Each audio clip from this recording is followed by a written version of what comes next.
Check. A very good morning to everyone present. I am Paloma, and it gives me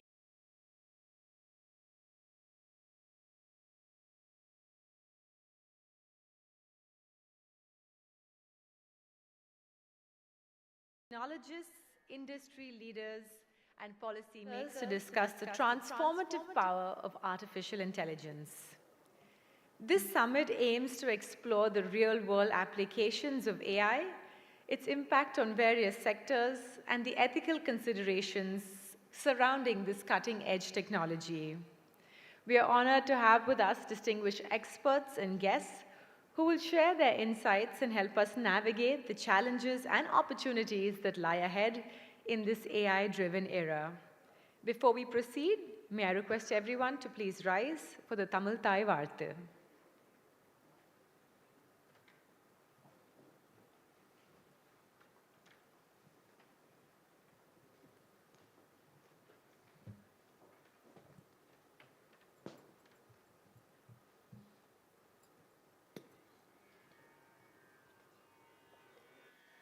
நீராறும் கடலுடுத்த நிலமடந்தை கெழிலொழுகும்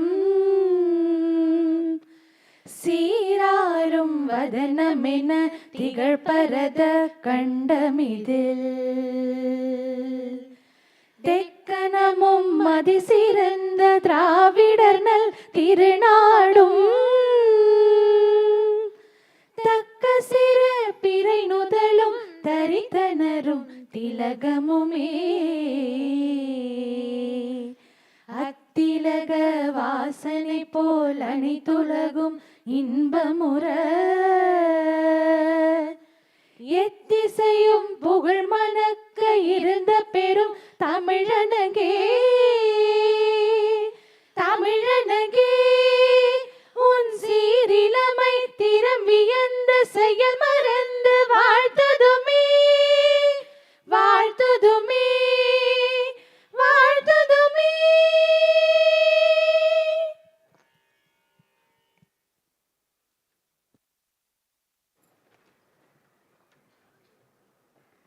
Thank you.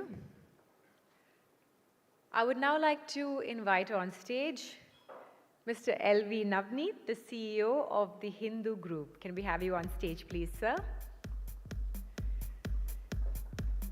Yes, let's give him a round of applause, ladies and gentlemen.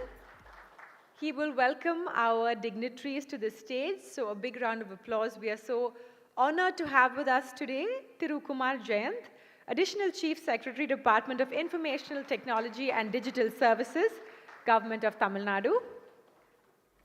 Mr. Suresh Raman, Convener of CII, Tamil Nadu ICT Panel, and Vice President and Regional Tata Consultancy Services. And a round of applause for Mr. Santosh TG, Secretary, CIO Association.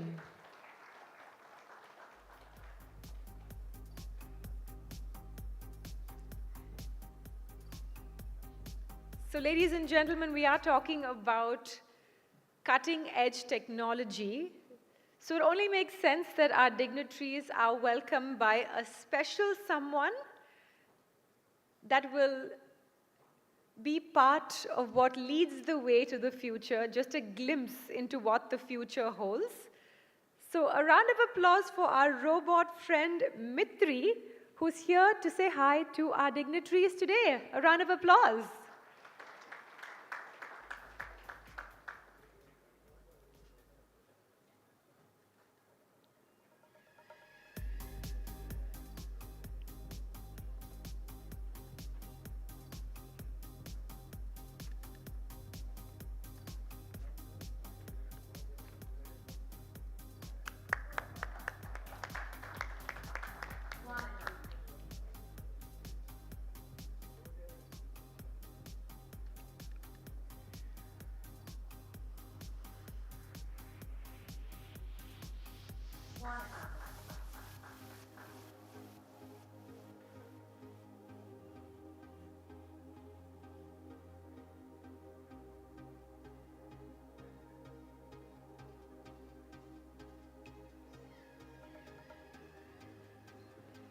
And I now request Hindu AI Summit 2020.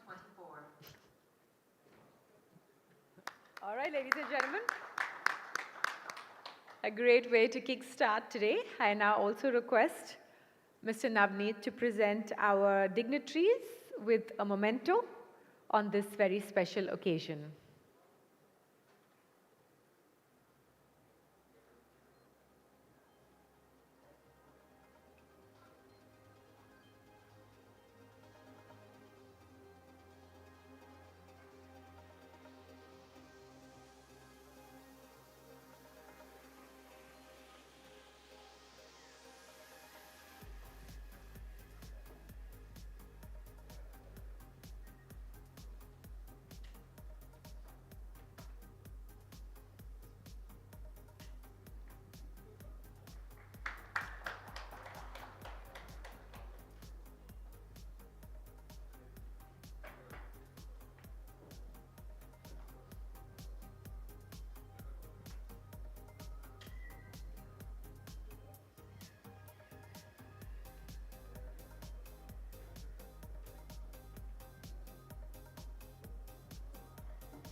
I now invite Mr. L.V. Navneet, CEO of the Hindu Group, to deliver the welcome address.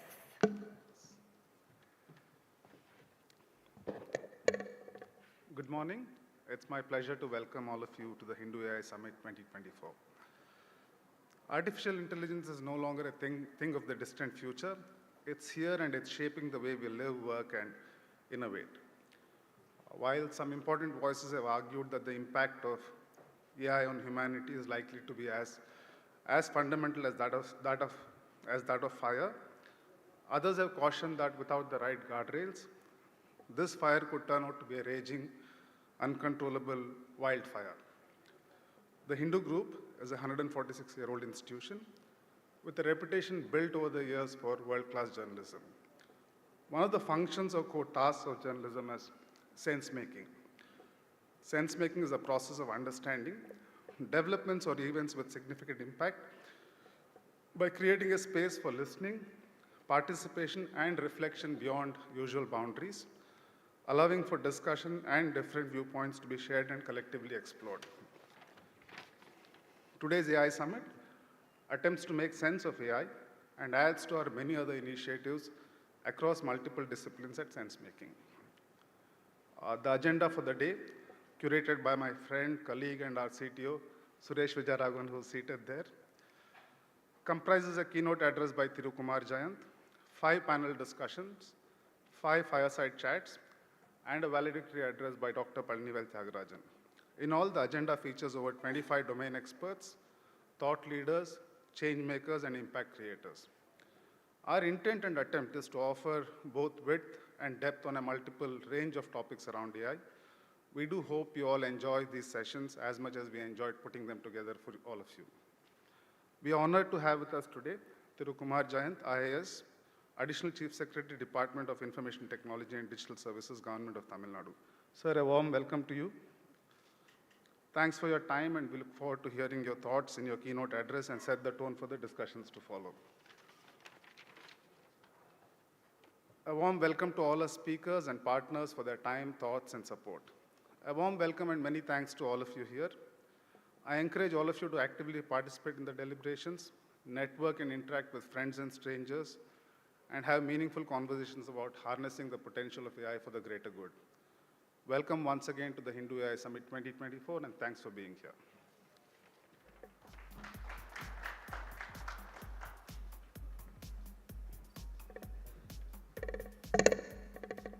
Thank you, sir. I now request Mr. Suresh Raman to please come forward and say a few words.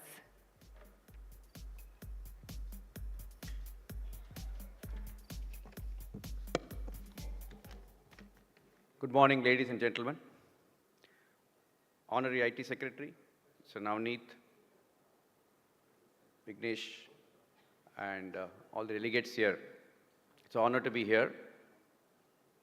I think as CII ICT Council convener, I'm privileged to be here in front of all of you. And I think it's an exciting day today to explore the future of AI.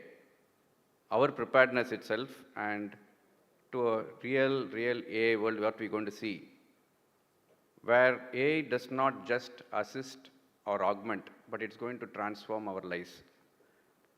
Thanks to Indu and the other partners bringing it here. I think I saw the agenda and it's really carefully crafted. It's a galaxy of speakers. I thought I'd like to take a couple of minutes on CI, and I think we have been really looking forward to make Tamil Nadu a tech Nadu, I should say. So I think we have all it takes, and being the largest employer of IT professionals in Tamil Nadu, I think from our company TCS also, we'd like to see how we can contribute to the state. And not only contribute to the state, also get the other country partners. I think I met Deputy High Commissioner of UK here. I think we'd like to have how we can collaborate with multiple countries as well. And typically when you look at AI, everybody talks about the typical challenges being data or the hallucinations. And these are only tip of the iceberg. But the real challenges lie in end-to-end infrastructure for IT, for AI to really scale. When I say infrastructure, I'm talking about infrastructure for AI training itself, and not as easy as it appears, the type of infrastructure required for training. And the other is the infrastructure for AI inference. The cost of AI hardware is going to be phenomenally so high, for the inference cost is going to be so high. While eventually the hardware costs will come down, but there are already, we see a good picture of some companies like Cerebras, whose chips are probably 1/10 of the cost of NVIDIA and probably 10 times faster than NVIDIA. So there are a lot of competition coming there. So, and the data center world, I think today we have SIFI and other companies also going to talk about it. That is going to be an exciting picture as well, because that is also going to be important from a data computing perspective. And also there needs to be a lot of research on memory side. We talk about computing side more. I think there again, there's going to be a sea change in the probably next one decade or so. Also we are set for AI on the edge and the inferences on the edge. When I say inferences, it could be a flood warning, etc. I think we need to really look at AI on edge, not just on the cloud. And a lot of things are also going to go into in-premises, because of the data protection requirements. So data protection is the second challenge. And the data protection is going to be the core differentiator for corporates. And moving to an in-prem data is going to be very key. And data privacy is the other thing which citizens, for citizens as well as the customers of corporates. So I think from a government side, Honorary IT Secretary is there, and I've seen him really challenge a lot of new technologies. He was talking sometime before with me also. I think very important to challenge the new technologies, how it can take shape and help the citizens better. People are talking about sovereign AI, and how a government can be a critical regulator there. Here probably we'll see how to help with all of you here also here to shape up Tamil Nadu's policies on AI. And we are, I think, I don't know how many of you are aware, Tamil Nadu has been the pioneer state in launching responsible AI policy, blockchain policy. We have always been ahead of the curve, but a lot more needs to be done. As corporates, the most important thing is our core business knowledge, which is to be leveraged, to leverage AI. AI can be leveraged, only the core business knowledge keeps on increasing for the corporates. And if you look at it from IT perspective or academia perspective, the type of skills and training required are completely going to be different. It's no longer this teaching syntax. AI will take care of the syntax part. What we need is more of problem-solving skills. And the academia probably needs to see what we can do. It's not about teaching programming and syntax, not about teaching prompt engineering. It's much more than that. And more importantly, we used to have our social sciences, moral sciences in our school. How can we talk about responsible AI in schools and colleges? And that is going to be an important thing in the future, because managing AI, regulating AI is going to be the biggest challenge. From a software industry perspective, there are a lot of doomsayers, but I can confidently tell you, things are going to be probably exponential as we see. while the syntax will be coming from the code will come from AI, but a lot of things need to be done on the code as well. And more importantly, humans will have more time to spend on the requirements framing itself. The design part, the humans will play a bigger role. And also, during ensuring its secure code is developed. And more importantly, the quality engineering which we demeaned before, it's going to really come into a big way, because we need to validate and verify whatever AI does every day. And the number of people to validate the outputs from AI is going to be humongous. Are we prepared for that? Probably no. So that's where we need to see how to be prepared for this. And so the human-machine interface is going to be a big, big thing for us. And when you talk about LLMs, the Western world are looking at only their data. The amount of data which we need to have from India, which is not really structured, organized, is going to be important for us to correct ourselves. The data of healthcare of Western citizens is much different from the healthcare data of Indian citizens. We don't have it clearly there. So I don't think we can apply everything the LLMs side. This was just an example, but same thing applies to many industry verticals. From a regulation perspective, Europe is stifling innovation. But in India, it's too open. So how do we ensure that we get into a balance? And we are not prepared for Gen Z, but you're going to have Gen Alpha and Gen Beta coming in. And the Gen Z and Gen Alpha, the age difference is going to be 5 years or so. It's not 20 years a generation gap. So completely different set of things we are going to see. I think for manufacturing industry saw a revolution the last few decades. The same thing we are going to see in the IT industry as well. And I think we need to really prepare for that. I would like to end with saying that having Tamil Nadu being a pioneer in IT, let's all ensure we make it a tech Nadu. And Chennai has already AI in it, CHENNAI. So can we make it the AI capital of the world? Thank you.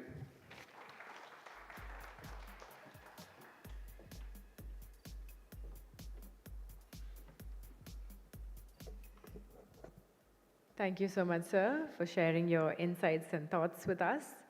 I'd now like to invite Mr. Santosh TG to also please say a few words.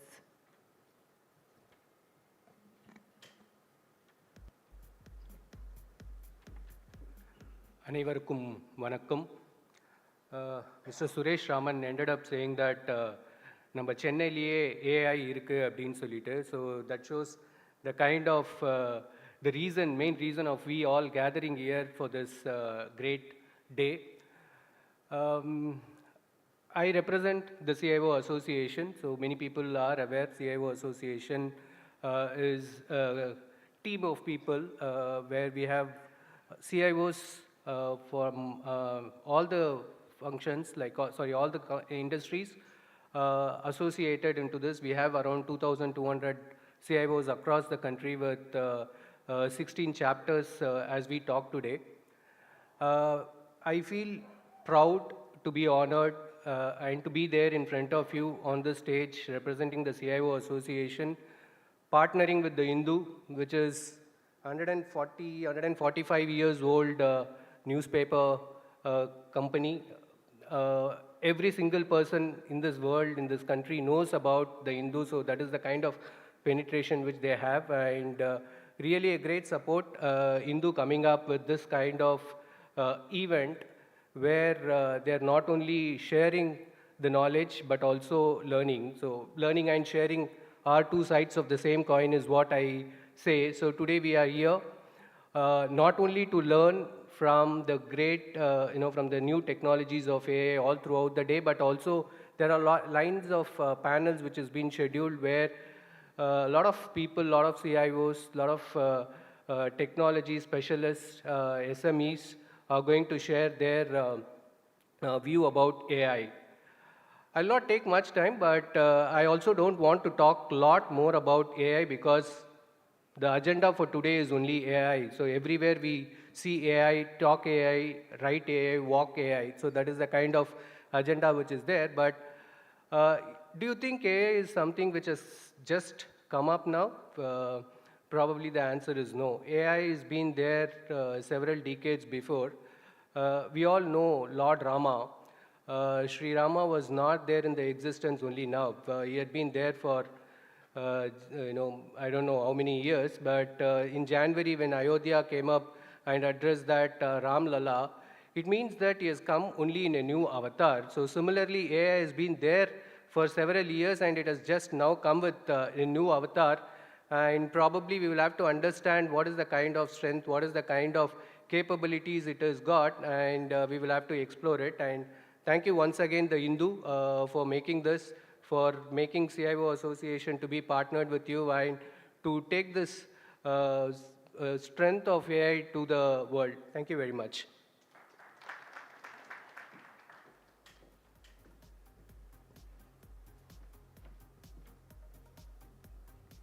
Thank you, sir. I now invite Thirukumar Jayant, IAS, Additional Chief Secretary, Department of Information Technology and Digital Services, Government of Tamil Nadu, to officially inaugurate the summit and deliver the keynote address.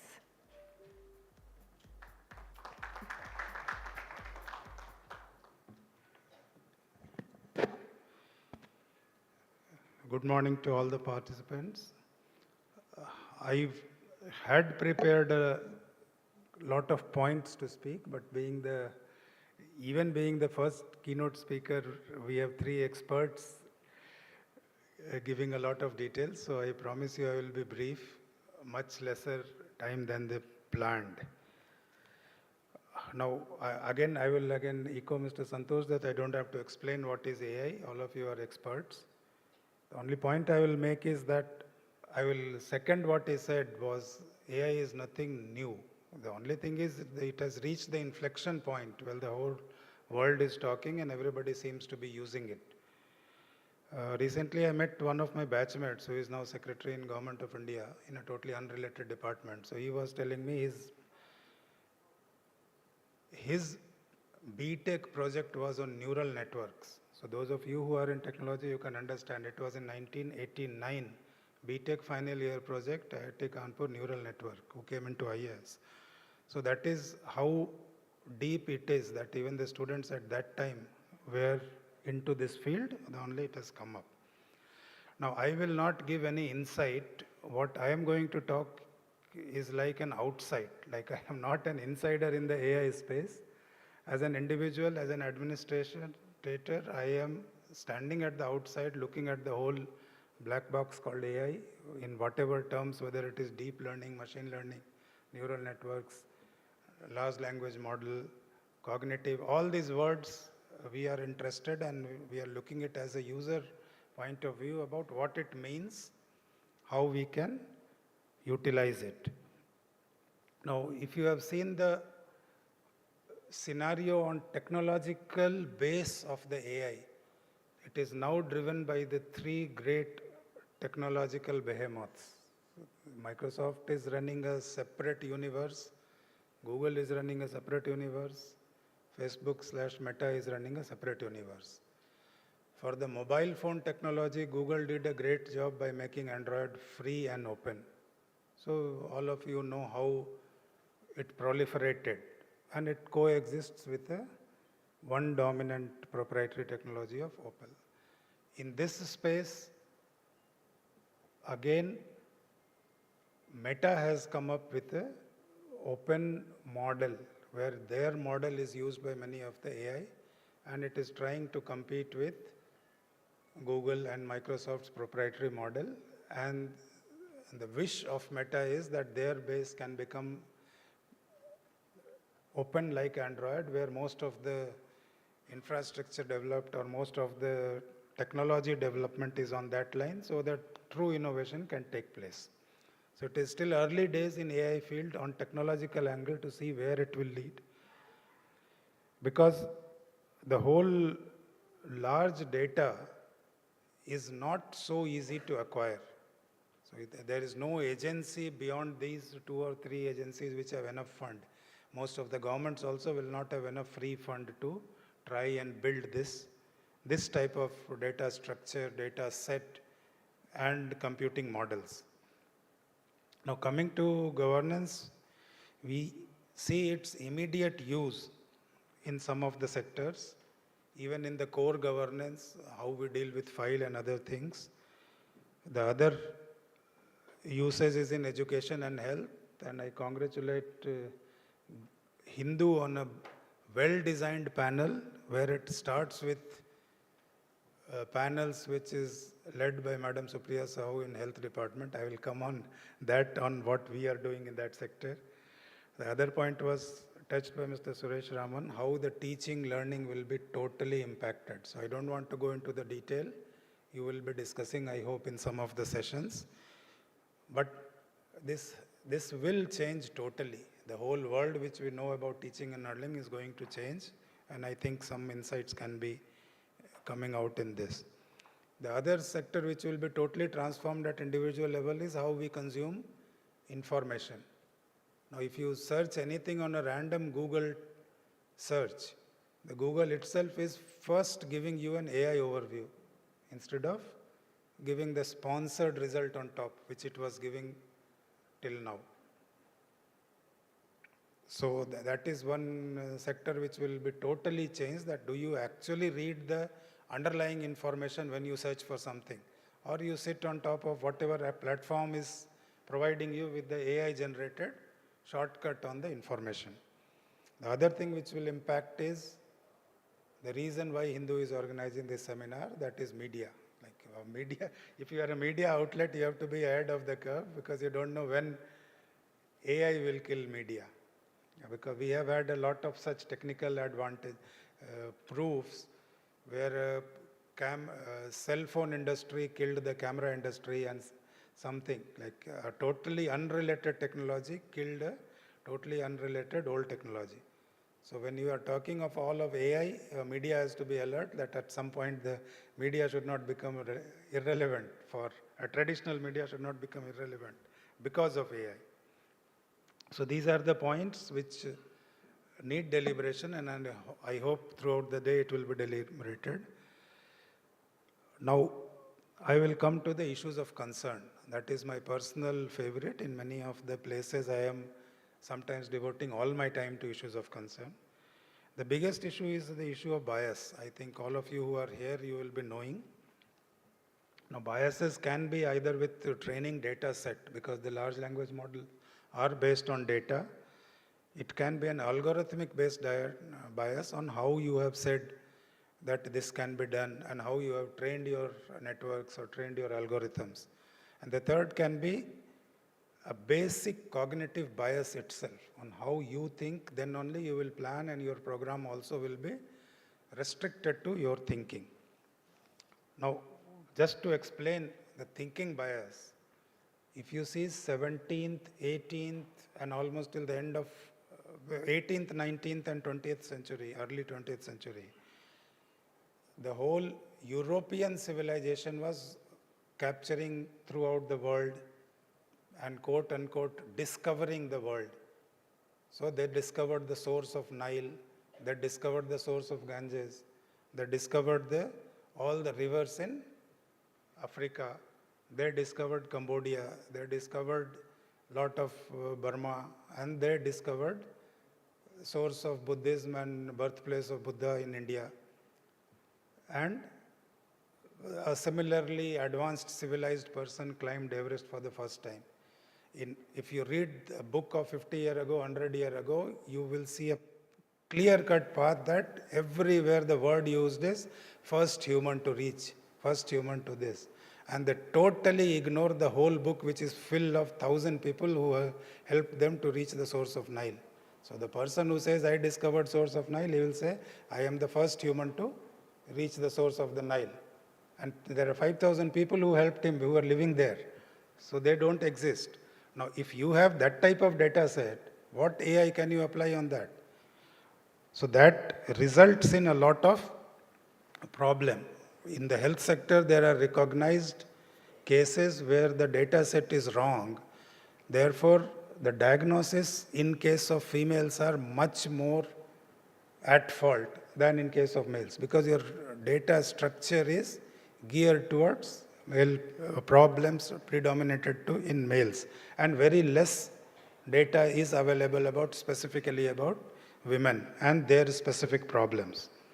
Similarly, there are a lot of recognized problem, all of you would heard about image recognition.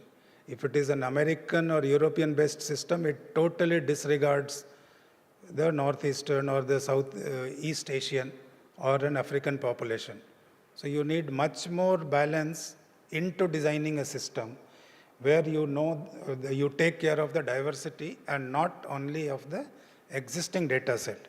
It puts the structures or the localities, environments, civilizations which have less recording methodology in a deep loss, because you don't record your own thing. We have been doing some research on heritage. I belong to Bihar and Nalanda district. All of you would have heard of Nalanda University, which is now a UNESCO World Heritage Site. If you try to read about the demise of Nalanda University and the destruction, forget destruction. If you want to read about what was Nalanda University in an original writing, the only original writings are available of the Chinese visitors. There is no Indian writing for the 1,000 years which Nalanda existed. Again, let me repeat. There is no Indian writing of the time Nalanda existed. So if you have that type of data set, how will you have an adequate AI representing, if you are representing or trying to research in that field? Then predictive policy is one of the features which is being touted by AI. You would have seen the recent result where in a job scenario or in an exam scenario, a student was failed by AI, which said that it is not an individual content, it is an AI generated content. Now see the cheek of an AI system claiming that it is an AI generated, where the same AI, their base is large language model. Now what is large language model? You read, because you have a more computing capacity, you can read 10 million papers in 2 minutes and say, this is the gist. Now how can this system say that something is not original? Now we have had a lot of plagiarism tools, which is a basic use that you compare with everything and say, this is in existence or is it a copy or not. Now taking the next leap of declaring, saying that I have a neural network and so many database and therefore I confirm that it is generated by AI. Now that leap is a very big leap. Claiming that I have searched and I have found that my speech is copied from Yan Li Kuan's speech, you can declare. But now to tell me that whatever I am speaking has been generated through AI, I don't think we are at that situation where you can claim that. Because I can claim really, because half the time I am not sure what I am going to speak as the next sentence. So, but still, these are the pitfalls. So my request to the gathering is that that also should be an area of concern where it can address. Now, what are we doing as a government? We have recently announced our AI mission, which will be an amalgamation of a lot of efforts which government is taking at a different level. IT&T is a partner, event partner. In the afternoon, those of you who stay till that time, you will have a great insight into what government is doing, so I will not preempt that. It is working in incubation and startup space and doing all activities related to that. ICT Academy is in the forefront. I second Mr. Raman's issue that we need much more training. So I will appeal to the academia and industry to come forward, and we will help through ICT Academy to propagate the idea about how much of AI should be built inside the system at this point of time in academics and keep continuously revised. Through TNEGA, we are working on a lot of use cases. Again, as I said, led by health, where we have a lot of, since Madam is there, I will not list. I think she will be talking about the various diseases and the health predictive things which we are doing. We are doing it for cataract, for retinopathy, for oral health. Agriculture, we are working on some projects where the pest detection of many things can be used with the image analysis.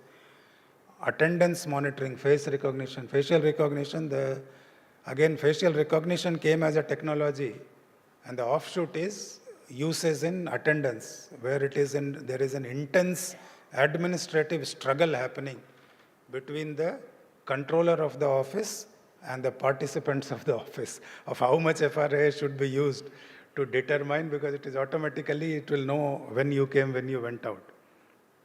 So these are the things, and very shortly we will be setting up, to address the infrastructure situation, we will set up a center of excellence with an AI lab, which we will offer to the startups and other small players with a nominal fee to operate. So these are the examples of the government doing it. Now, ultimately, finally, I attended a session with Mr. Jan LeCun, who is called the grandfather of the thing, and he is the proponent of Meta's open source models. So he was saying that the core AI, which you will be talking today, is based on generative technology and large language model. In the godfather of AI says that it is not intelligent enough to be even equivalent to our pets like cats and dogs. So it is a good use of technology, but for the real technologist, which talks of the so-called human-like artificial intelligence, it is not even equivalent to pet. It will take a long time to reach that layer. So it needs better cognitive behavior and a lot of research to do it like what humans do best. That is anticipating cognitive leaps and thinking, contextualizing, and putting social factors, and then arriving at a decision. So it is a long way away from that. And precisely because of that reason is another view is that all the technological doom which is being said that AI will take over and AI will replace is misplaced, because we are not yet at that point of technology. It is basically a data-based multi-node network which is giving these results. So in the end, I will wish all the best to all the participants to have a meaningful discussion throughout the day. And if you can come up with some policy prescriptions or the end of the day, I would request Hindu team to send a synopsis to the government so that we can be mindful of what is happening. But again, I request synopsis should be of action point, not more than 2 pages. In government, in senior stages, we can't read 100 pages. So please restrict it to 2 to 3 pages of the action points. We will be very happy to take the dialogue forward. Thank you.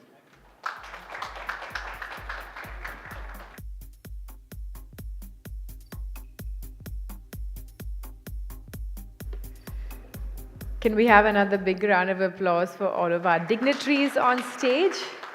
And on that note, gentlemen, I would request you all to now be part of our audience and take in all of the amazing insights that are to be shared with us. Thank you so much for your presence here today.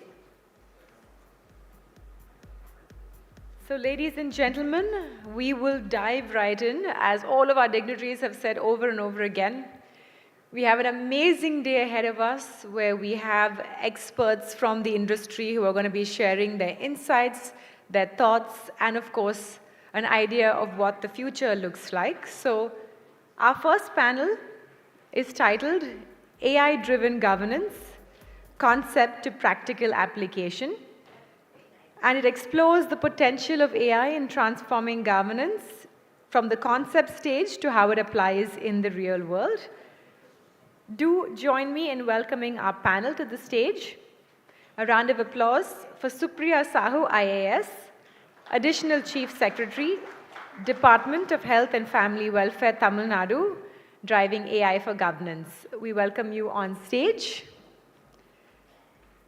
A round of applause for Professor B. Ravindran, Head of Data Science and Artificial Intelligence at IIT Madras, a leader in AI research. We welcome Hasit Trivedi, President and Chief Digital and AI Officer at First Source, specializing in AI applications. And rounding out the panel, Tamarai Selvan S., Assistant VP of InfoSec Governance at Hexaware, focusing on secure AI governance. And a big round of applause finally for our moderator, Ramya Kannan, Chief of Bureau Tamil Nadu, The Hindu, a skilled moderator for impactful discussions, So Ramya, over to you to kickstart the day.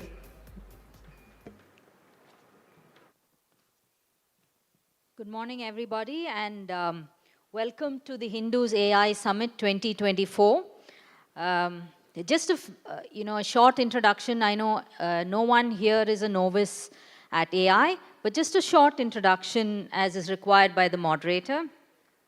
On November 30th, 2022, OpenAI introduced its new model.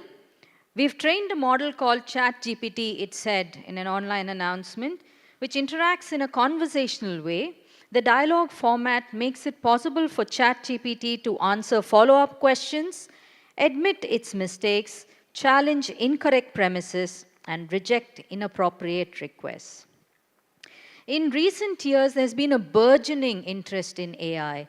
From 2022 to 2024, where we have a hall full of experts on AI discussing its applications in the real world, we have come, in a very unprecedented short period of time, we've come from idle curiosity to actual rolling out of AI systems. And there's no doubt that this is the fastest adopted technology worldwide. To give you context, the telephone, the humble telephone, which we have now forgotten mostly, was invented in 1876, but it wasn't until a century later that landlines reached a saturation point in households. AI, as we know it, is different because it rides on technology that has already been introduced. I'd like to quote what Suresh Nambat, the editor of The Hindu, said during his address at the World Media Summit in China recently. And this is pertaining to generative AI or predictive AI. Anything that holds potential for the good of humanity also carries the potential for harm. Gen AI's vulnerability to hallucination, a propensity to make up facts based on its learnings of patterns from the past, should also make us pause and exercise caution in use. It should be no more than a tool in capable human hands. So generative AI, as well as AI in a broader sense, presents great opportunities, but also creates immense challenges. With these few words, I'd like to hand over to Supriya Sahu, IAS, Additional Chief Secretary, Department of Health and Family Welfare, and we'll follow the order as specified in this list. Thank you, Ramya, and thank you, Hindu, for this opportunity, the subject, something that is very, very close to my heart. So I guess that you are saying that how we are using it in governance and what applications of AI, currently. I think I would like to talk about practical experiences. I think that would be much more relevant and people would be able to kind of, relate to that. To start with, in the health department, in 2022, government had introduced AI in tuberculosis diagnosis and detection of the disease itself. This is an AI-driven model which actually is working in 6 districts in Tamil Nadu. We have 45 mobile vans in Tamil Nadu. These mobile vans are actually fitted with the digital X-ray machines. And this was basically done so that these X-ray machines can go around in the remote and inaccessible areas, and also where the population is not able to access services. So these, out of these 45 vans, 6 vans have been fitted with this AI tool, and more than 56,000 people have been screened by this tool in the last 2 years. And it's not a surprise if I mention to you here that the rate of detection in comparison to the traditional models, it is twice as precise as it would be done manually. So it basically goes to show the power of these AI tools. And I think we are quite, happy to see the results, because this is what you need in the modern medicine. modern science. You need to be in a public health setup. You need to be absolutely precise. You need to be absolutely on dot because you are, dealing with people's lives, and especially lives of people who do not have access to the cutting edge technology. So my take here would be, if you, if we have already seen that AI is absolutely capable of producing fantastic, astonishing results, I think it's time for us to kind of expand it and take it to newer areas. Thanks, Ramya. Right, thank you so much for that, Supriya. I'd like to call upon Professor B. Ravindran, Head, Data Science and Artificial Intelligence, IIT Madras, to talk about, again, AI-driven governance. Sure. So, thank you, Ramya, and thanks to the organizers for putting this panel together. So I wanted to first talk by kind of disputing something you said in your opening statement. So AI did not start in 2022. If anything, it started in 1950. Generative AI is at least 30 years old. Okay, so it's OpenAI made us think about generative AI because they just threw it open without any guardrails and everybody could play with it. That is the reason for the current excitement. But the technology itself did not mature and get adopted in 2 years. So the comparison to telephone is a little bit off. One of the things that I wanted to talk about, right? So when Supriya ma'am was talking about the AI application that you'd built, she first had to talk about the WAN. She had to talk about the mobile X-ray system and a whole bunch of other infrastructure that needed to be put in place before you could use AI effectively. So what we see in most of the places where AI has made an impact, the actual AI solution itself is about 20 to 30% of the system. So you need to build a lot of infrastructure, a lot of digital infrastructure, right, before AI can have an impact. And that is something that the government should work very actively towards. And I know that having worked with various departments in the government before and continuing to work with the government now, there's a lot of pushback from various departments about actually going digital. Yeah, see, ma'am's laughing. So she has also experienced the same thing. So there's a lot of pushback from the existing government systems about going completely digital. So there needs to be this whole buy-in from the government, from the different departments, from the top down. It's not going to happen bottom up, top down. There has to be a push to move towards the digital infrastructure before you can start having an impact with AI, right? So I'm not going to talk about whether it's Gen AI or not, because there is no one-size-fits-all AI solution at all, right? AI is not a single technology. This is something that we have to keep in mind again. AI actually is a whole slew of different things. And when you're talking about AI needing a lot of resources, right, especially in an Indian context, that's not going to happen, right? We have to be very realistic about this, right? We are not going to solve every Indian problem using Gen AI.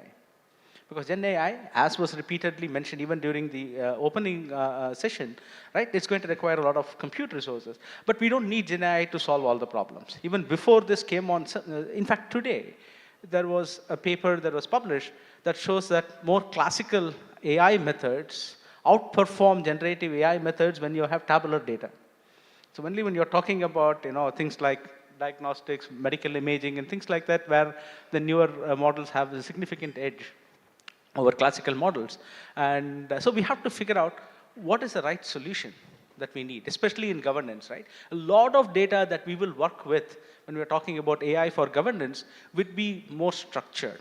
And I'm not talking about text. Even text is somewhat structured and can be handled with classical approaches, right?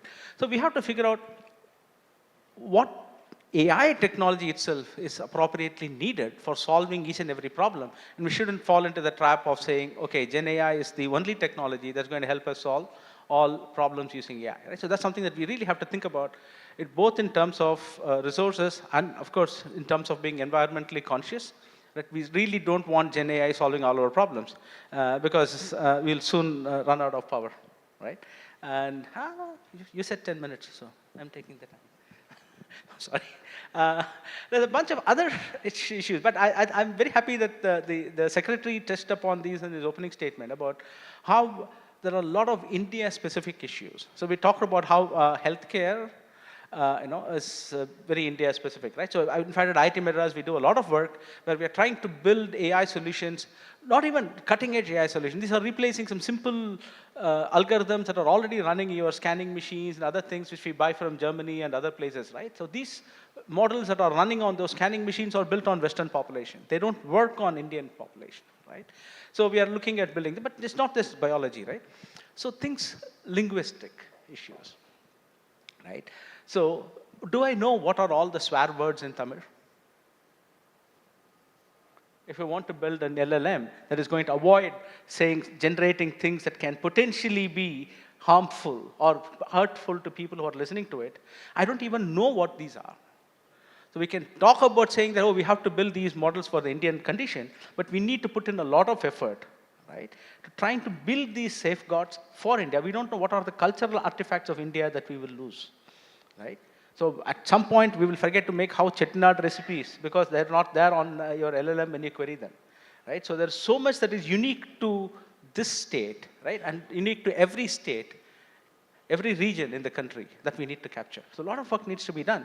And my only worry is if you start pushing the current state of AI models into governance, right, you will be institutionalizing models that are going to ignore our cultural background. So we should be, very careful in how we move forward with all of this. Now I'll hand over. That's it. Thank you so much, Professor Ravindran. I'm very happy to hear about the words of caution you provide. And the historic orientation you bring in. Only the reference to telephone was only to talk about the pace, give a comparative understanding of pace. Let's now go over to Mr. Hasit Trivedi, President, Chief Digital and AI Officer, FirstSource. I think quite a few important points both of my fellow panelists talked about. I think taking forward from what Professor Ravindran said, from the Indian context, a lot of companies and even government has built language model suitable for Indian language. But model building is one thing, but as initial discussion, it came out that we don't have sufficient content of our language. Correct? So you build the model, but you don't have the content. And that's why the relevance and use of what we build locally becomes a little bit less. Because the content is mostly English, global content. Correct? If you talk about the finance, you talk about technology, you talk about the pharmaceutical, any of these industry contents are not available at depth in our local languages.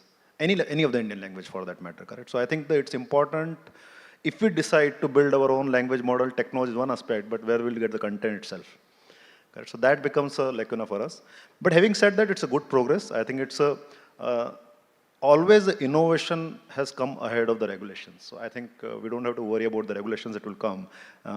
I think the food came before after the food regulation came, correct? Currency came and then currency regulation came. Stock came, then stock regulation comes. So I think that it's an evolution of mankind where all things will come first and regulation will come later. So I'm not too overly worried about regulation because we are smart enough species, correct? If the nuclear reactor were created, despite knowing that there was a threat of having nuclear ability to destroy the whole world, but we are able to govern that thing, correct? Pharmaceuticals, medicines are getting created, chemicals are created, which are extremely poisonous and hazardous. But globally, we are able to control that thing. So I have no doubt that all the negatives of technology will also be taken care. It should not put us in a speed breaker for us. But a global consensus of certain things will be needed, which Indian government is doing beautifully job, actually. And has taken lead to getting the global consensus on AI governance aspect. And I think Ravindran and myself are part of some of the initiatives. See, the 3 new things which has come because of the generative AI. See, the bias, explainability, fairness, all those risks were always there since the birth of the AI. But new thing which came because of generative AI is the copyright issues, data protection issues, and cyber vulnerability issues. These are the three very, very large-scale problem has come into picture, and it requires global consensus. It's the repercussions to the corporate and human values are extremely high, correct? So the implications of the fairness and explainability and bias are there, correct? But they are always talked by CXO in a panel discussion only. Beyond that, nothing happens. But everybody is worried about copyright because enterprise money is involved into that thing, data protection, and again enterprise money is involved, and the cyber vulnerability. So these are the three critical issues suddenly has come into forefront, and suddenly governance of AI is a real topic where the real money is being spent. Copyright issue requires global consensus, because what is copyright? I think as our minister said, that how can AI say that the content is created is AI generated while it's herself or himself had created those pieces. So copyright definition global is always an issue, currently is also an issue, but I think it becomes a predominant aspect. Data protection and data localization. I think from Indian context, we have to be very careful because we should not be exporting the data and importing the intelligence. Correct? I think we have been the country where we mostly import raw material, be it a crude oil, be it raw diamonds, convert into jewelries and oil, we said the refining and get export. So I think we should not be doing reversing in this way. I think it's an opportunity, and unfortunately, because in the early stage of AI evolution, we were not aware of government and all the organizations were not aware, and thus what has happened that we have exported a lot of our healthcare data as a country, and we have brought the intelligence. It's very difficult in US to use the healthcare data of anything and create intelligence out of it. So a lot of developing countries' data has gone, and we are buying the intelligence. So I think thus the data protection, data usage, and data localization is very critical, extremely critical. I think we should ensure that we as a country do not become digitally slave. And the data protection and data localization is critical for that element aspect.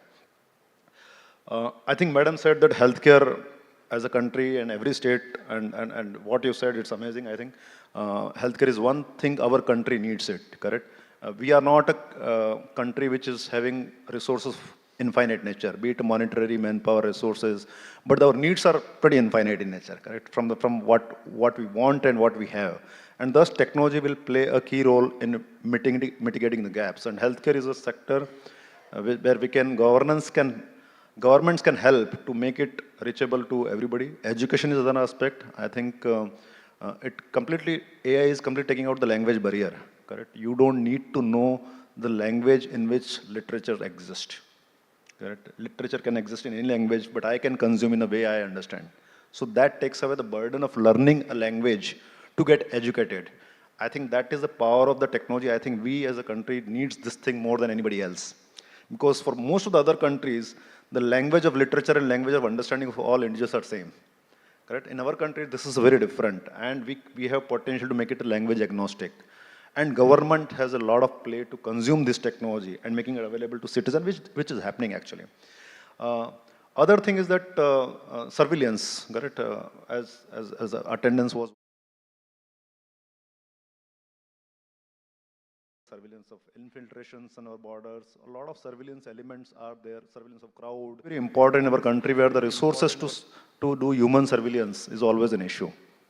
So education, healthcare, surveillance, and last one I think I would say that from the government perspective is that we as a country is not known for research. Correct? Take any industry. We are big. Our biggest industries, export focus is the IT service industry, which is don't focus on research. Pharmaceutical industry, which is also not focused on research. It's mostly we are doing contract manufacturing and generics medicines. And automobile industry. Automobile, I would say that we are doing a reasonably good job. And AI itself, I think we are not doing research. We are the largest consumer. We may become the largest consumer of the AI, but we are not doing research. Again, this AI provides us opportunity to accelerate our research because the content availability, research information availability becomes faster. So suddenly we are at par with the rest of our peer country that we not having the information or knowledge or content is no more the issue kind of thing. But government has to play a role to how to make the research being lucrative for the students, because corporates are not ready to absorb the PhDs yet. And how do we, it's a chicken and egg situation. And I keep, within AI itself, I think only 3 countries can really create AI technology. One is US, which is already created. China, it's already in the race. We are a potential 3rd country which can do meaningful contribution to global AI. But we are like a startup, globally, or small cap stock, which a lot of promises are there, but we have not yet delivered. So it's a US is large cap stock, China is mid cap stock, and India is a small cap in this context. A lot of promises, but we are yet to deliver. I think we have to bridge this gap and ensure that we deliver to those promises. And India has less than 1,000 AI researcher, if I'm not wrong. Professor, you would have this thing. As a PhD, we have less than 1,000 PhD in AI space, while China, almost a 5-year data back, was 10,000 plus AI PhD. So I think as our education institutes and government has to come together to churn out more, and then create an ecosystem where they get absorbed, because churning out is one aspect, but where do you get absorbed? Because the why it is not being taken up by the student is that it's not lucrative enough, correct? You spend graduation 3 or 4 years or 5 years, depending on what your fields are there, then 2 to 3 years again in post-graduation, and then PhD 5-7 years. I don't know why in our country it takes 7 years for PhD. In other country it happens in 2 to 3 years. Correct? So I think that's something we have to relook at our education system for. While a lot of focus is there on a primary education by government, which is needed, but same time, extremely high-end education should also be a focus, because one side you are trying to solve today's problem, other side we have to get it ready to solve future's problem, correct? And both are needed. And our country is aspirational, our people are aspirational, and you can't just work on a lower end of the pyramid work kind of thing, correct? We have to start thinking and developing that thing, because we have pretty energetic population, government, and everybody is pretty aspirational. We want to be best in the world, correct? And we are in many aspects. So I think some of these things I would leave thoughts on my table, and yeah, thank you. Thank you so much for profiling some of the key concerns that people are aware of or increasingly aware of. I'd like to now call upon Mr. Tamarai Selvan S., AVP, InfoSec Governance, Hexaware, to share his thoughts. Thank you, Ramya. Thank you, Hindu, for organizing this, and thank you, my co-panelists gathered here, all the participants. So my co-panelists were shared many of their perspectives with respect to their own domains and the expectations from the government with respect to the adoption of AI technologies. So I'm not going to recall the domains which were already been talked about, but from my perspective, all we know that the AI or the generative AI, which requires a lot of data sets to be fed in, right? And the accuracy of the output depends on the amount of data which we feed in and how the engine which is trained to provide us the output from the data sets which we have given. So in this context, okay, so we are already witnessing, how the digitization or the, digitization in the government actually, which is yielding the results for us in terms of the efficiencies and the time, consuming from the various services which we are, getting from the government side of it. So the data which is already being started generated for the governments actually from the digitizations, but how we are going to feed in, okay, this is where the topic came in, my Harshit was talked about the data localizations, because today the Gen AI models or the AI models, which is all, from the other countries or the other giants who was, developing this technology per se. So Indians are the largest consumers of the AI today, but how we become a generators of the AI technologies rather than consuming it, okay? Even when we are consuming the data, but how do I localize it to my own context, to Indian government and the specific to the nature of India citizens. For example, Madam talked about the healthcare, what are all the various, adoptions which they are done it.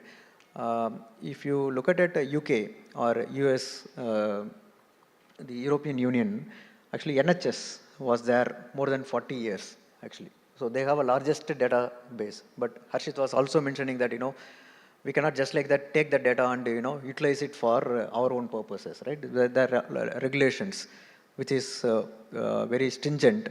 The GDPR, though it is comes and exists in 1995 or even before that, but the adoption of or the institutionalization of the GDPR, which came into existence in 2016.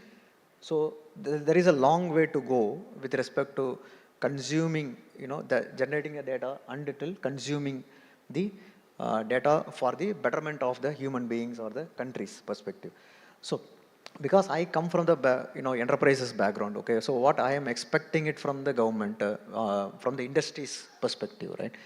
So again, I'm just quoting the example of European Union, where they already started the European Union AI Act. Okay, they started adopting it. So this will give us a guideline or they set for the expectations from the enterprise perspective. Whoever is going to develop the applications on AI perspective, responsible AI, which we talked about, bias.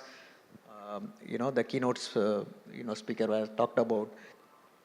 Discrimination, bias discriminations, gender discriminations, or the fairness of the information which is getting processed. So as we are starting from the, we are in the initial stage. I feel that this is a high time for us to get adapted or start framing the expectations from the government, from the enterprises.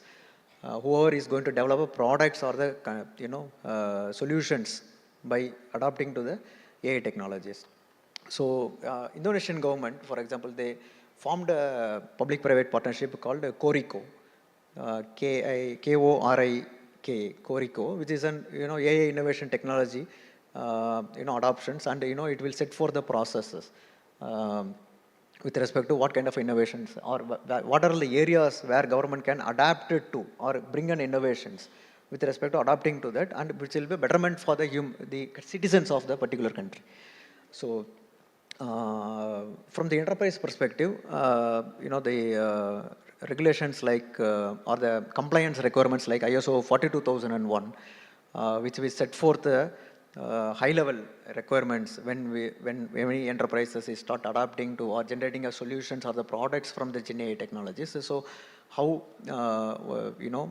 they can be delivered to the bias, elimination of the biases from the products perspective. So adoption of these kind of technologies. One area where government can better use of AI, which I feel, apart from what my co-panelists were talked about, which is the jurisdictions, the judicial systems. So today already the courts, the court orders, everything is already getting digitized. Okay, and this is where the piled up the number of cases and the lack of judiciary systems in terms of processing the cases. So probably this could be the way where government can think of adopting to the Gen AI technology, which can provide speed up of the actions and process the number of cases perspective. Okay. And environmental protection, the keynote speaker talked about the environmental causes which Gen AI can adapt, which I echo him on his thought with respect to the environmental protections, prediction models. The predictions will be as accurate as the number of or the volume of data which you feed in again. So this is I wanted to talk on. And G20, where India is part of it, right? OECD already set out a guidelines with respect to building the responsible AIs. So probably that that is from the guidelines perspective to act or enforcement. Okay, so that is probably I would request government to take an initiatives with respect to adopting this, because the IT Act is the one which we relying a lot, and the industry is almost getting adapted to IT Act, which is 2008, and later the amendments which just came in. So probably the IT Act can be even further enhanced to solutioning this AI and practicing of this AI by the adoptions and the technologies, services which government can avail. So probably these are all my, few thought process from the government perspective. And education, which is definitely, there's a key, because the future generation, the students, the kind of, the portfolios which we are building for them, okay, that will give us from the consumer perspective to an innovations, driven angle. So educations, government can set forth, guidelines and, public-private collaboration, which is already happening in another space. The engineering, courses and the curriculums were set. Similarly for the AI technologies, what is the expectations from the, the government and the industry, which can feed into a, curriculum driven for the students, okay, so that they can be trained. So, not just the researchers, scholars, but even I feel that, the curriculum should be aligned even before, the engineering till, the academics area. So this is my, think or perspective. So yeah, thank you, Rumi. Thank you so much, Mr. Tamrai Selvan. Now we've had a sort of fair grounding in various aspects that we can use AI. We'd like to open the floor for questions. Let me use my privilege as moderator and ask the first question. Supriya, you spoke about AI in healthcare, which is something that, it's a sector that has picked up AI rather rapidly in a broad range of categories. But I'd also like you maybe to speak about your work on preventing elephant deaths in Madukarai range. That is something also which is innovative use of AI and has had a great deal of impact and as a tool of governance itself. Yeah, thank you, Ramya. That is something which is very close to my heart. As we all know that in the last couple of decades, if you look at the IUCN Red List, you will know that we have lost 60% of our wildlife. And that is something which is like nothing less than a catastrophe. And I think that with every passing day, it has become absolutely essential for us to do something to prevent whatever wildlife is actually left. So in the earlier assignment, we were wondering what is it that we can do to prevent elephant deaths on railway tracks in Coimbatore district, where you have the railway tracks are passing through a ghat road. So it is beyond a limit, it is not possible to limit the speed of the trains. And in a day, there are hundreds of trains that are passing on those two railway tracks. Unfortunately, the railway track divides two reserve forest patches. So elephants migrate every single day. They move from one patch to another one to drink water or to forage and things like that. And in the past, we have seen several elephant deaths. So it was AI came to our rescue. We have been able to, the forest department has been able to set up towers with AI cameras, AI-enabled thermal cameras, and we have also set up a kind of central control room which gets the alerts from these cameras as and when an elephant passes. These alerts are generated in real time, and then these alerts are passed on to the loco drivers through the station managers. You will not believe that in the last 1 year that this program is in implementation. Very simple tool, as Professor was also saying. We don't even have to go to a very cutting edge kind of a technology where we think that, it is going to be very expensive, it's going to be time consuming. It was a simple AI tool which has actually saved thousands of lives, because in one month alone, you will see that 3,000 crossings that have happened, and so far, touch wood, the elephant deaths have been averted. So that is one particular area that definitely is a model. We know that no system is foolproof, and therefore we should be aware that we should try to keep on building on experiments like that. But yeah, this is a model which has been implemented. It is there in front of our eyes. I'll just like to conclude by just adding 2-3 more things to the question that you asked. I mentioned about TB, but you see, we have a very big program of the where we screen children for the refractive eye errors.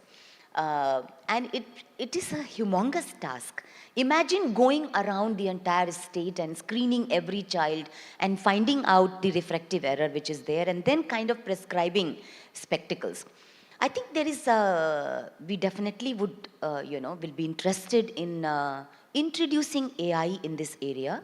Last year alone, we have made 2.7 lakh spectacles for children.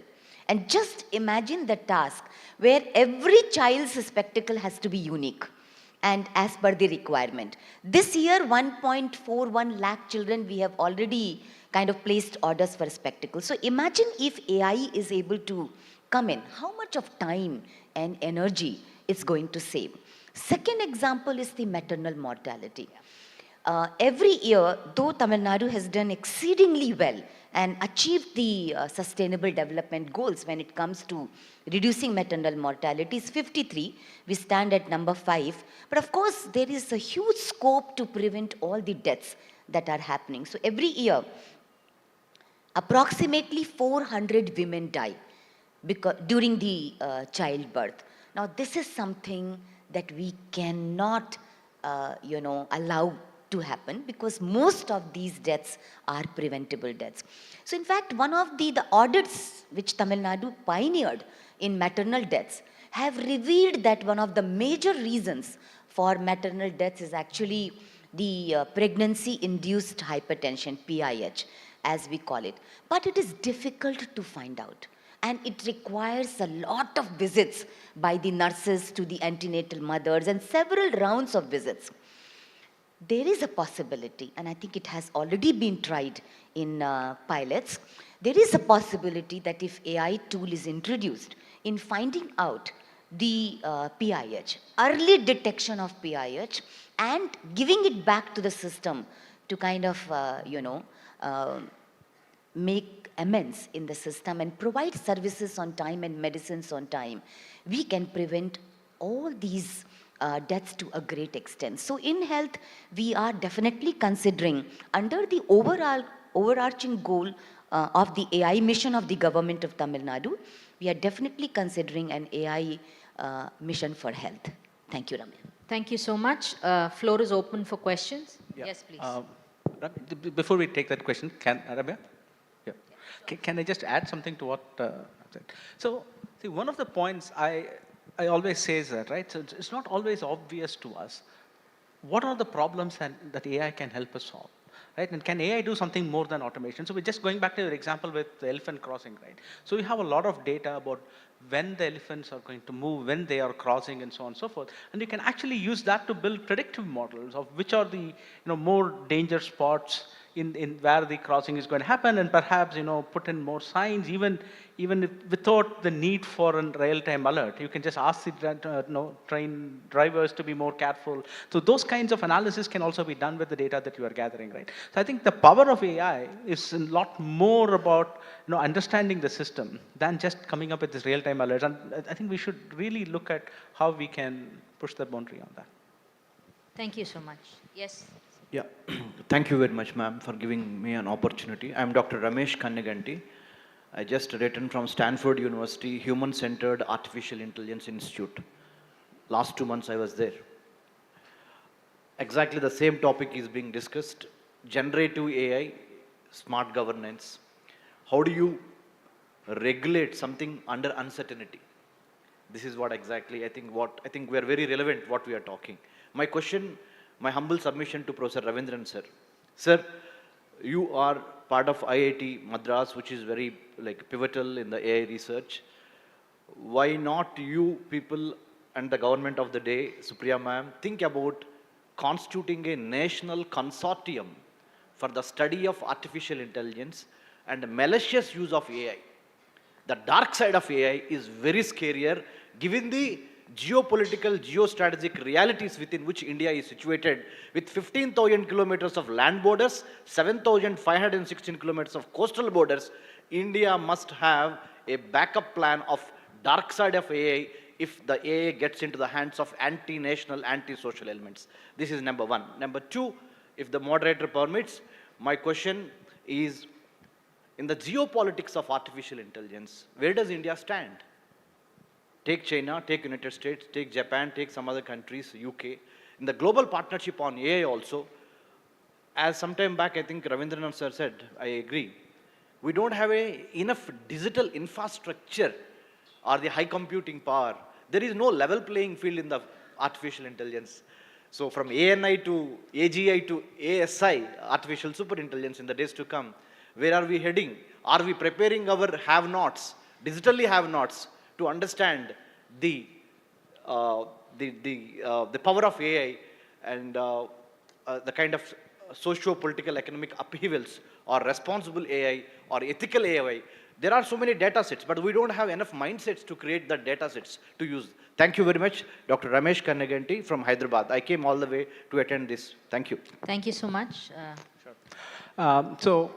Thank you for all those questions. In fact, the government, at least at the central government, right, has put in place a lot of initiatives to look at AI. In fact, very soon you should see an announcement about an AI safety institute that's going to be set up by the government. And as far as international bodies on AI regulation, other things are concerned, at least in the AI standard setting, right? So India is very much up there, right? So we are very active in the AI standard setting. And in fact, Sukhad, I know because I get a lot of the transcripts of what happens in these meetings, and we have been fighting a pitched battle with China in terms of making sure that our viewpoint gets heard in these international fora. And of course, the global partnership of AI, I think there has been no country more active in GPI recently than India, right? So that we have, but GPI is frankly, I'm going to regret this. GPI is frankly a toothless body. There's no point in being very active in GPI right now, right? But other places internationally, India is playing a role. But like you rightly said, right, we don't have a whole lot of compute power, so we can't really fight in terms of what gets out on a level playing field. So that's one part of it. The other part of it was about malicious use and so on and so forth. And I believe we are very cognizant of it. A lot of the initiatives that the government takes in this thing should not be in the public eye. Right? So that kind of defeats the whole purpose. But the National Cybersecurity Commission and all of the security-related bodies, the Ministry of Home and all that, they're very, very keen on looking at the malicious use of AI, and a lot of initiatives already in place. And IIT Madras has already, it's more than a year old now, so we have the Center for Responsible AI, which brings together the policymakers, lawyers, social scientists, economists, to talk to technologists, to figure out what is the right way to adopt this technology, what are the right guardrails to put in, and we have done quite a bit of work in terms of building recommendations for India and how to use AI safely in India and so on and so forth. So things are happening. I guess we should make more noise about it. Thank you. Other questions? Excuse me. Yep. The first question is to Supriya ma'am. Greetings of the day to the panel. And my first question to you is, you spoke about using AI to kind of give a 140,000 odd spectacles to.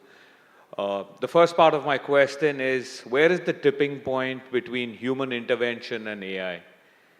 We keep talking data. I represent the advertising. I come from an advertising agency and thing. Where do you see the tipping point between human interaction or human interface and AI? And the second question open to the panel is, where do you draw the line? We keep talking data. All this while I've been hearing data. I've been hearing a lot of AI, intelligence and stuff like that. Where is the tipping point? Thank you. I really don't know if I have an answer to that particular very specific point. But you see, I don't think we have used AI enough at this point of time to even come to that level where we should really think about the tipping point. I'll give you an example of the issue of mental health in India. Now, with increasing urbanization, the stress factor, and all of us know how mental health is taking center stage when it comes to public health. Now, if you look at the number of options, treatment options that we have, the doctors who can provide us these specialized services, do we really have? Will we ever have that many number of doctors and service care providers to handle the challenge of mental health, which is coming at every stage, at every age of life, and different stages of one's career and life as you go through? But then you also have examples like Hilo, which is an AI-driven platform very much in India, where, people can call confidentially and share their mental issues. And it's an AI-driven platform which has thousands and hundreds and thousands of, curated answers based on real experiences, and can answer and tackle your problems without revealing your identity. It has become so popular that people are they are preferring to access it more because it's able to customize the solution. So in a scenario where you have huge challenges in private sector, health settings, in the government sector health settings, this can be a game changer. So I don't think we have really reached a point. We haven't used AI. I think even a very little percentage has not been used to come to a tipping point. We have a long way to go. This would be my answer. Thank you. If I may just, Mr. Hasit, I wanted to check, so particularly with with someone who's working in the private sector, one fear among the public is that AI will take my job. There are companies which have replaced human jobs with basic AI control. How do you see the future of this? No, certainly, I think technology for decades have been displacing the job, correct? It's a known kind of thing, correct? When bullock cart was there, then certain people used to travel on this thing, then train came, flight came. So technology is displacing the job, and this will also displace the job for sure. Correct? So it's about job displacement, not about job losing. As a part of displacement, certain reskilling will be needed at scale. But I can tell you, the human greed is enormous. Correct? More we become more productive, more time we get it, we consume more. This is historically proven, and that's why the consumption keeps increasing for everything. So if AI is able to make us more productive, save us time, more products will be created, more service will be created, we will consume more, and our greed will increase, and consumption will keep increasing.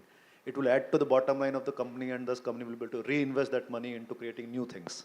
Correct? So you will see the proliferation of the services and products, new products, an exponential space.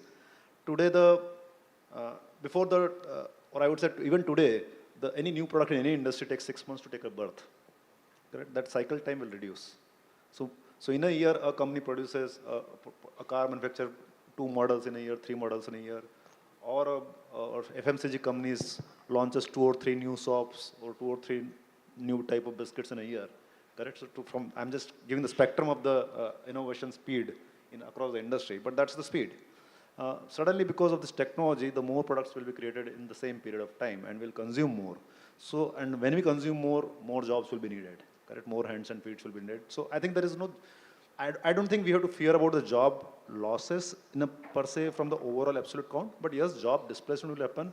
And I keep giving this example that at your home, that somebody has to get a nail put on your wall. The 2 people come in your house, correct? One person comes with a hammer and the other person comes with a drilling machine, correct? Whom you will choose, correct? Potentially, you will choose a driller because that person has the equipment, efficient, less noise, potentially less price than the person who is doing hammer, and finishes job faster, correct? So I think it's a person with the co-pilots and digital assistant and this capability person brings. I think that person will continue to have the jobs. And I think reskilling is the critical thing, and that's where the effort from the government as well as the education institutes plays a key role. I think suddenly the reskilling is the biggest business, honestly speaking. I think if somebody wants to have a startup or any other thing, reskilling is the biggest business because suddenly everybody has to reskill. The space of the skilling need has increased significantly, and that becomes a big business. Coming to the gentleman point, I think, as Madam said, in front of you are sitting in a tall building, correct? If you are just closest to the tall building, you can't see the peak, correct? You have to go far, correct? So today we are very close to the world of possibilities, and thus there is no point in talking about the bar end points. We have to go far away to see where is the bar end point. It's a tall building. One important change which may need to happen on technology side, which is early stage technology, despite AI being 150, 30, whatever number you say, it's mathematics driven today. So the AI is mathematics today, less of biology. I think it's give and take, it's more about the prediction models across the thing, including large language model, it predicts the next words and next words. Human brain doesn't work that way, correct? When I am speaking, my brain is not processing what is the next word I will bring, and that's why it happens, correct? So I think, and that's why the philosophy of current AI is a big data, big computation, and the prediction. So all narrative is not something similar to what human brain functions. So we need to study human brain function much better, and mathematics and biology has to come together as a part of subject to create a better AI, because today's AI is not efficient AI.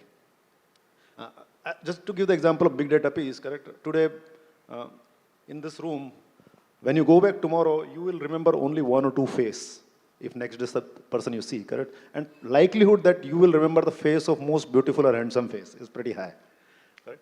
Odd looking face, probably me or anybody, you may not remember, but somebody who is better looking, you will remember. That is how human registers an image and data. You don't need too much of data to remember anything. But there is a way human process, certain images are stored at some place which doesn't get registered in memory, but certain faces get registered for longer duration. And professor may have the answer, but today AI treats every object as similar kind of thing. It stores big data, you need big memory, big data, and that's why you can process. But we have a different way of storing the information. We do not even know how it works.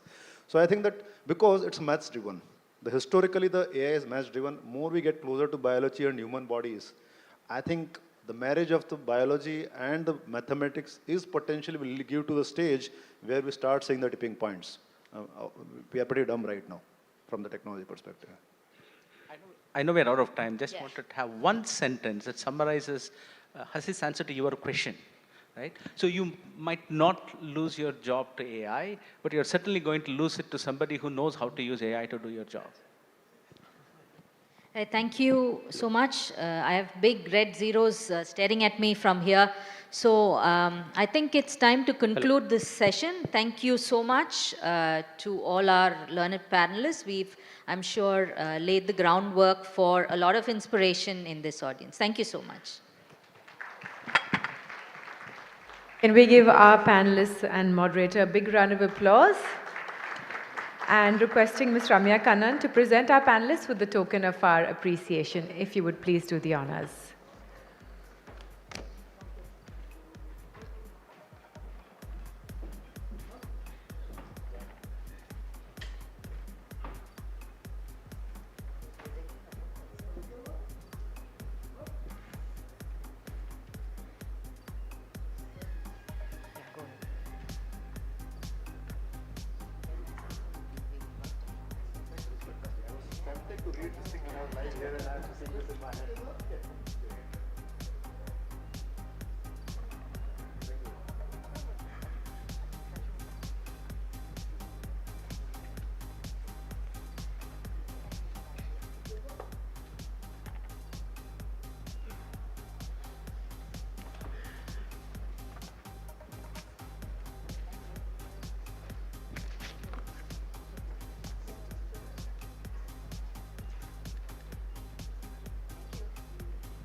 Can we have another round of applause for our panelists for kick-starting the day with this session?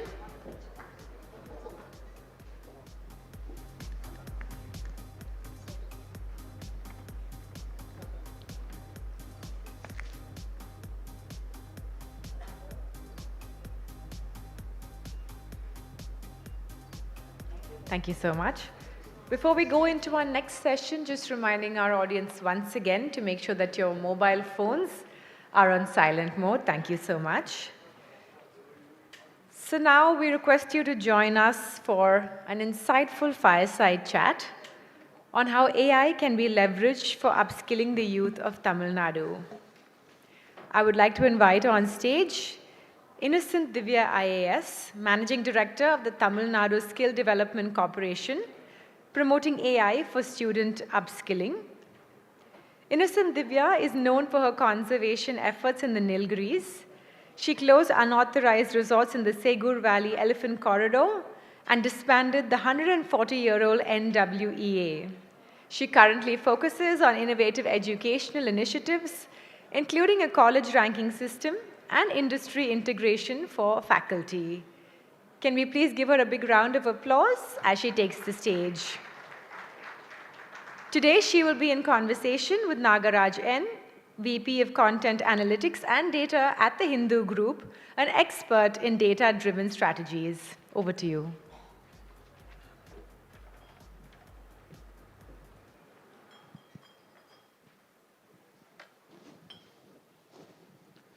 Good morning. It's a pleasure to be here with Innocent Divya this morning. Ma'am, you are the Managing Director of the TNSDC, and as such, in the matter of skills, the moment I think about skills and life skills, I'm reminded of the old proverb, give a man a fish, you feed him for a day, teach a man how to fish, and you feed him for a lifetime. The kind of work that TNSDC does for the youth of Tamil Nadu is teaching them how to fish, so to speak. As part of preparing for this fireside, when we spoke yesterday, you mentioned how AI has been part of some of your programs the last 3 semesters. It would be great if you could talk a bit about how AI is part of the Nan Mudalvan program and also other programs perhaps that TNSDC does. Thank you so much, Hindu, for this opportunity. It's a privilege to be here, pleasure to be meeting you, Mr. Nagaraj. So as Tamil Nadu Skill Development Corporation is the nodal skilling agency for the entire state of Tamil Nadu. We do a flagship program of the government of Tamil Nadu, the Nan Mudalvan program. So the Nan Mudalvan program is a program which has been launched to bridge the skill gap. You know, there's always a divide between what the students learn as part of their curriculum in colleges and what they do when they work in the industry, what the expectation of the industry is when they hire people. So this is the importance of Nan Mudalvan program, where we seek to make every youth in Tamil Nadu employable. So whether he is in any college, you know, regardless of the brand name of the college or regardless of whether it is a government college or a private institution, every child needs to have access to good quality resources and every child needs to have access to employment as well. So this is the objective behind which the Nan Mudalvan program has been launched, and here we offer emerging technology skills as part of the curriculum. Rather than it being an add-on, in many autonomous colleges, when you see there is a regular change in curriculum that happens probably every 2 years, 3 years. There is a curriculum churning that happens in need to the demands of the industry. But more so in government institutions or in affiliated institutions, it's a slightly difficult task to do, because you need to have textbooks and regular curriculum that is framed or standardized curriculum that needs to be there. Only then it can be incorporated into the academic credits. So what Nan Mudalvan does is something that is emerging. Take for example the EV technology, which is still emerging. They do not have the standardized textbooks, because each of the companies are doing their own innovation in technology. But this is what we are offering as part of the curriculum in Nan Mudalvan. From AI to probably digital, as basic as digital skills. We need to do this entire bridging of skills. There is something called this divide, skill divide, that can be really, I think today it translates to the digital divide. Because when you ask me as a person who's heading the Skill Development Corporation, what are your key challenges? I would say it is this digital divide. Because right now when we speak, the challenge itself in education or in skill delivery would be availability of quality trainers. Curriculum is available everywhere. Sources there everywhere. You take the internet, you can get access to any sort of information. But who will deliver it, and whether it is customized to the learning needs of the learner? That is the key challenge. So this is where the digital divide becomes more concentrated and more emphasized, because not all of our learners have access to digital devices. Neither do they have access to network connectivity. So I think this is one challenge that TNSDC, or in combination with the university and academia and also the industry, is trying to bridge here. I was about to talk to you about the digital divide. My next question was going to be about that. One part of the equation is the digital divide in terms of access to a device like a phone or a tablet or a computer, the connectivity, as you said. But in the whole scheme of AI and AI-related skills, the English language has sort of become the programming language. It's very difficult in today's circumstance to use AI without knowing English. Is there a route that you have where both of these are hand in hand delivered to students, so that it's not just English, but because English is such a important language in terms of AI, both of them go together? Yeah, communication skill, I think before we launched the Nanmadulan program, we spoke to industries, asked them what the gap was, what is that you feel is lacking in our graduates. And the one thing that almost all of the industries, regardless of the sector, they said communication skills. Because your children may have the talent, they have the technical capability, but when they perform in an interview, in that 5 minutes or the 10 minutes, are we able to form those ideas into words and impress the interviewer in front of him? That, I think, is a challenge, because our children, they come from diverse backgrounds, and this language becomes a barrier. But I think right now AI has almost all of these tools that are available in AI can be customized to local language as well. I think in future this will become a thing of the past. This language barrier will become a thing of the past. But right now, as we are speaking, yes, it is. So that is why in almost all of the streams, be it engineering, arts and science, polytechnic or ITI, we've taken this communication skill as one of the most important employable skills, and we've given mandatory credits to communication skills. It is not literature, it is communication. Email, business communication, and how you carry yourself. It also combines soft skills, because when you talk about communication, it's also non-verbal communication that matters a lot. So it is a combination of the soft skills and the communication skills that are given as 2-credit program, both in the first semester and in the second semester. In the first semester, we diagnose the skill level of the students, and then we customize the content. Then we categorize them into learners, A1, A2, B1, B2, and then we give them content that needs to be given to them so that they are able to graduate to the next level of competency. We've done this at scale. Almost every first year which enters into college, whether he is in arts or engineering, ITI and polytechnic, undergo this skilling. And by the way, Step Hindu is our partner. They have trained around more than 2.5 lakh learners in the state. Cambridge is our partner, and many such partners we have. So I think AI into communication skills will entirely transform this ecosystem, is what I believe. Professor Ravindran, in the previous panel, actually he ended the panel saying AI will not take away somebody's job, but somebody who knows how to use AI for the job. And that's where I think the Skill Development Corporation's focus is but also where the key challenge is also, I think, because it's not just somebody who knows how to do AI. Let's consider prompt engineering as a very key AI skill. Now, prompt engineering is something on its own is going to be helpful only when combined with another particular subject matter. Like if you are a mechanical engineer, you should know how to apply it to mechanical engineering, electrical engineering, electronics, computer science, and so on. How big of a challenge is it for you to find subject matter experts in those core areas who also have the ability to do AI, in this particular case, prompt engineering, very well? Is that a challenge? Is there something that TNSDC is doing to address it, not just in terms of the non-Mudal one participants, but also in terms of subject matter experts who will pick up AI and be able to spread it much farther?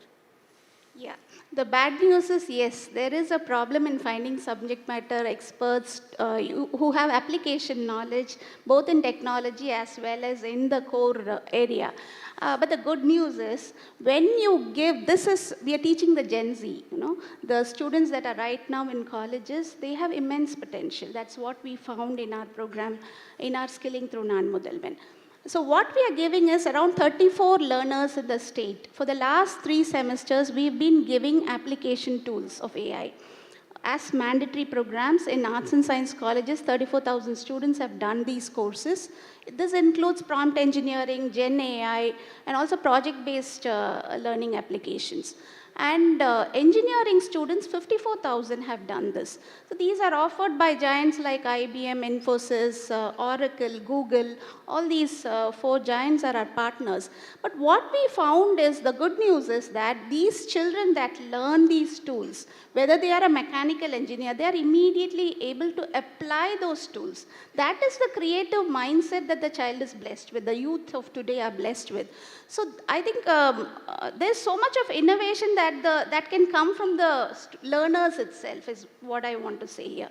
So when we give a generalized tool like a prompt engineering application tool or a Gen AI tool that is given to an engineer who's doing a core subject, and this is given to every student irrespective of whatever discipline he is studying in.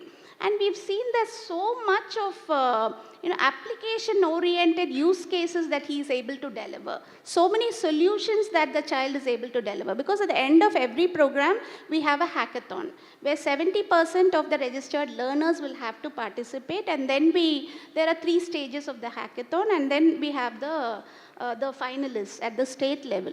And in almost every case, we have found that learners from rural colleges, names of colleges we haven't even heard about, those children make it to the top. So I think that is the good news. This generation has the potential to transform any technology into what they think would be useful to them or to the industry. As you were responding to my questions, the previous 2 questions, the kind of numbers that you spoke about in terms of 54,000 students, 36,000 students, and so on, it's a huge program. It's at scale. Are you currently using AI to help with that scale in terms of delivering kind of personalized tutoring or coaching, or in the assessments, or even in program design itself? Do you use AI currently, or do you have plans to use AI? We are using it at a minimal level, I would say. Because when we take a Google platform, a Google Cloud Learning, or a Coursera platform, all of these have AI tools in it. And they personalize the learning for the learner. But as the corporation, as the skill development or the nodal corporation for skilling, we haven't used AI to the extent that it should be. But we are planning to do it at scale because we did a pilot project with Ilayathalam. It was a chatbot that was launched to just understand, because after all, when we do all this skilling and then we connect them to the job market, when the industries come and pick up those candidates for campus placements, we see that the attrition is quite high. So we want to understand the dynamics behind why when they are able to perform in an interview, they get a job, why they are not able to stay in that job. What is that key criteria that the youth is looking for? Because the industry doesn't send them away. It is on their own choice that they leave. So this is something that we wanted to understand. We did a pilot project on it, and I think very stark regional trends were noticed. And also sectoral differences. You know, probably in IT, there was very less attrition. GCC is much less attrition. In core sectors, that is in manufacturing sectors, the attrition was high. And also this had regional disparities. You know, probably in Coimbatore it was much less. In urban setup it was much less. In rural setup it was much more. So this gives us a very deep insight into how we need to tailor make our programs. You know, not only for the campus, but also for those outside the campus, the unemployed youth, the graduates that are yet to find jobs, that are unemployed, or the dropouts, the school and the college dropouts. How do we need to tailor make these programs fitting to the aspirations of the youth there? And how are we to any child which gets into this, any youth who gets a job, 4 years or 3 years in the college, he's absolutely unaware of what the work environment is. I think this kind of workplace simulation models through AI, we will have to inbuild into their learning. So that he knows what he is preparing for. If he is preparing, there is a 4 career tracking that we do in college. When the student joins college, we ask them whether they are interested in placements at the end of 3 years, or they are interested in pursuing higher education, or they are interested in entrepreneurship, or they want to prepare for government exams. So all of these 4 career tracks, we clearly track them into, we attach them to mentors, and there is a clear learning pathway that is set for them. But many of them, they just take the decision based on peer pressure or on the parental pressure. So this is something we need to empower the child to take. For this, I think we need tools. We need psychometric tools. We need workplace demands also, the industry demand. With the data that we've got right now, we will work on some tools. We are working with agencies, but at scale, we will be able to do it in a short time. Yeah. Also from a skills perspective, we largely touched on the skill of working with AI. Is there some plans, or is there something you do around working on AI, meaning on the core AI itself, like developing a model, training a model, and so on? Because that is much more of a core skill by itself. Your thoughts on that?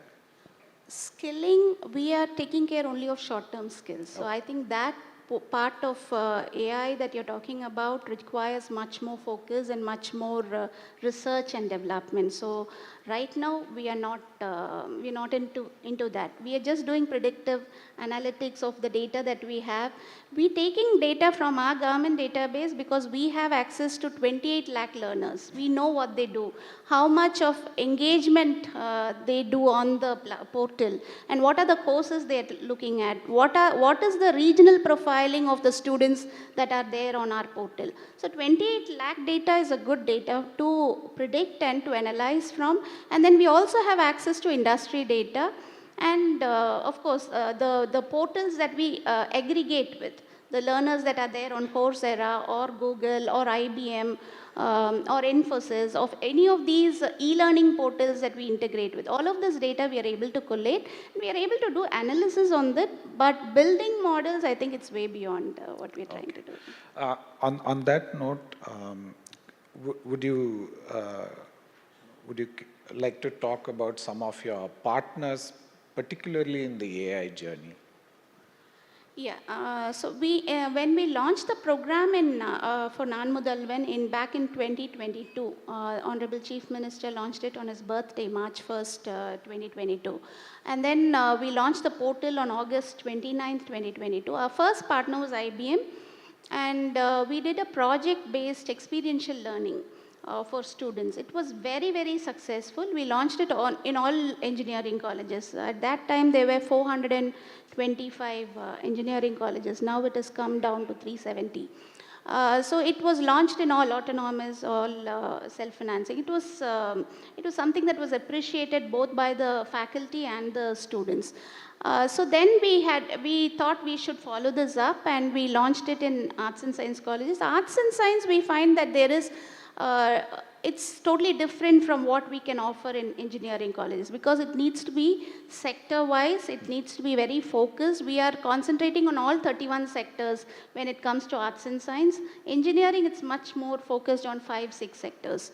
So there needs to be a variety there.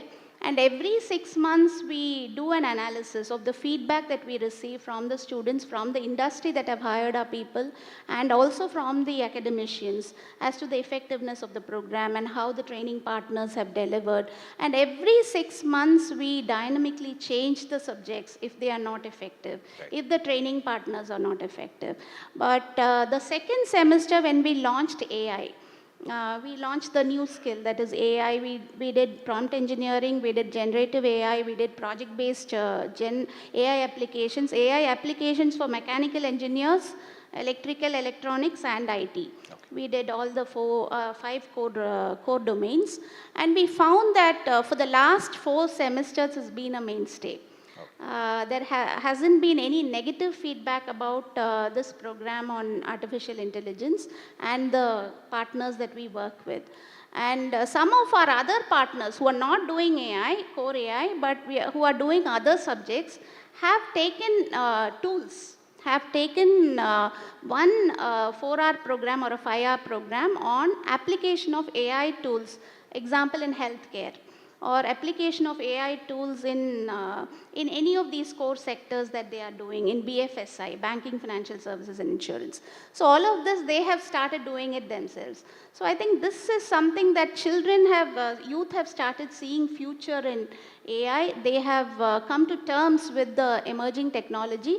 Academicians have started embracing it as well, because before the launch of every program, we train the faculty also. The faculty, there has been an increasing demand from the faculty for us to launch programs on use of AI tools for teaching. We have done that last semester, but we want to scale it up this semester. We want to give this as a mandatory course for all faculty from this semester onwards. So I think the partners, wherever there is negative feedback, we remove them and we take in new partners. That is why every 6 months we have a new EY that comes in to rope in new partners. But good partners are always, they've been promoted by the university, by students as well. Thank you so much. That comes to the end of my list of questions. I'm happy to throw open some time to the audience. Having said that, it was super encouraging what you're doing with AI and for skills, and your feedback on how quickly youth across the state, across urban, rural, and across the kind of courses that they do, their embrace of AI has been so positive. It's such a good story, and I think to some of the concerns that got raised in the previous panel, I think here is one of the answers, if not the answer, that people should get more comfortable with it, perhaps from a much younger age. Thank you so much. I'm happy to give some time to the audience for questions. Yes, Mr. Ram.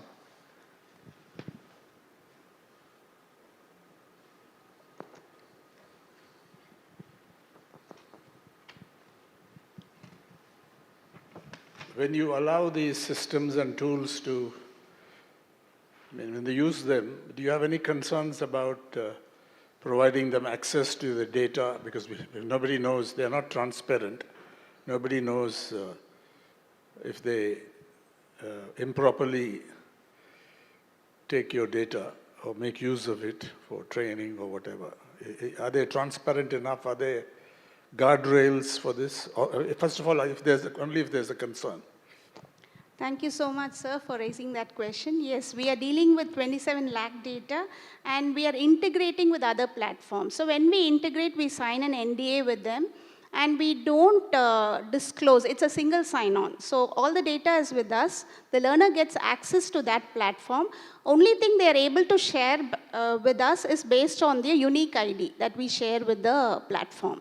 So based on the unique ID, the learner engagement, their exposure rate, whatever their completion rate gets transferred to us in form of dashboard. So we don't share any data with them. Of course, there is a concern about data privacy.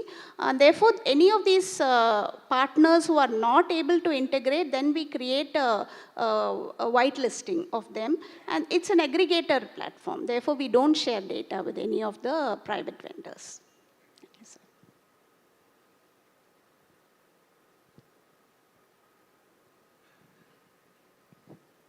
Ma'am, I heard you. I think you're doing a fantastic job for the state of Tamil Nadu. Ma'am, I would like to know from you the age group that the target audience that, in the part of the upskilling that you are doing, one query. Second query is knowledge, skill, and attitude. All three put together is education. Is there any specific attempt on developing attitude, right kind of attitude? Because in the age of AI, there are enough data sets, but the mindset has to match to the data set. Otherwise, there will be so much of disruption. Thank you, ma'am. Dr. Ramesh. Thank you so much. This is a question I think gets, I'm posed with this question every time I participate in any panel, because I know it's from an industry, probably you're from the industry. Attitude, I think, is one cause of concern for the industry. When we spoke about attrition also, it's the attitude that matters. That is why we are talking about a fitment, a job fitment. You can't change, you can't change an attitude of a person in a short-term skilling. I think that is completely out of range. It should be part of the education system. It has to be inculcated right from childhood. It also depends on various factors, various geographical factors, the environmental factors that come into play. Therefore, what we try to do here is assess the attitude. Assess, not change, but assess the attitude and mentor them and counsel them so that they are able to fit into a job role. That much we are able to do. And your earlier question was, sorry, I did not. Age group, yeah. So we start from schools, a program called Kalluri Kanavu. We start with career guidance from schools, because when the student is undergoing 9th standard, that's when he comes to a critical age of making his decision regarding his career. So as early as 9th, 10th onwards, he or she should start thinking about what career he's oriented about. So therefore, we start from 9th to 12th grade, where we give them career guidance for them. We just show them the various options that are available. Right now, in the minds of Tamil Nadu parents, only doctor or engineer are the two options that are available. So we have to counsel the parents as well. That's what we do in schools. So we have a career guidance cell. Those career guidance mentors are trained by us every 6 months, and they counsel the parents also. They counsel the parents to help them choose help the wards choose careers according to their interests and passion, not just drive them according to what they think is employable. And therefore, we give them those different career pathways. What are the vertical, climb that the student will get when they join a particular sector, and all of this they are exposed to. And we also tell them that resources are not a constraint. Neither are any access to these institutions. We give them access to learning material to prepare them for competitive exams that might be a barrier for government school students to get into premier institutions. And that is what we do as part of Kalluri Kanavu. Otherwise, our entire cohort of students is the youth. 18 to 35 years. So we also have an out-of-school program called the Finishing School, where we take care of unemployed youth, unemployed graduates, or dropouts. This will be the last question. Yeah, thank you. Thanks, ma'am, for doing the excellent job of this non-Mudal one. I have a couple of questions. One, with respect to this Prime Minister internship or something, is it something similar to that one you are tapping here for this Tamil Nadu non-Mudal one scheme? Because I know that a lot of people are getting trained. Even I saw a lot of volunteers running the WhatsApp groups, making our students well trained on AI and Python learning and all those stuff. But I don't think they get the right opportunity to get into the industry. So I think this internship may help. Will similar lines of that PM apprenticeship program, number one. Second question is about how the individuals can contribute to this non-Mudalvan scheme to help and support. Thank you, sir. As far as PM internship scheme is concerned, we are the nodal agency in the state, and that is a 12-month program. So every month, the student gets 4,500 by the ministry, from the government, from the MCA, and 500 rupees by the industry. They can give more also. All of the Fortune 500 companies are in this. And as far as Tamil Nadu is concerned, we have 12,800 internships that are open. They've closed now because the due date is over. And we had over 19,000 students applying for those 12,000 internship positions. But non-Mudalvan is different. We offer internships as part of their 12-credit program for engineering students in the final semester. It's not after college, but this PM internship program is after they've completed graduation. It's after they've done their graduation, it's for 12 months. Here, this is part of the curriculum, where credits are given for emerging technology skills, communication skills, digital skills, and it is integrated into the curriculum. The student learns it as part of their academic curriculum, part of their timetable. And internships and apprenticeship or hackathons are part of the curriculum. But PM internship is after they've completed. And the other thing is how you can be part of non-Mudalvan is any industry is open. We've every 6 months we invite industries to participate in our expression of interest, where they can be trainers. They can give the material, they can give the curriculum. We've opened up campuses. This is the non-Mudalvan is the tag, but we've opened up campuses to allow industry to come and train the students and hire them. And even for the placement support, what we've done is we've asked the industries to reach out for their diversity hiring, to reach out to us, because we do not expose the name of the college. There is talent available everywhere. There is talent available in whatever college they are studying should not be a barrier for that student to get employed in a good company, in a Fortune 500 company. So tier 2, tier 3 institutions where there is good talent available, we offer them on our platter. You need not dilute your hiring standards. You just need to come and tell us what your requirement is, what is the eligibility criteria you're looking for, what is the GPA you're going to hire, what are the skill sets that you're looking for. And then we will in turn screen candidates for you, and then we will offer them to you to screen them, filter them, and then place them. So this is the placement support that we are offering for all students in the state, regardless of whether he is in a government college or in a private college.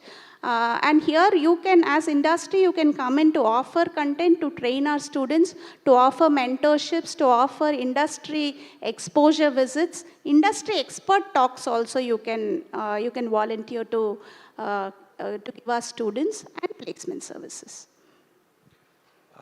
Thank you so much.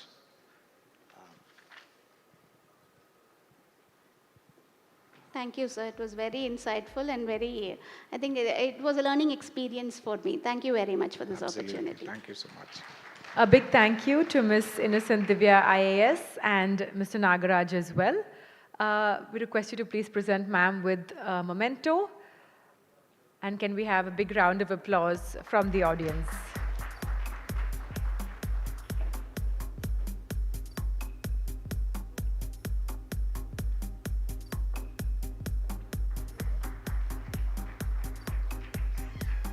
Thank you so much.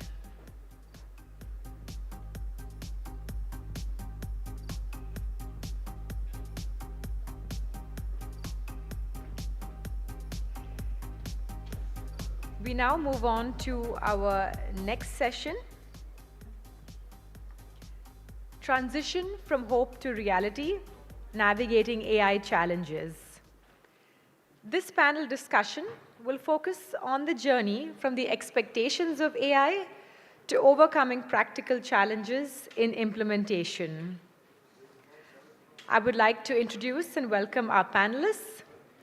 Manjunath Prasad, Head of IT Operations at TVS Mobility, addressing AI implementation challenges. Srinivasan AN, VP of Information Technology at SRF Limited, navigating AI transformation. Rupesh Kumar, Head of Data Center Projects at SIFI Infinite Spaces Limited, ensuring AI scalability. And Professor Annie Utra, Head of Computational Intelligence, SRMIST, advancing AI education and research. Can we give our panelists a big round of applause as we welcome them to the stage?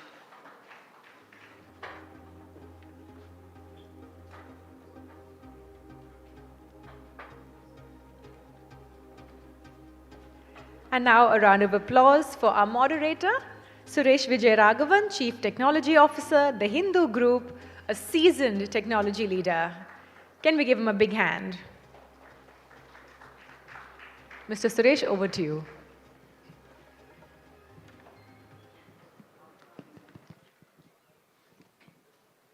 Hello.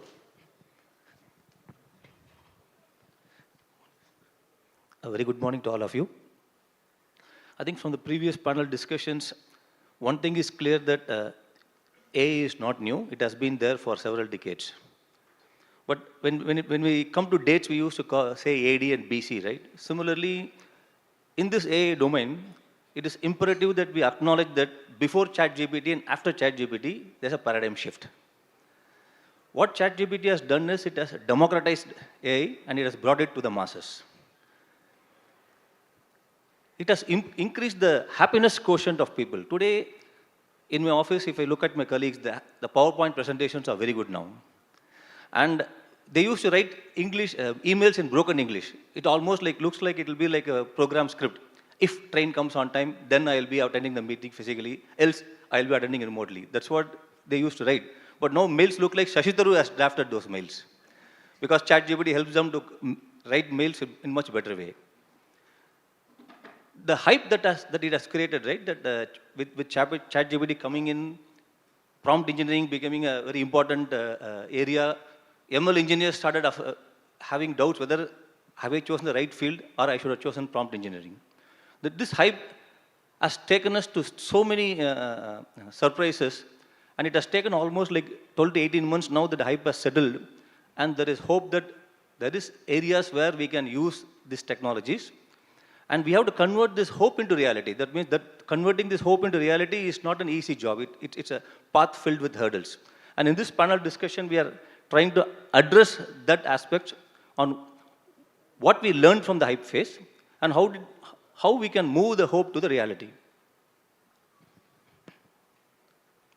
So I would like to put my first question to Manjunath.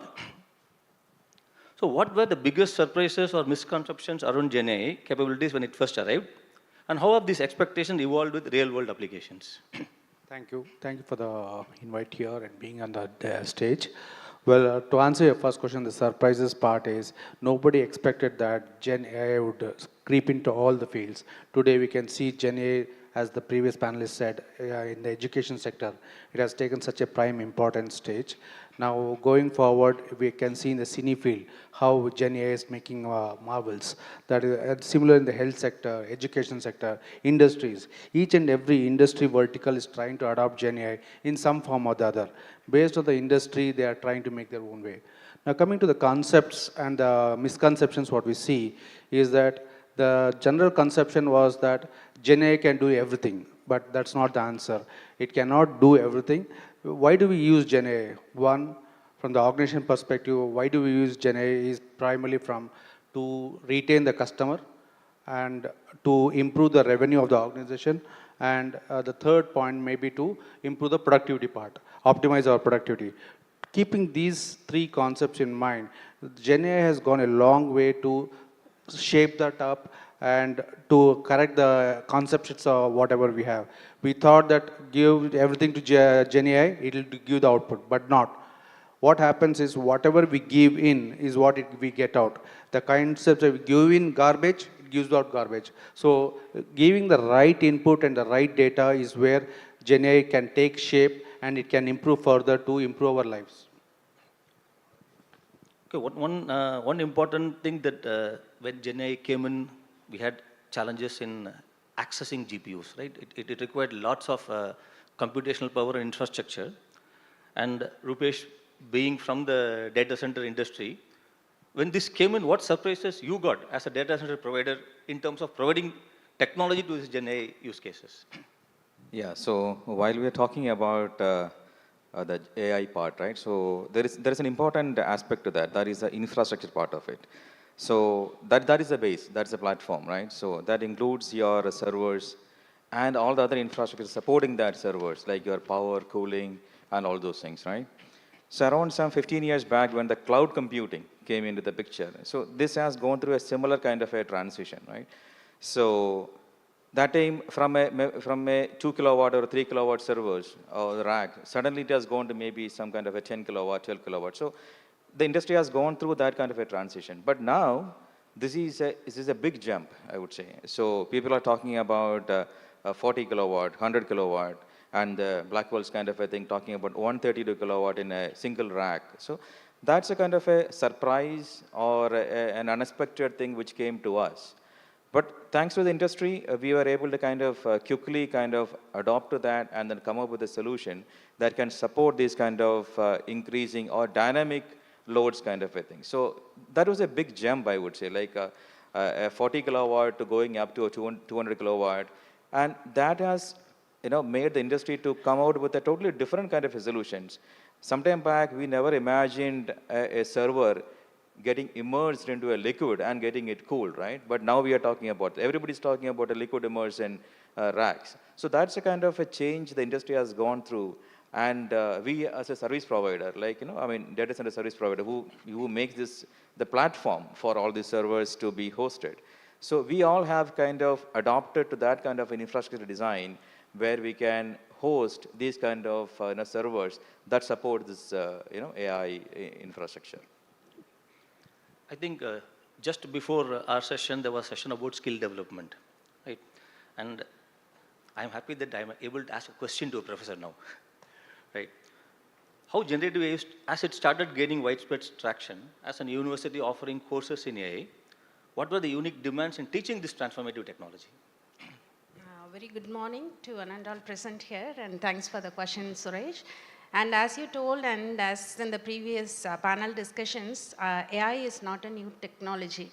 It has been evolved for around 30 years back, but still there are so many new Gen AI technologies are growing so fast. So in order to cope up with those changes, we do upskill ourselves, like our faculty members as well as the students are upskilled in terms of the Gen AI technologies like transformer technology, GAN, LLM and LMM. Recently we have we are talking about large language models, but now we have large multimodal models have also come into picture. So we are upskilling in all those areas, starting from Google's BERT model till OpenAI's GPT series plus the DALI. So until then, we are upskilling. In order to cope up with this particular demand, what we do is in our curriculum, we are free to add any kind of professional electives in any point in time, which can be handled by the industry experts also. And they can give some hands-on sessions to the students as well as the faculty members. This is how we cope up with the current technology, as well as we get trained to the hands-on technologies also. And then we have, in addition to the professional electives, we have something called as value-added courses also. This is over and above the curriculum. In the syllabus, we can add some value-added courses too. So any number of value-added courses we can teach from 15 to 30 hours by the industry experts. And not just this, we should also change our teaching style. So not just the blackboard teaching. In addition to that, previously we were using some IDE for programming stuffs. Now we are using some GenAI tools like Copilots, where we give, based on the program title itself, it can give you the coding, or you can prompt it to change the coding style also. So whatever we want that, so this skill also the teachers as well as the faculty members and students are also, we are letting them to know or explore all these activities. And we have another tool which is called as Python Tutor, where we code, when we are coding, the complete visualization will be available on screen so that the students will be able to understand the concept, how it is stored and how it is being executed and all those things. So these technologies are being adapted by the educational institutes, and in SRM we are developing platform called mixed reality based studio, where we are planning to offer anytime, anywhere to the students in the entire country, and we are expecting some support from the government also for this initiative. Thank you. You mentioned Copilot and you mentioned about code generation platforms. So initially when ChatGPT came in and our team started using it for code generation, code conversion, right? So the one condition that I put to them is you can use ChatGPT to generate code, but unless you understand the code, you cannot put that into production because ChatGPT will not come and debug it for you. A, and two, you have to integrate with the ecosystem about which ChatGPT may not be knowing. But this Copilot, what actually it did, it made things look very easy. People could actually put an Excel sheet inside the ChatGPT and start asking questions about data, and it started giving insights. But that does not translate. I can right-click in SAP icon and put it inside ChatGPT and start asking questions about my data, right? It's not that simple.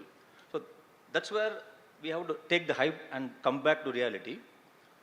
So question to you, Srinivasan, I know that you have been involved in lots of projects earlier. What are some lessons learned from early adoption that can guide businesses in evaluating the feasibility of GenAI for specific use cases?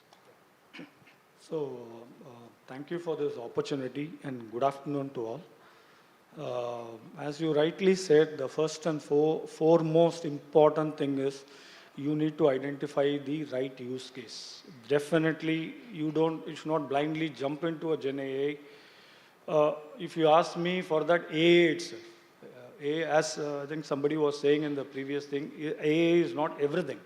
AI is going to be, it's going to rule the world, but it's not going to rule everything in the world. So that differentiation, people should be clear.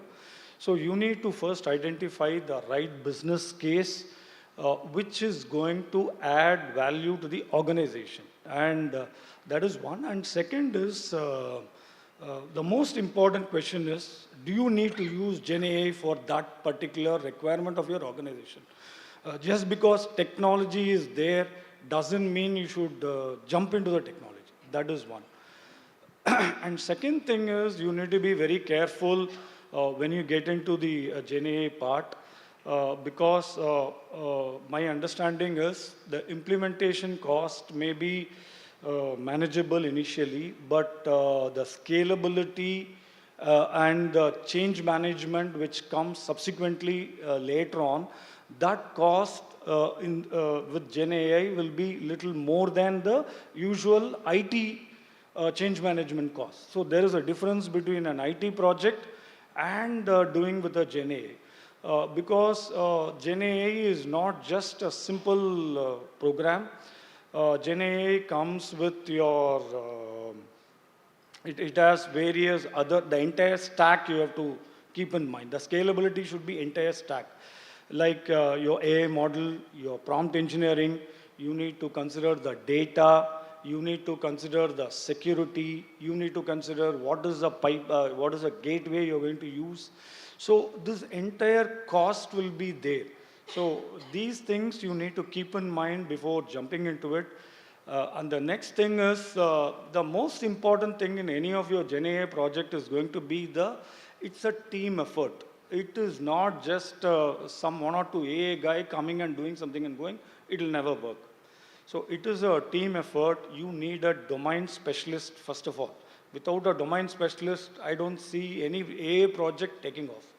And you need a data scientist, to manage your data, you need an AI specialist, and also you need a software guy to do the integration with Gen AI with your system. Because Gen AI itself cannot do anything. It needs to be integrated with your organization's application so that it can deliver what you want it to deliver. So these are the, so which is why, and my view is, it should generally be a top-driven projects, top management-driven project. And also, what I've seen is this change management is extremely important because people, at least in India, in some places, people will resist any changes coming into the organization because of various fears also.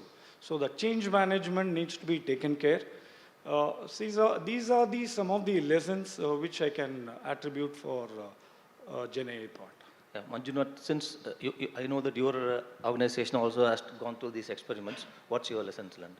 Just Srini has covered most of the points. Just adding few more to that is that the complexity also increases as we start deploying the Gen AI projects. So we have to be aware of that. We have to be careful on how to tweak, where to stop. Because once we start, there's no end. So we keep on getting into it. So we should know the boundary where we have to stop and utilize the investment, whatever we have made, and then take it up. So I always suggest to start small and then scale big as you see the benefit of it. That's one. The second thing is, just like Srini said, technology is not the one which has to be put first. The business case should be put first, the problem statement should be put first, and then use technology to arrive a solution at the problem. That would be the second point what we do see. The third point, the challenge what we see is, the major misconception is that it will throw away my job, I might get displaced about it. But as rightly said by the previous panelists, it is not going to throw away our job, but it is going to displace the way we are working. We have to learn new skills, we have to readapt ourselves of our working style, and then look at it. So if we are wary about these challenges, I am sure Gen AI is going to stay for long, just like cloud was there, the initial conception for 5 years back. Cloud would be a big way, is it going to be a comeback or not? Similar thing is where we are today, where cloud has become a part of every organization. The same way, Gen AI is going to be there with every part of life. It will be there with us, it's going to stay. Only thing is, humans will always be above Gen AI to guide and take the meaningful use of it. So the challenges remain, but we'll still continue to thrive on it. Okay. Rupesh, since many of these enterprises are actually your customers, using your infrastructure, so when they embark on an Gen AI integration projects, so naturally your team should also get involved, or what was your learning when your customers were trying to integrate these projects, and as they learn from this, what was your learning? So that is an important point, as Srini also mentioned, that this is a very closely integrated system. Okay, so it is not that the service provider decides that or the user decides that. So it actually a collective, decision making. So I would say some examples, like when we are kind of deciding a particular server to be used for that, or a particular technology to be used that. It has many aspects of, the supporting infrastructure around that. So many times what happens is the digitization is mixed with AI, right? So there the calculations goes wrong because the user may have a different, requirement, and the IT guy will have a different requirement, and the server guy will have a different, input to that. So what happens is, I would say a classic case, like when they ask us for a 40 kilowatt rack and we provision that 40 kilowatt rack. What happens is the usage may be around 10 kilowatt. So look at that, 30 kilowatt power is kind of idle there. So unless all these stakeholders in that, I would say that it's a very closed system, like from the user aspects and the servers, the service providers, even the network guys. So everybody has to collectively take that decision. Otherwise, we'll end up having a lot of resources unused here. So that's why I said, often we get confused with the digitization with the AI. So we often talk about digitization, and the AI comes after that. So the resource required for digitization may be far lower than AI computing. So, for example, I mentioned initially about the GB200, from NVIDIA. So, though we are one of the first and only certified NVIDIA data center design in India, and a partner in India, but then what we get these kind of requirements, are not to that kind of, capacities. Though people ask about that, but then in reality, they are not kind of using that kind of, infrastructure. So that kind of adds a lot of stress on the entire system, not only for service provider, even for the, the customers also, for like enterprise. So enterprise, when they do their IT budget or their IT capacity for the, coming years, that goes totally wrong if they are not kind of doing this in a very systematic way. So that's what I want to put it. You already have academic industry collaboration, right? And if you have any experiences in industrial, during this collaboration, when one of the industrial partners is actually taking up this AI integration projects, and from there, what is the learning that you get from an academic standpoint? There are a lot of lessons learned from the academic perspective when we have adapted Gen AI. So I just would like to say 3 points here. So one is state the goals clearly and start with achievable goals. That is one thing. Normally people do some projects just for, and they choose the models just for hype. So since the technology has come here recently and just for it is trending, they choose the model, which is not correct. And in the previous sessions also, the IAS officers were telling they were able to generate so many applications with very small technologies, and which gives a lot of productive results. Whereas here we say like just for hype or just for the trend, they are choosing some models which are very computationally high cost and all those things that need to be avoided. This is one of the lesson which is being learned. And another one is we need to integrate with the domain expertise also. And if not, the final solution may not be usable. So just to make the solutions usable, we need to integrate it with, we have to discuss with the domain expertise, and we have certain Center for AI in Earth Science and Center for AI in Health Science also in SRM. So Center for AI in Earth Science, we have been collaborating with the NASA scientists. So that gives us a real impact how the earth science projects are being working and so on. And we have in India, we are collaborating with IMD IMD staff members also. So this will give us what is the real need from their side, and for that if we are trying to provide the solution, that will be really an usable solution. And another thing is start small and then scale. That is another important thing. So instead of implementing everything immediately, we can scale it, and then we can build a prototype, and then we can scale. That would be a better option. Recently we had a talk with Mercedes-Benz Germany, and they wanted to develop something, a digital twin they wanted to develop on certain parameters like the thermal energy consumption and so on. And this particular system has to be implemented in NVIDIA Parker, which is very, very high. Computationally, it is a very high expensive system. So we are decided to go with what is the similar model that we can build without NVIDIA Parker. That is what we have analyzed, and we have decided we can go with Raspberry Pi with some set of parameters which are feasible or which can be matched with the thermal energy and other parameters. So this is how we are building. This is what the industry, based on the industry connects, these are the things we have learned, and hope this will be much useful. And this is what the industry practice too, I guess. Srinivasan, when you spoke about the lessons learned, one word that you used is integration. See, basically any Gen AI project doesn't work in isolation. It has to actually integrate with the existing ecosystem within the organization to give benefits to the organization. In such, you also mentioned about the domain expertise, which brings me to the point that any Gen AI or AI-based project, unless there is a cross-functional team that actually takes this and runs this, it won't be able to give a proper benefit back, or it won't be even successful. So what is your experience on building these cross-functional teams? And what challenges are there in doing this within an organization when you want to bring AI inside? Yeah, as I said previously, building a project using a Gen AI requires a cross-functional team.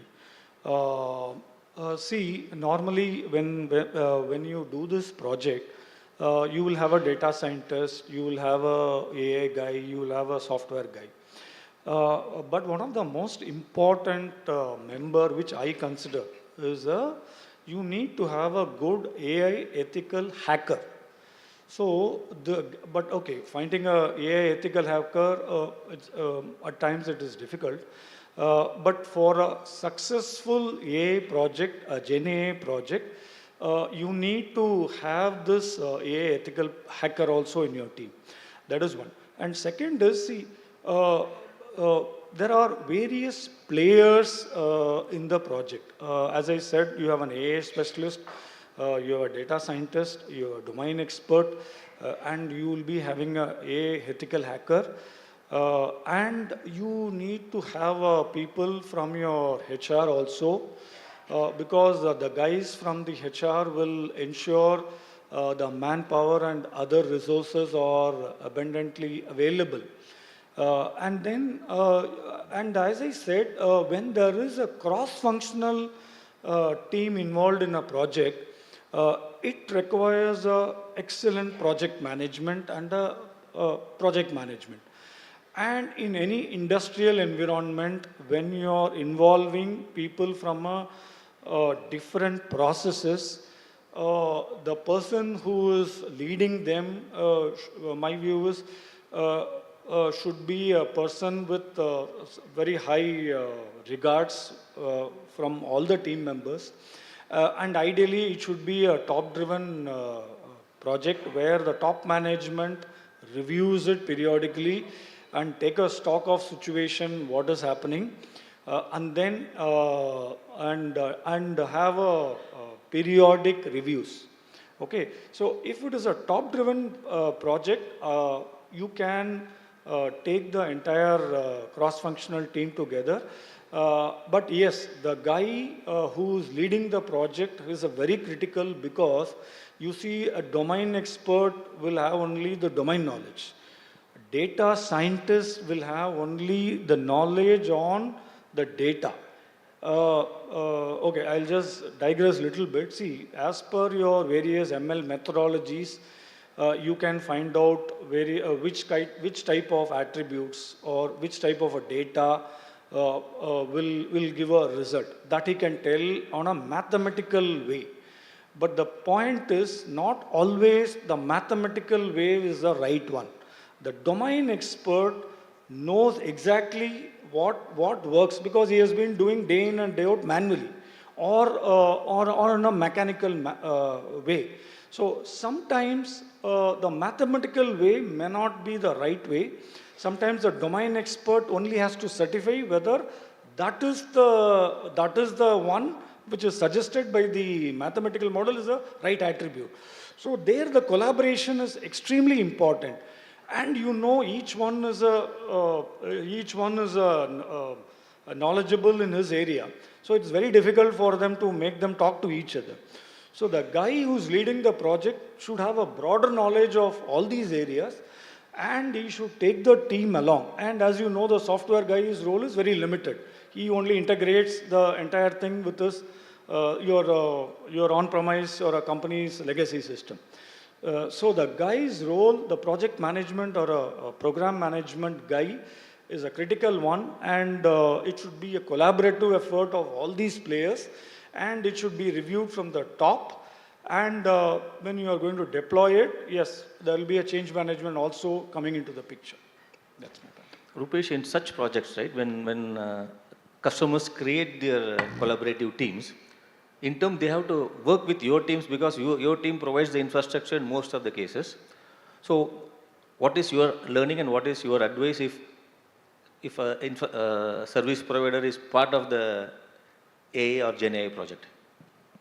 Yeah. So one challenge which we all go through is that there's no standardization on this part as of now, especially on the infrastructure part of it. Because each server, whether it's NVIDIA or Supermicro or Intel or Cerebras or whatever it is, they all have different operating conditions. Okay, so it is very essential that the team who is deciding on this should understand this and then choose the infrastructure that can kind of support, a kind of a single, environment.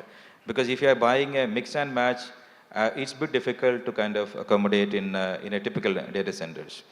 So though there are measures which we have worked out, we have solutions around that, but then, I'll tell you an example, like maybe an NVIDIA is asking for a 37 degrees Celsius of water to be fed to that racks.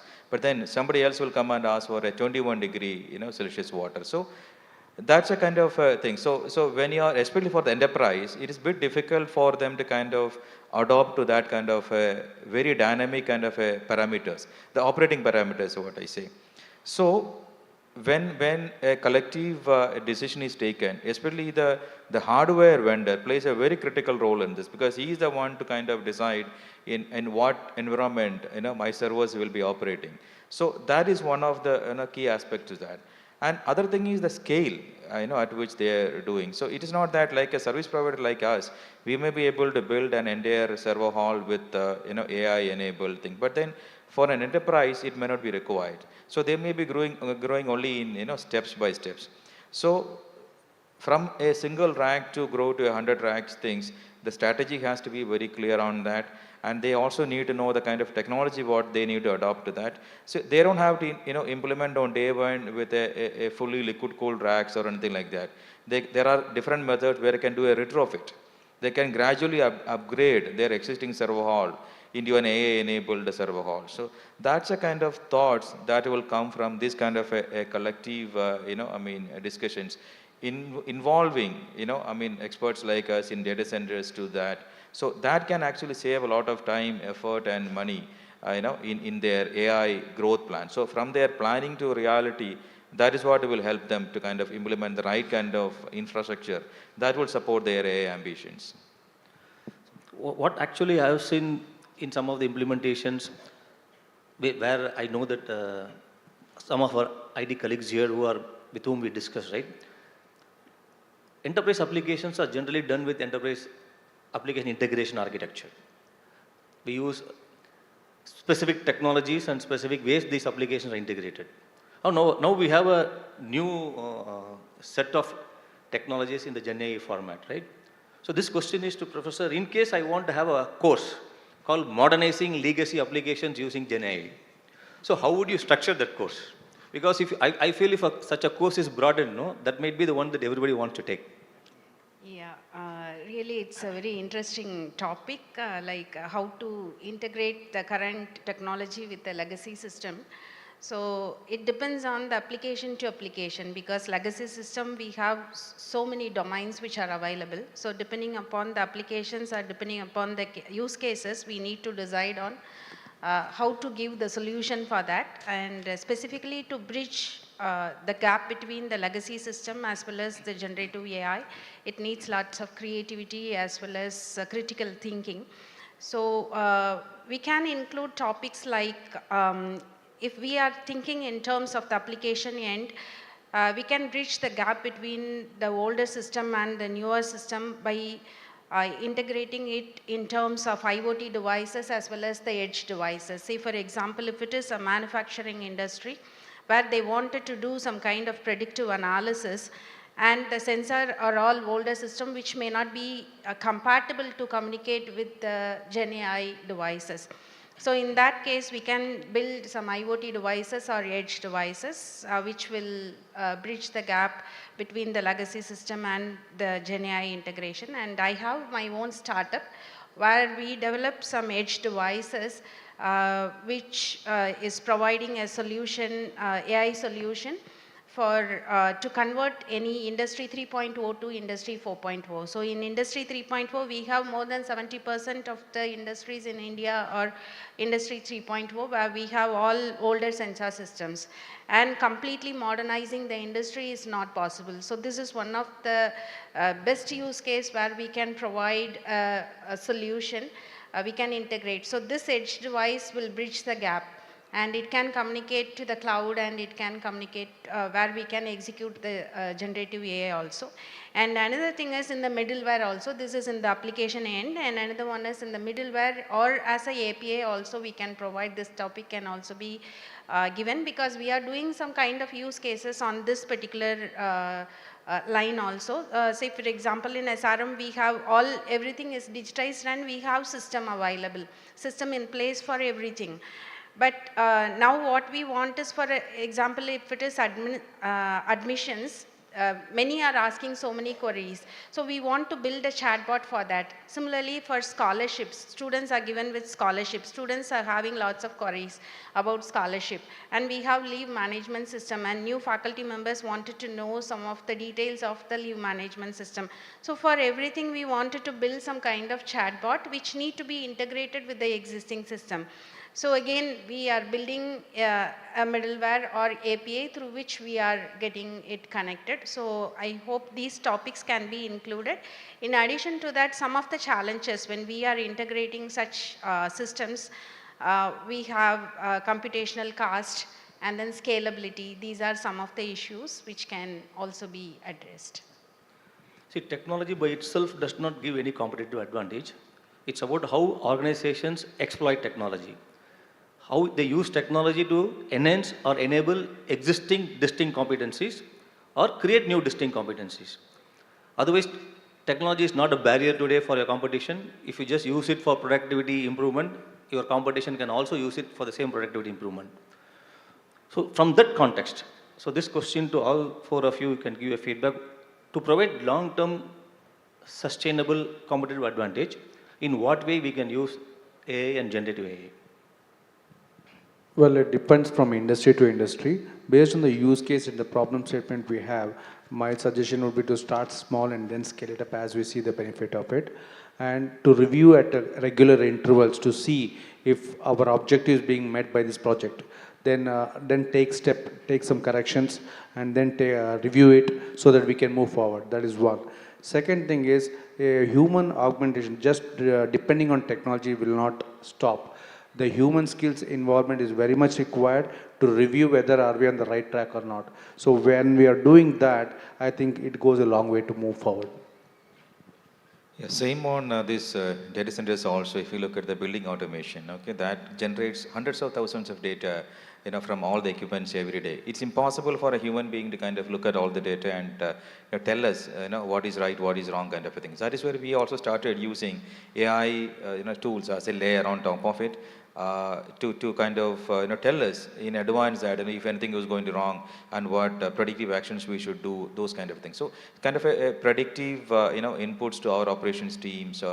That's the thing which we are implementing it, especially in our building automation side. See, first thing I will say is when an organization is using a legacy systems, I think the data will be in silos. So before you embark on a Gen AI project, my view is even an AI project, I will prefer to do a data warehousing activity first.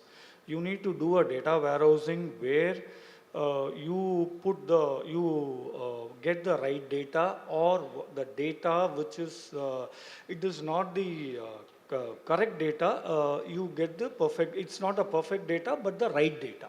So I will use the word right data, not the perfect data. You do the data warehousing, bring the data into a forum, and you need to expose only that to the Gen AI. See, this is as everybody has said, it's a very it's lucrative as well as it's a very dangerous also. I have seen even I had a discussion with some of the hyperscalers where they are very, very cautious in what they are exposing to Gen AI, because there are various things in this. First is your data privacy you need to take care, because let's say we were talking about chatbot. If I expose my customer data through a chatbot or even to a Gen AI, I don't want the price which I give to one customer should be known to the other customer. This is, in most of the industry, it is quite common. So you need to ensure these things that your Gen AI, if a competitor asks for a price, your Gen AI should not tell. So these things you need to take care. So your data, first is your data warehousing. Second is build in your data privacy in such a way, Gen AI, it's not a risk for your organization. And then the very, very important thing when you come to Gen AI is you ensure that the data which Gen AI access, it is not violating any copyrights. Because for your project, your Gen AI should not access a copyright thing. And the next thing you need to keep in mind is any AI should be a explainable AI. It should not be a black box. If it is an explainable AI, then your users will also have confidence in the system and they will start using it. Otherwise, I have seen in the organization, they will embark in such an ambitious journey. After 1 or 2 years, it will be residing somewhere, nobody will touch it. So this is, so that should not be the case. Otherwise, the cost which has been invested will not be of use for a long term. Being an academic institute, we can build some prototypes only or proof of concept. So the scale-up operation can be done in industry level. So though we have many industry collaborations, and I expect all the industry and academia should join hands together so that they can test the POCs which are being done in the industry, done in academics can be tested in the industry. So that is very important. And another one is participatory learning to AI, which is recently, one article has been published in Hindu, maybe 2 weeks back, I guess. So every stakeholder should get involved in all AI activities. That is one of the main theme which is being posted. And this initiative has been done in many of the IITs, and IIT Madras also this initiative has been done. And this should be, if we are implementing this participatory learning into AI, this will reduce the biasing as well as the data transparency and privacy can also improve. This is another thing. And one more challenge I just wanted to mention is, in the previous panelists also, they were mentioning India is the biggest AI consumers. So why can't we are so many LLMs have come into picture and we are all using LLMs. But in all the LLM developments, there are Indians across the world. But none of the LLMs have come from India. So we all should join hands together to work on it because the research is happening in academia. So the industry should also join hands with academia to produce more research in AI and come out with good results. So what actually, to summarize, to move from hope to reality, it's very important that first you consolidate and validate data, create a collaborative team, start small, and then you can scale. Have enough guardrails inside so that both the governance and ethical concerns are taken in. With this summary, I open this panel to the audience for questions.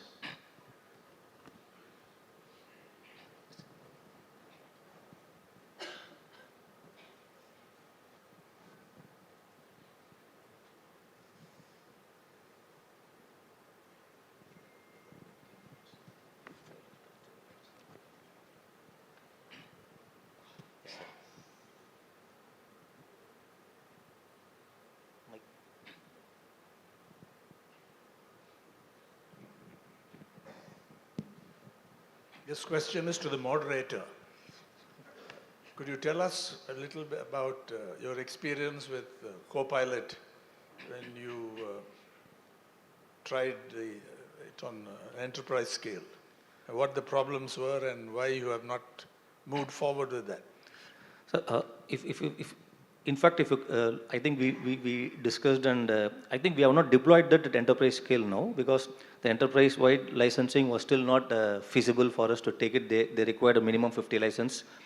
But individually, people have taken co-pilots and used it. I know, sir. And within the CIO community here, we also had a discussion, and there was a analysis done and submitted globally, at least from the Microsoft standpoint, I don't think Microsoft people are here. After having used Copilot for almost 1 year now, they have found that it is being used only for creating summaries of meetings, and that too requires a human supervision to see whether the summary is correct or not. The rest of all the usages have, as I said earlier, has given happiness, it has increased the happiness quotient of individuals. As an individual, I am very happy because this Copilot helps me to do lots of things. It has improved individual productivity, but is there a line that we can link that to the organization's productivity and say that this has improved the bottom line? As of today, I don't think there is evidence, at least within the tech community, that we have seen that we can showcase that we did this and this is the change in the bottom line that it has impacted. But it will happen. That's why when we move from the hype to hope cases, identifying the right use cases where we can actually point this Gen AI adoption to a bottom line improvement, or if you are able to use this for creating new distinct competencies, it can even help us at the top line.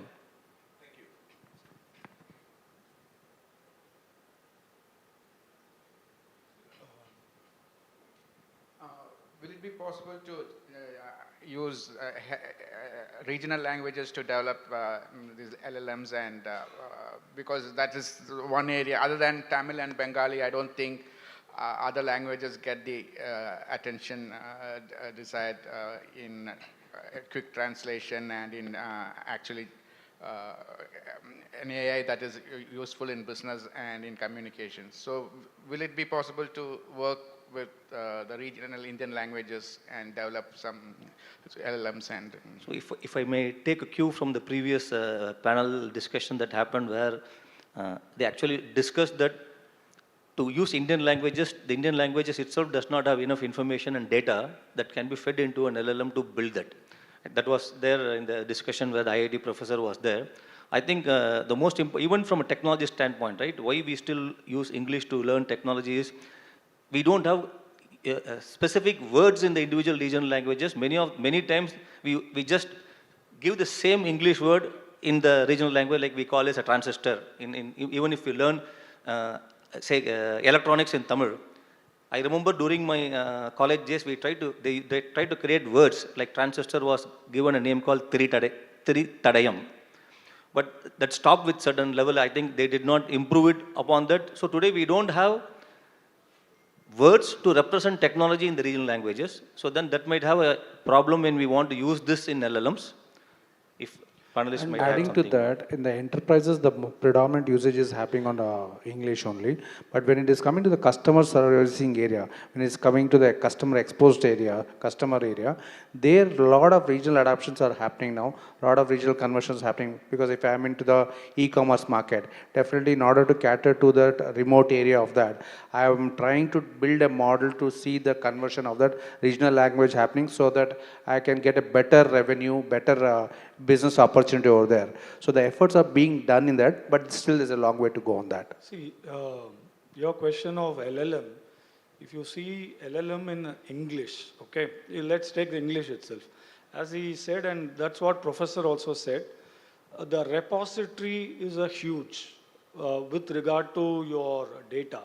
But the repository for regional languages, if that repository is a big one, or if you are able to arrive at it, then your LLM on a regional languages will be a better sense. Otherwise, it will be purely English to the regional language translation. So rather than a translation, if we are able to build that repository in the respective regional language, I think an LLM level will make a better sense. Yes. I want to know the difference between grid and cloud computing, and how can cloud and grid computing used to improve the AI deliverance. And the second is artificial intelligence, does it make humans lazy? These two questions.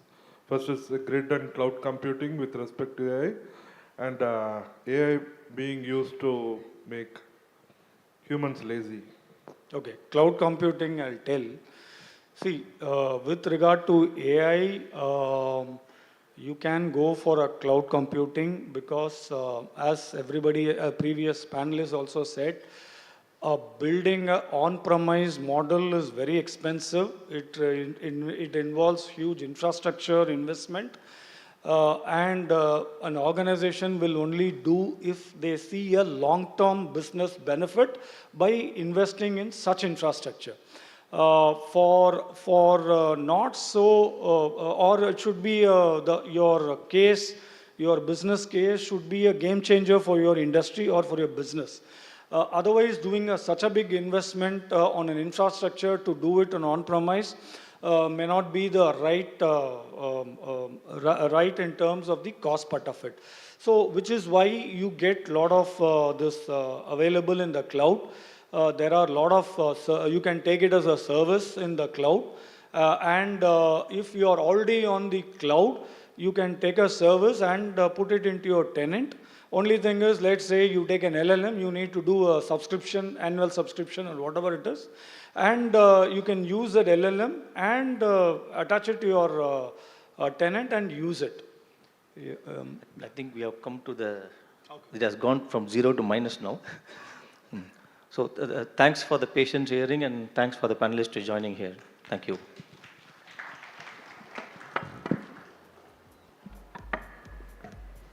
That was quite a meaty panel discussion, so I think it definitely deserves a big round of applause. And requesting Mr. Suresh to present our panelists with a memento to mark this very special occasion.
Can we have another big round of applause, ladies and gentlemen? Thank you. We would just like to take a moment to thank our partners. This event is presented by the SRM Institute of Science and Technology and powered by SIFI in association with Manage Engine. The Confederation of Indian Industry is the industry partner and CIO Association is the strategic partner. Retail GPT is the FI Digital Commerce partner for this summit. And Tamil Nadu Healthcare Systems Project is the healthcare partner, and Latent View Analytics is the data analytics partner. Tamil Nadu Technology Hub has been roped in as the digital transformation partner, while the Tamil Nadu Skill Development Corporation has come in as the skilling partner. Chennai Metro Rail is the mobility partner, and our TV partner is Pudhiya Thalumurai. A big thanks to all of our partners, if we could give them a hand for their support in making an amazing event like this happen. So ladies and gentlemen, we will move on to our next fireside chat. So this is all about empowering students in the age of AI and skilling them for tomorrow's innovations. So join us for an engaging discussion on how to equip the next generations with the skills needed in an AI-driven world. I'd like to introduce on stage Professor Revati Venkatraman, Chairperson, School of Computing, SRM, championing AI innovation for students. She has extensive experience in academia and research, including international collaborations and mentoring entrepreneurial initiatives. Can we give her a big round of applause and welcome her to the stage?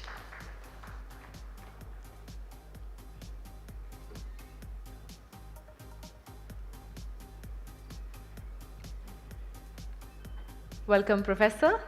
Today she will be in conversation with Srinivasan Ramani, Deputy National Editor, The Hindu, facilitating insights on AI-driven skills. Can we give our moderator a big hand?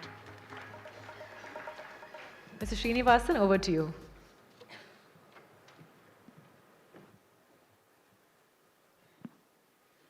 Good afternoon, everyone. We are truly in the age of AI right now, which is no longer in the realm of science fiction, but a reality alive and kicking. I just wanted to introduce, or rather tell you a short history of where AI stands, how AI originated and where it stands now, before we go on to the discussion. Roughly 75 years ago, in 1950, we had the theoretical computer scientist Alan Turing, who proposed the Turing test, which basically questioned whether machines can truly think. In 1956, Claude Shannon, he demonstrated a basic working of AI using an electromechanical mouse that learned how to solve a maze. That happened in 1956. In 1960s, you saw the emergence of rule-based AI systems. In the 1970s, scientists are already proposing how to use AI in medicine and chemistry, the potential of AI in medicine and chemistry. In the 1970s, you also saw the slow introduction of expert rule-based systems that started being used widespread in a widespread manner in industries. In the 1990s, there was the advancement of the idea of neural networks. In 2000s, we saw machine learning becoming key to AI progress. In the 2010s, we already entered the age of big data and machine learning, and we saw the introduction of deep learning programs and its utilization in a big way. You saw how Google's deep learning programs managed to create something called AlphaGo, which defeated one of the most powerful chess engines. We saw the use of AI use of machine learning in detecting cancer through looking at medical images. And you also saw implementation of AI in a big way. Now it is practically ubiquitous. You see virtual assistants like Siri and Alexa. You see self-driving cars. You see healthcare diagnostics. And you also see widespread use of natural language processing. And boom, soon after that, you saw the implementation of Gen AI, which has truly democratized knowledge and made specialized knowledge and tools, automated tools accessible to anyone today. Gen AI has actually democratized the use of AI.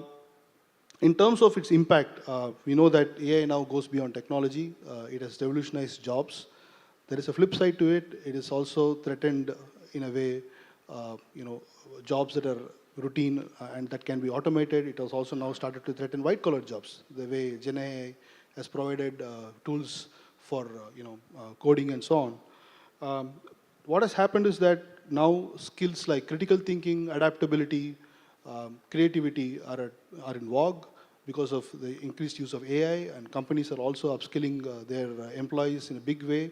You see you see new roles such as AI ethicist, data scientist, AI engineers, and so on coming up. Even something like prompt engineers, and we also see that existing roles such as software developer, data analyst have been made to specialize more. So in this milieu, how do we train our next generation? We are still in the midst of a demographic dividend. We made good use of it in the 1990s and 2000s in the software boom. And how do we make our youth and our younger generation well trained enough to encounter the AI boom? That's something we'll discuss with Professor Revati Venkatraman, who is the chairperson of School of Computing at SRM Institute of Science and Technology. Good afternoon, ma'am. Very good afternoon, Srini. Ma'am, the first question I wanted to ask you was, can you tell in brief as to what kind of additional or even new training in IT and engineering do you think we need to impart to our engineering students to prepare themselves for this AI? Yeah, thank you. So first of all, it's a pleasure being part of this event. So let me, as you rightly pointed out, the domain of AI is not kind of restricted to computing and computer science students. And it's a field which has been there decades back, as you were rightly pointing out about the evolution of AI. And there were a lot of research that were happening in 90s also.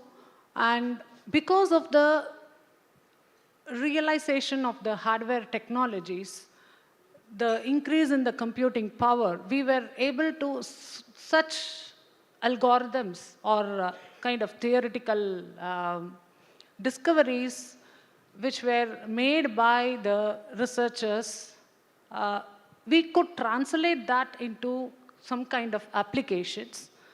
And once that has started coming, once such types of adoption have started, you could see a lot of sectors adopting AI, like healthcare, and then manufacturing, pharma, and so on, agriculture. And with the government's, Indian government's push, and also the state government's push on AI mission, you could see that there is a lot of hype about the AI technology and the skills that are, the students as such are very much eager to learn the skills. Let me take a quick diversion and focus on some of the core engineering professionals, because that is the thing that I generally feel that there is in any academic institutions, people fall for computer science and engineering, and there is not much takers for core engineering branches. And how can a core engineering student leverage these AI tools? So it's very, very important for them. One thing is they should focus on the fundamental engineering skills that is still going to stay on with them. The problem solving and the creative thinking approaches. So these are the things that still the AI cannot come anywhere near that thing. But adoption of AI tools is very, very important. So a core engineering professional with necessary AI skills. So once he goes to industries, he may have the, because he knows the background, he knows how to adopt AI technology, which could transform some of the traditional engineering practices. And he might lead the digital transformation initiative of the industries, and many of the industries are also adopting the data-driven approaches, automation and data-driven approaches. And it's all about the adaptability of the future, right? So now the AI technology is coming, tomorrow something will come. And the thing that students should learn is how easily they can adopt to a new technology. So that is a crux that everybody should learn. And coming to the computer science and engineering students, so much as was being talked about the co-pilot, where it is able to easily create programs for whatever programming questions that you ask. For a computer science engineering student, if he thinks that as a software engineer, his job is only to code and not to do anything else, it is wrong. For a being a software engineer in industries, I'm sure the industry colleagues in this hall would, agree with me that the role of a software engineer is much more than it is like designing, deploying, and integrating. And system integration is one thing where the ChatGPT, or the Copilot or whatever, so it cannot do much because it doesn't understand the business context or the business logic of what you are trying to do. And as the previous panelists were mentioning about it is about the data set that the entire thing is being trained on. You give in garbage and you get garbage out. So so they should be kind of, as computer science and engineering professionals, they should always focus on the foundational problem-solving skills. And they should have this as a kind of complementary tool. It is never a replacement to programming. Certain things this Copilot, GitHub Copilot could do easily, like once you develop a code, it could also give some kind of suggestion. Suppose you want to comment, like what this code is doing, or as a novice into the programming, if a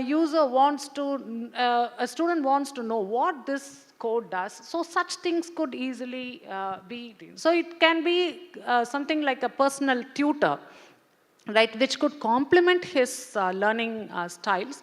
But other than that, he should focus more on the fundamental problems, and he should, as a computer science engineer student, they should focus more on the maths and the core computer science skills, which is going to stay with them forever. So if they learn the fundamentals and skills strong, so any technology, but they should keep exploring about the different technologies that come in, and these types of things. So they could do some kind of recurrent jobs, which could be easily. Yeah, in other words, ma'am, you're trying to tell us that since automation does away with routine tasks, it requires more specialists, and therefore good training in core concepts and core precepts of computer science and knowledge will stay in, will keep the student in good stead when he or she graduates into industry, right? Yeah. Ma'am, one question I wanted to ask you was, well, yes, programmers and others, they could use these tools as supplements. From personal experience, I can tell you that even journalists or designers, they have found the use of Gen AI to be liberating and revolutionary. I'll give you an example.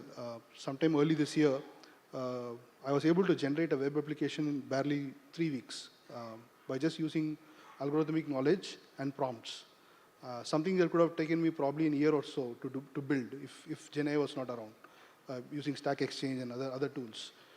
Simply by giving prompts in English language, we were able to generate maybe around 5,000 lines of code, built iteratively over time, and to build a web application. And the tool also helps us, our designers, for example, to take their projects forward, our data journalists to do some really innovative work and so on.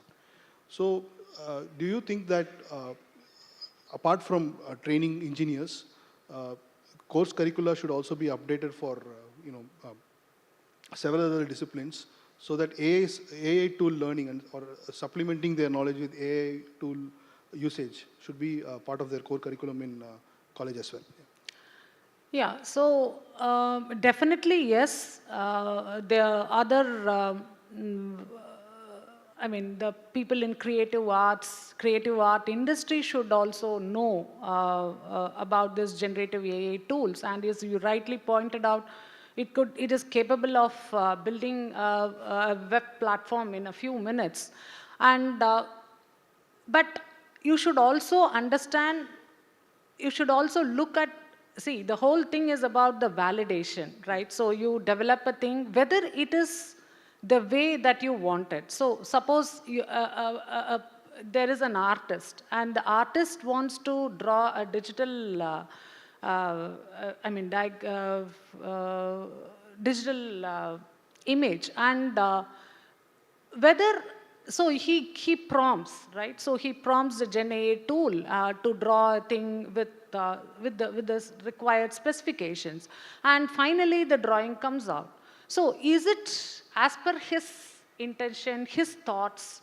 So that is the question that everybody should, as a creative, from the creative side, including journalism, they should ask the thing. Definitely it can do the repetitive boilerplate coding. That's the repetitive task that they could do. But more than that, any specific things that should be added by the human. So if it is in arts, they could add that human touch, whether the emotion, whether it is resonating well with the emotions or the deep thoughts that an artist has. So those are some of the things that he could probably add on or complement as a thing. But in a commercial arts industry, definitely these types of, they could come out with a base image and iterate over a certain set of values to get different versions of the same thing. And also in, say for example, in virtual reality, so you create different palettes, or also in gaming industries, you create lot of palettes and other things. And from the palette, they could take all the items and they could come out with a wonderful image, right? So that could be very much useful. But of course, there is always a word of caution. The copyrights, it was also pointed out by some of the earlier panelists, the copyright infringement issues should also be taken care of. And there are, whenever it is an enterprise, so many of the enterprises are using on some of the products which are copyrighted. And how do they, I mean, if these are going to be taken away, excuse me. So how are we going to regulate these things? So regulatory frameworks are also evolving over time. And I'm sure that as creative arts or these are some of the curriculums which are already available in the structure, I mean in our course structures. And the students are provided with lots of hands-on skills. Right. That is the thing. Yeah. So have you incorporated in SRM-IST some interdisciplinary or multidisciplinary training modules to tune students to this learning? Yeah. Yeah. So at SRM, we have, by nature, SRM is a multi-streamed university where many engineering, arts, and then medical professionals are all located in a single campus. So that gives them a lot of opportunity to collaborate with other students, other disciplines, the cross-functional expertise. So we actually kind of leveraged on this, and we have floated what we call as a multidisciplinary projects across streams. And this is also funded by the institute. And the thing is, a team will have an engineer, a computer science engineer, so probably a mechanical engineer, somebody from the health profession. So it all depends on the project, and different members will be there, and somebody from the management also to tell about the business value proposition of the project. So that way they get a lot of hands-on experience working on the projects. So, and the other one is, at SRM, the artificial intelligence and data science are core courses which are introduced into the engineering curriculum for all the engineering students. And some of the Gen AI courses, as the users, they are also introduced in the art stream also. And in addition to that, many of the design thinking is also one of the course which is being introduced, studied by all the students across all disciplines. So this design thinking is one course which gives them the opportunity to think about user experiences, relate them, I mean, understand their pain points before even arriving at the problem statements. And we have a long-lasting relationship with School of Design Thinking at Intellect Design, and they have trained our faculties. We have 170 plus faculties who have trained in design thinking, and they have in turn trained the students, which gives the different dimensions and perspectives. In addition to that, we also provide our students with industry problem statements, as Professor Annie was mentioning. We work with many automotive industries and finance industries and few R&D centers also. We get the problem statements from them, and the student teams also work with this. So that way they kind of get the knowledge and also expertise from the industry on adoption. And then we also have the agile practices. we encourage students to explore on agile practices, the user, asking them to write about product backlogs, and then dividing the sessions into sprints. So these are some kind of models which are the industry practices. We just give them we try to explore all these things. Ma'am, quickly, can you tell us what kind of ethics training do you provide to students? Because AI ethicist is now a profile that is looked for. Yeah. Right. So ethics is a very integral part of the course in all the courses, and the students' ethics as such is not a separate course. For every course that the students study, it is kind of interwoven into the system. And whenever the student studies about foundational courses, any foundational courses, and if they involve AI-related projects, so we ask them, so it is about the evaluation and assessment. So that is where the students also learn a lot about ethics. So we ask them what is the, and ask them to, about the data set, what is the kind of data set, and whether is it well represented or all the use cases well represented within the data set.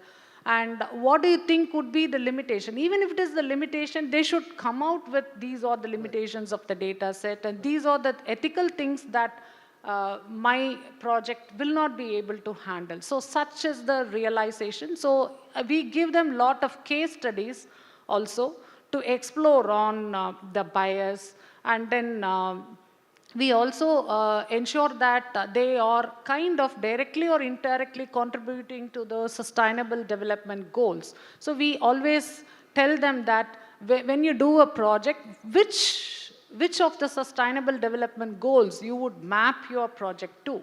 And this would kind of encourage them to think about this. And responsible AI is actually not a technological challenge. It is a kind of ethical responsibility or social responsibility of the developer, right?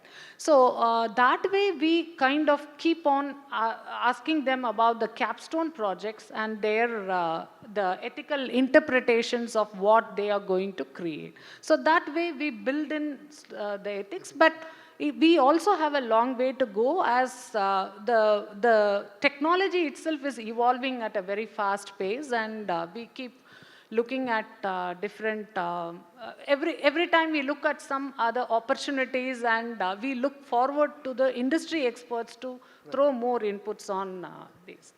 Thanks, man. To sum it up, the future is bright for AI training, and at the same time, it's also challenging because, as you rightly pointed out, it's a dynamic environment, and students need to pick up new skills forever. With that, I'd like to open the floor for discussion. Any questions?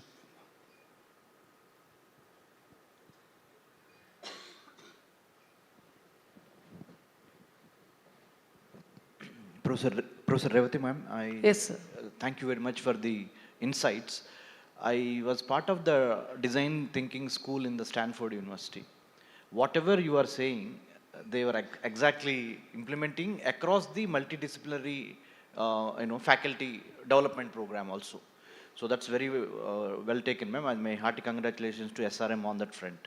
Number two, my important question is regarding the multidisciplinarity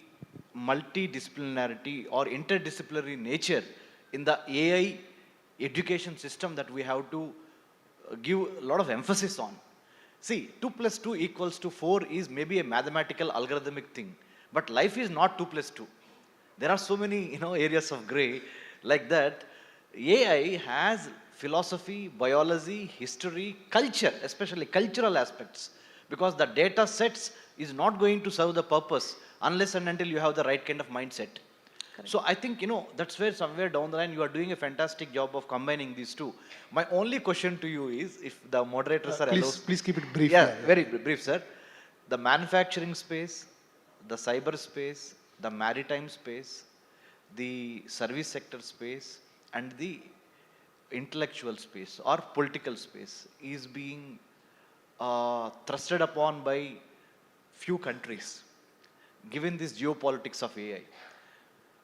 Most of the data centers are not in India. We have only 152. United States has 5,432 data centers. In the last 20 years, our data is being already there in the United States and Western countries. We are living in a neo-colonialism. Thank you, sir. I'll take this as a comment. Please respond to that, madam. Thank you. Sir, your question. Okay. Yeah. Thank you. That's well. So far, nobody has mentioned, with reference to education, one of the most stunning developments in AI, its applications, its benefits, is AlphaFold 2 in computational biology, and won half the Nobel in chemistry this year. Yes. Does that come into your teaching systems at all? Students, are they using the protein database and the database put out by Google DeepMind, mainly DeepMind? Google has acquired it. Has that made any impact on the educational scene? Yeah, so definitely it's a great moment for AI engineer to get the Nobel Prize, because Nobel Prize was initially, predominantly it will be awarded to the physics and chemistries and those who have contributed in science domain. And a person who is from the AI background and getting the Nobel Prize, definitely it has impacted. And this actually reiterates the point that AI is being used extensively across disciplines in various problem statements. And coming to your question on education, the Gen AI tools are used extensively by the professors and also the students. For the professors, if you want to come up with a curriculum on a recent technology and plan, and ask them for a set of quiz questions, definitely the AI tool is able to come out with a range of quiz questions, including the options. But only thing that we need to do is kind of validate it, whether it is kind of relevant, all these questions are relevant, or do you have ambiguity in the questions. So that is the thing. And students are also extensively using this AI ChatGPT. I know much is being talked about the assignments that are being submitted by the students, and it is up to the faculty to find out whether these are the assignments which are taken from ChatGPT, right? So that way, the evaluation and assessment of the course, it is also changing a lot.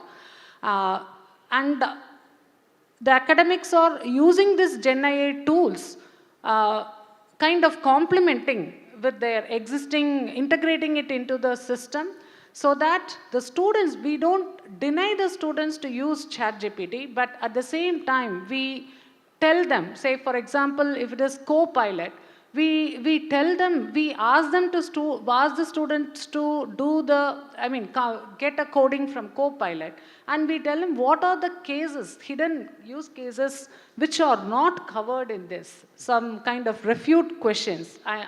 This I should thank the Professor Viraj from Indian Institute of Science, who has actually helped us to build such types of concepts within the thing. So such way the faculty and students are also getting equipped with adoption of AI tools.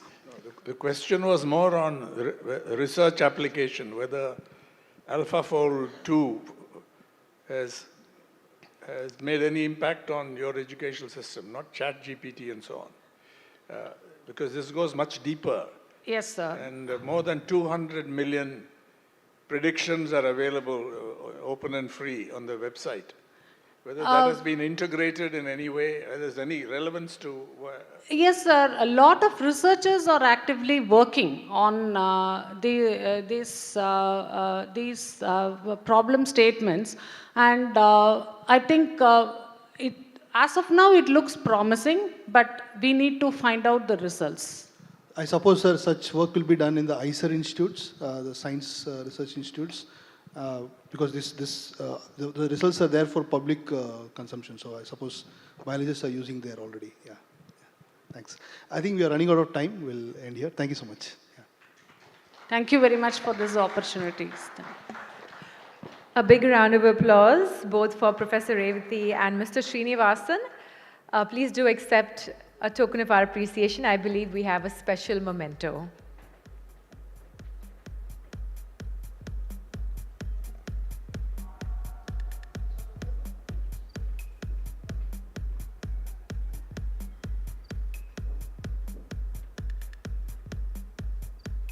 Can we have another round of applause, ladies and gentlemen?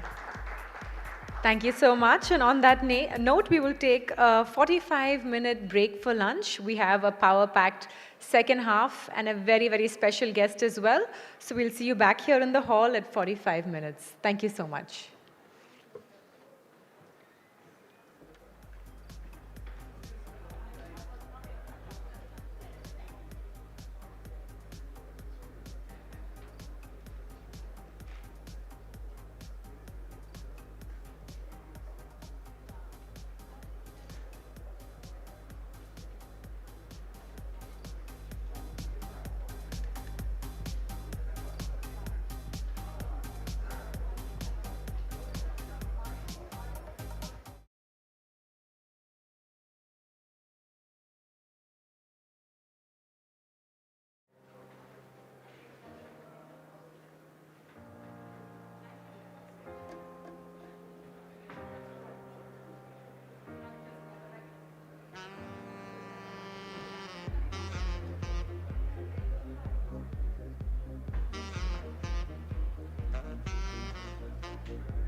so much.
Check. Welcome back, ladies and gentlemen. Our event today is presented by the SRM Institute of Science and Technology and powered by SIFI in association with Manage Engine. The Confederation of Indian Industry is the industry partner and CIO Association is the strategic partner. Retail GPT is the FI Digital Commerce partner for the summit. Tamil Nadu Health Systems Project is the healthcare partner, and Latent View Analytics is the data analytics partner. Tamil Nadu Technology Hub has been roped in as the digital transformation partner, while Tamil Nadu Skill Development Corporation has come in as the skilling partner. Our mobility partner is Chennai Metro Rail, and our television partner is Pudhiya Thalamurai. Can we have a round of applause for all of our partners and their support to make a wonderful event like this happen? We now move on to our next session titled Driving Innovation, AI's roles in transforming business operations. This session delves into the role of AI in reshaping business processes and driving innovation across industries. Please join me in giving a warm welcome to our panelists, Sadiq Ahmed, founder and CEO of Pathfinder Global, innovating with AI in business; Raghu Achat, VP of Information Technology at Tejo Engineering, transforming operations with AI; Nitin Maheshwari, Director of Information Technology at Flex, driving digital transformation; and Hariharan Veeramuthu, Chief Information Officer at Gulf Asia Engineering and Projects, enhancing business strategies with AI.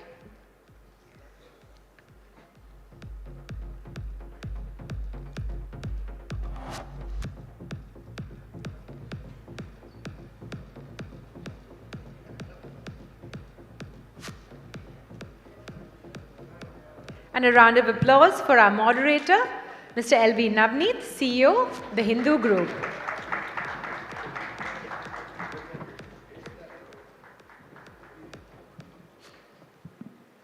Good afternoon. Hope everybody had a good lunch.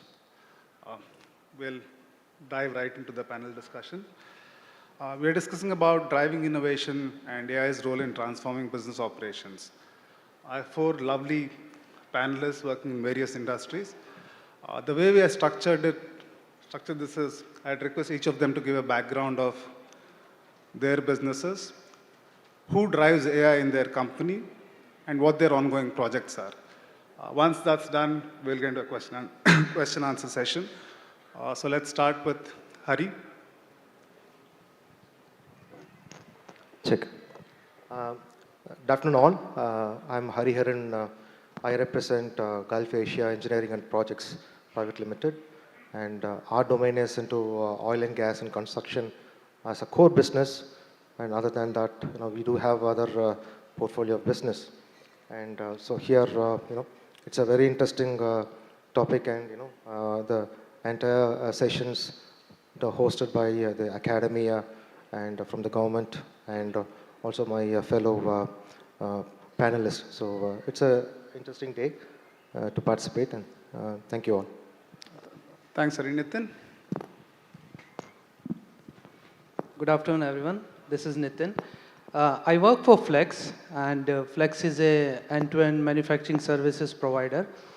As such, what we do, we create great product for our customers, and we cater to a diverse set of or segment of customer, right? In terms of like healthcare, automotive, manufacturing, and for sure, really looking forward for the great session here. Thanks, Raghu. I head IT for Tejo Engineering, so we are into bulk material handling, engineering services, manufacturing, etc. As far as the digital transformation and AI journey is concerned, specifically with respect to AI, so we've taken a slightly long view of things. We've done our POCs and POVs at this point in time. We have certain things which are not gone into production yet. We're sort of waiting for the clearances, because if you look at the UDA cycle, we're sort of at the D stage now. We're just waiting for the management to come out and give us a clearance to move ahead. Thanks, Sadiq. Hi, this is Sadiq, founder CEO of Pathfinder. We are completely a Gen AI company today, focused completely on lifestyle and retail. Had a lovely 24 years of growth in retail, and today we are proud to say we're the first vertical AI to run an application layer with Gen AI for retail. So we'll talk more about it in the session today. Thanks. Now what we'll do is, typically in a panel, you have one question and that question gets tossed around. And usually there's a lot of duplication in content. So the way we have structured this is to get a variety of questions in. I have different questions for different panelists. So the views may not be of the entire panel, but it reflects individual views. We'll go in the same order as we began the introductions. So my first question is to Hari. Hari, how can businesses strategically integrate AI to enhance operational efficiency and drive innovation across functions? That's a great question. So, I mean, we all come from different industry, and there are 3 pillars: people, process, and technology. So now there are many IT tools and IT systems that are being implemented by the different industries and the different companies. So what we need to first look at is, okay, so what is my the core areas where we have the bottlenecks in the process, or where we need to fine tune our existing systems, or we need to migrate from the legacy to the digital journey. So I can cite an example, so in our industry where, so oil and gas, whenever there is a location where oil has been identified. So right from, the collection till the, segregating of, the oil byproducts and then sending it to the different end users.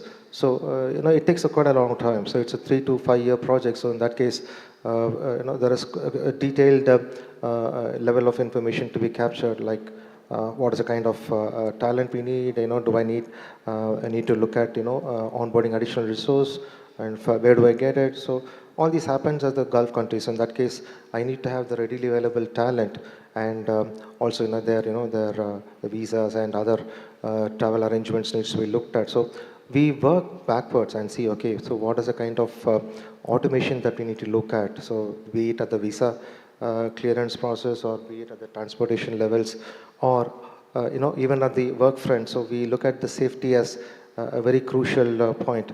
So health and safety is very crucial. And then moving on, right? So what is that we need to look at, at the process side. So we looked at the people side and what technology can be leveraged. So now, earlier stages we, so I had driven the RPA and NLP initiatives to automate the repetitive process. But now came, the Gen AI, other, the advancements in the AI. So we started, working on those use cases and see, okay, so how I can, come up with some algorithms that can help to improvise the business, and also look at the ROI. That's what matters for the organizations to go back to their investors and then put a story around it. Yeah. So we'll come back to ROI and metrics a little later. Building on this, Nitin, my question is, let's talk about modern companies, not necessarily legacy companies for the minute. How is AI enabling companies to rethink traditional business models for greater competitiveness? It's for me, right? Yeah. Yeah. See, I think point is, if you see when we talk about legacy companies, more of like traditional companies, right? And I would give one example. When traditional companies want to become digital first, right? So first and foremost, it should not be like that there are certain technologies, we just need to replace those with the latest and greatest one, and we say that we are done and dusted, right? It's more of like other, panelists also called about it, that it's more of a mindset change, right? And it all starts from the very top to the junior most employee, where we really need to set the tone, what it takes, right? What it is required in terms of becoming digital first, right? And then from leadership perspective, there are certain questions need to be asked, that why do you want to become digital first? That why need to be clear. And then in terms of investment, right? Investment required, what investment is required in terms of doing the technological advancement, what all new technologies will be required, and in terms of like, reskilling, upskilling. So all that, like, it's more about leadership need to understand that what all are the new rule of the engagement, right? And when we do that, of course, the other point which is critical, which also need to be taken care in terms of like ethical biases, right? Let's say if we are implementing AI model, right? Other panelists were also talking about it. So I was reading one example about it, right? So there was a company which developed an AI model where it was more about sending a follow-up reminder to all the patients who need critical care. So what happened that when it was sending the reminders and the output was reviewed, it was more like, the outcome was that it was sending reminders to 82% of whites and 18% of black. We know that this is an issue in terms of US, right? And when they did deep dive into it, what they got to know that even though they catered a vast area of, like we say, sampling while we prepare LLM, right? So even though they consider vast area of sampling, but still in society perspective, they got to know that in general, in US, black people were having less healthcare resources, right? So this example talks about that it's not only like people biased, right? When we do that, there are societal bias also get exposed, right? So when we say, getting back to the question that how legacy organization or traditional organization can become digital first, these things really need to be taken care before we really go ahead. And for that, of course, like other panelists said, right, it should be incremental and iterative way, right? Start small, try it, and then build upon that. Thank you. Raghu, move on to you. So what are the primary drivers behind AI adoption in modern companies? And how do organizations prioritize where to start? Right. The way I look at it, it sort of is in two tiers. The first thing is the motivation that comes in as to why we're doing this, and second is actually the driver. So let me talk about the motivation.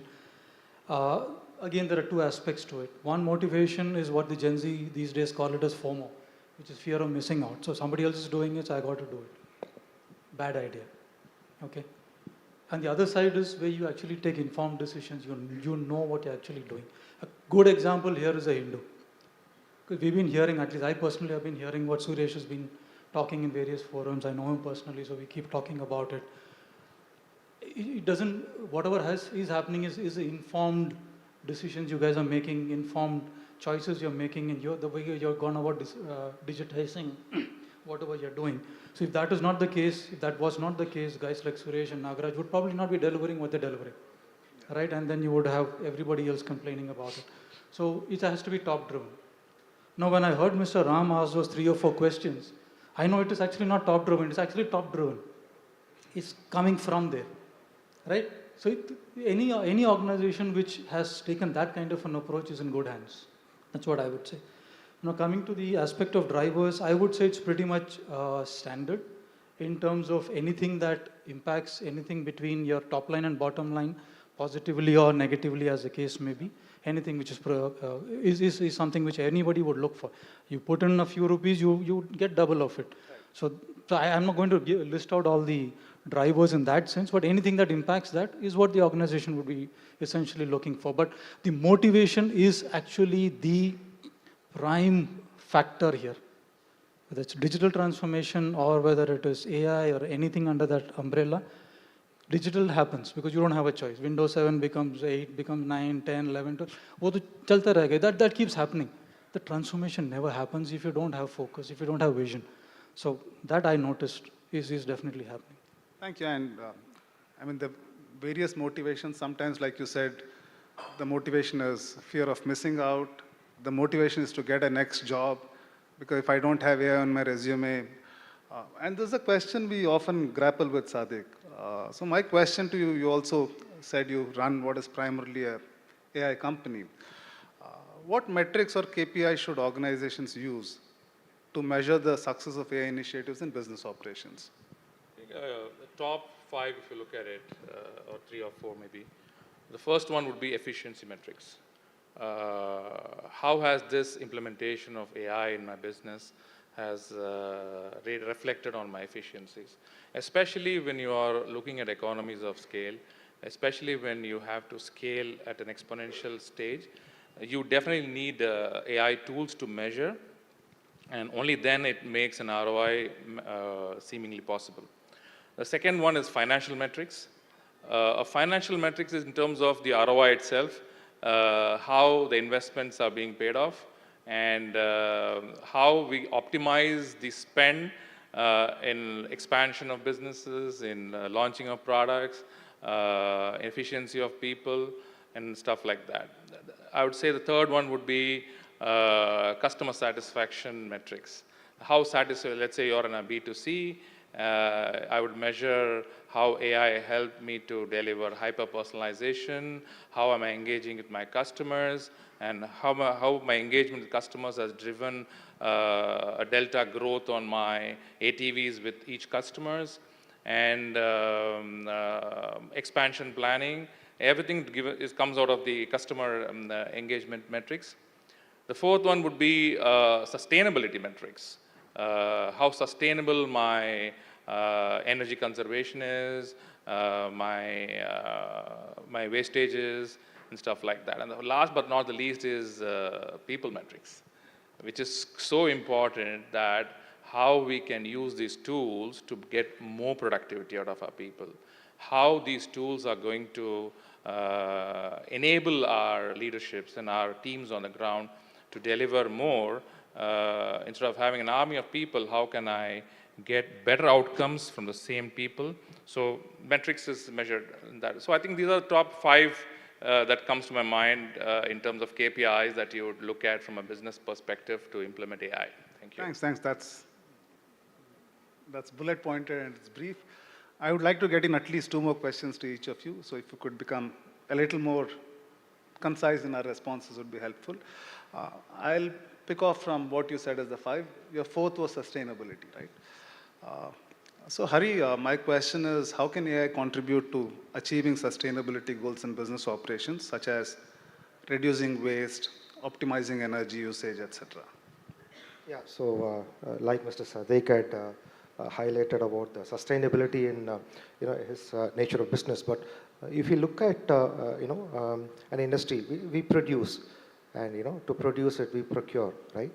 And then we sell the products, finished goods to B2C or B2B kind of a segments. So now quite a lot of initiatives have been looked at, and a lot of products have come using the AI as a base. So right at the manufacturing itself, and also into the supply chain improvisation. So when we look at, if I take back my example in Ericsson or in Tesco, so we look at how do we churn our inventory ratio. So likewise in the current organization in oil and gas or in construction, so the price of the products are fluctuating day by day. So in that case, we need to look at an optimal solution to look at the historic data. So we have the legacy data. So those, if you look at an oil and gas project, so these are like 5 years, 10 years. So and if you look at the kingdoms, right? So we get recurring projects from be it like Saudi or Qatar. So in that case, we look at the historic data. We look at what is the drawings that we have made, what is the cost that we have procured for the steel bars or cement or be it any raw material. So in that case, it is very much necessary for an organization like mine. So to look at what is the kind of the trends that we have, and what will be the futuristic prediction. So we need to have a predictive analytics.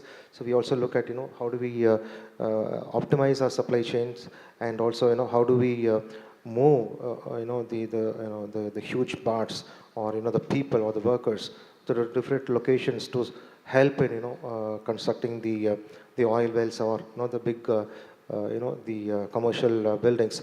So those are some of the examples, but we also have to look at what is there in future. So now we talk about Gen AI. We also look at using ChatGPT and others. So those can be applied into the operational day-to-day activities for the different teams to look at so how they can improvise their day-to-day job, and also how they can be at par in using the technology to leverage their efficiency into their operations. Thanks. And from sustainability, let's move to sustenance. So one of the big questions, and it's come up in previous panels, but Nitin, I'd like to ask you, what's the likely impact of AI on jobs, which is why I said sustenance? And what does the future of employability and the workplace look like? Sure. See, first of all, the point is, let me slice it into 2, right? First from organization, employees perspective, and second one from organization perspective. So see, in many of my discussion, I still intermittently get to ask and get to hear where people say that AI is fad, right? So my humble advice to all those people who still feel like AI is fad and it's pretty far, I think we really need to get back to reality, because we really need to accept it, and I would say we need to embrace it, right? Think about it. We hear that where people say that, I'm from, let's say, development background, right? So people say from coding perspective, I have 10 years of experience and 12 years of experience, so I'll charge premium for that, right? But I doubt that given the time we are living in and we are entering into, right, 5 years, 10 years down the line, will that be really a situation? Because we are building LLMs, right? And with those LLMs, what we are trying to do is, we are trying to say that developer community will become 10x, 15x, right? So, and I would say for sure, employees and people will be able to charge premium, but the one who has that thought process in terms of being into a path of continuous learning and adaptability. So this was more from employees' perspective. Now just let's flip the side and look at from organization perspective. Right, so when we say organization and then sustainability, so it's more like I think organization also need to think that from AI perspective, that AI is not only a driver to save the cost, right? AI can also help in terms of making their employees better, smarter, more efficient. And there is one example where one of the organization, what they did, they put an AI model to to observe how that organization's employees are interacting with customers.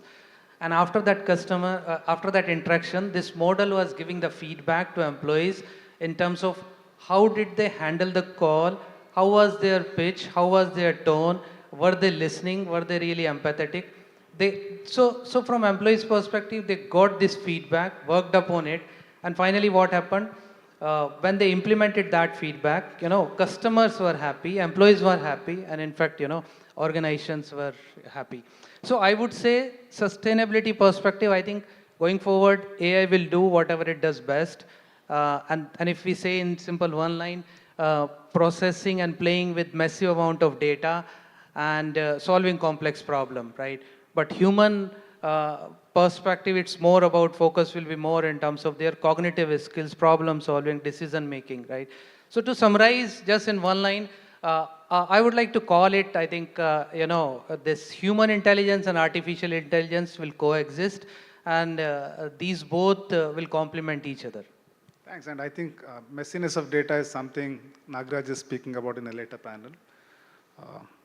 So let me move back to Raghu. Raghu, one of the things all of us struggle with, at least we struggle with, we don't struggle much because Suresh is with us, but what do you build, what do you operate, what do you buy off the shelf, what do you do and customize? So my question to you is, how important is it for businesses to customize AI to fit their unique operational needs, and what challenges arise in doing that? What we did, our experience was we didn't want to go and use the public models that are available, so we obviously downloaded the whole thing and started experimenting with that. So we got aggressive, we said Mistral 7B, and then we said Mistral 70B, and things like that. What we noticed when we were doing our testing was, yeah, it could tell me various things, like how to build an aquarium and things like that. It was giving me good results, but when we are an engineering company, when we are asking specifics about what was relevant to us, the answers were iffy, and sometimes we could notice that it was creating stuff up. We dumped the whole thing. So when we went back to a drawing board, then we went and found stuff which was similar to what we wanted. And we realized there is no one model that is available. So we picked up 3-4 different use cases, 3-4 different models, much smaller, and then we trained it. The results were much better. Like I said, it's not yet production ready, but the results are way better than what was available in a 70B model of a Mistral, which is phenomenally good per se. This is much better for us. So organizations have to, find what is useful for them and put them in. And coming to the second part of the question, I think Srinivas addressed it very well in the earlier session. You can have techies driving this. He's not going to go anywhere. You got to have the functional guy there.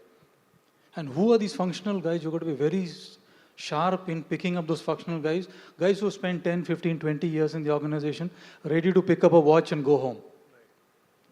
Get those guys onto this. The knowledge has to remain in the organization. Get them on board, give them a legacy, call the model after their name, call it, Navneet model or something like that. He'll be happy to contribute rather than taking it away from him. Thank you. Thanks. And move back to Sadik, a slightly philosophical question. This question is from my friend Jai, who's in the audience, who's an entrepreneur. His question is and he works with AI, is AI really going to help people understand the world better? Or is it just going to make us think less and only ask questions all the time? Definitely is going to make life much better. AI is here to stay. There is so much that a human bandwidth is all about. So when you want to, for example, I'll just give a quote with some examples. Let's say, for example, there is a store. Let's say there are 100 customers who are wanting to call at the same time, checking for inventory, checking for their orders. Humanly impossible to, they all have to wait.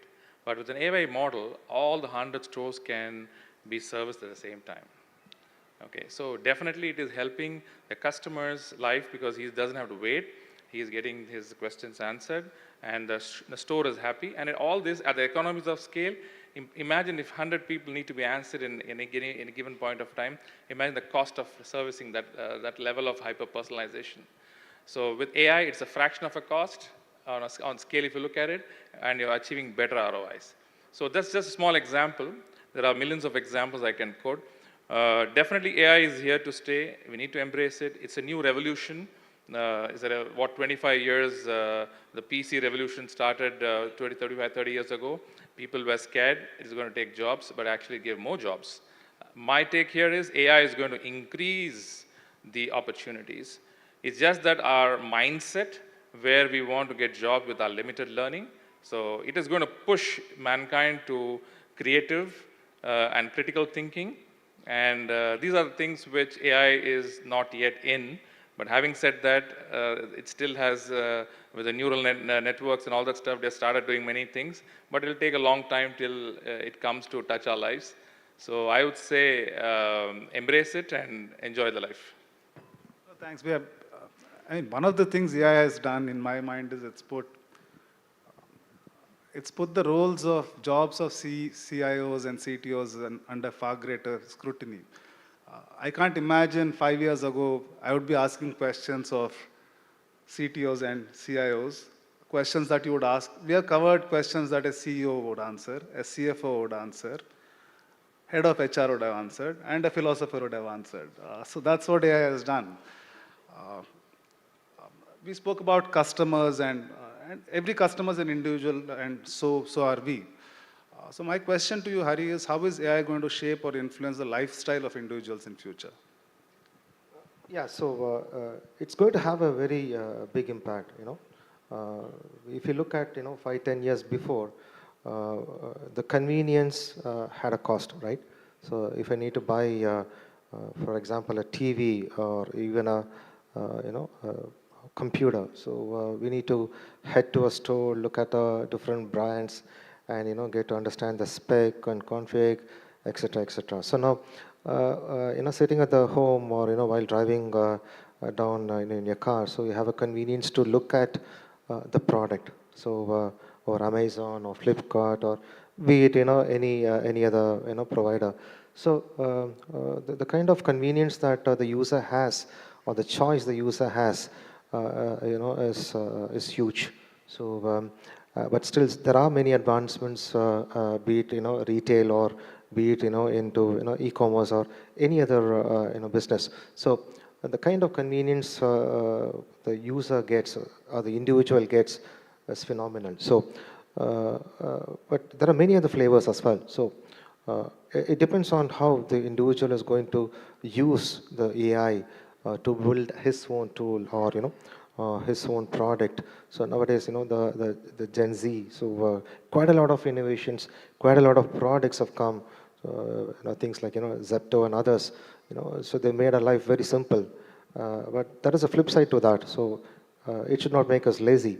So we need to be, watchful in terms of how do we use the technology and how do we embrace it for, the betterment of our lifestyle but also should be, looking at on a longer term, how we can also have it under our control so that we don't be totally get dependent or be kind of a slave to that technology.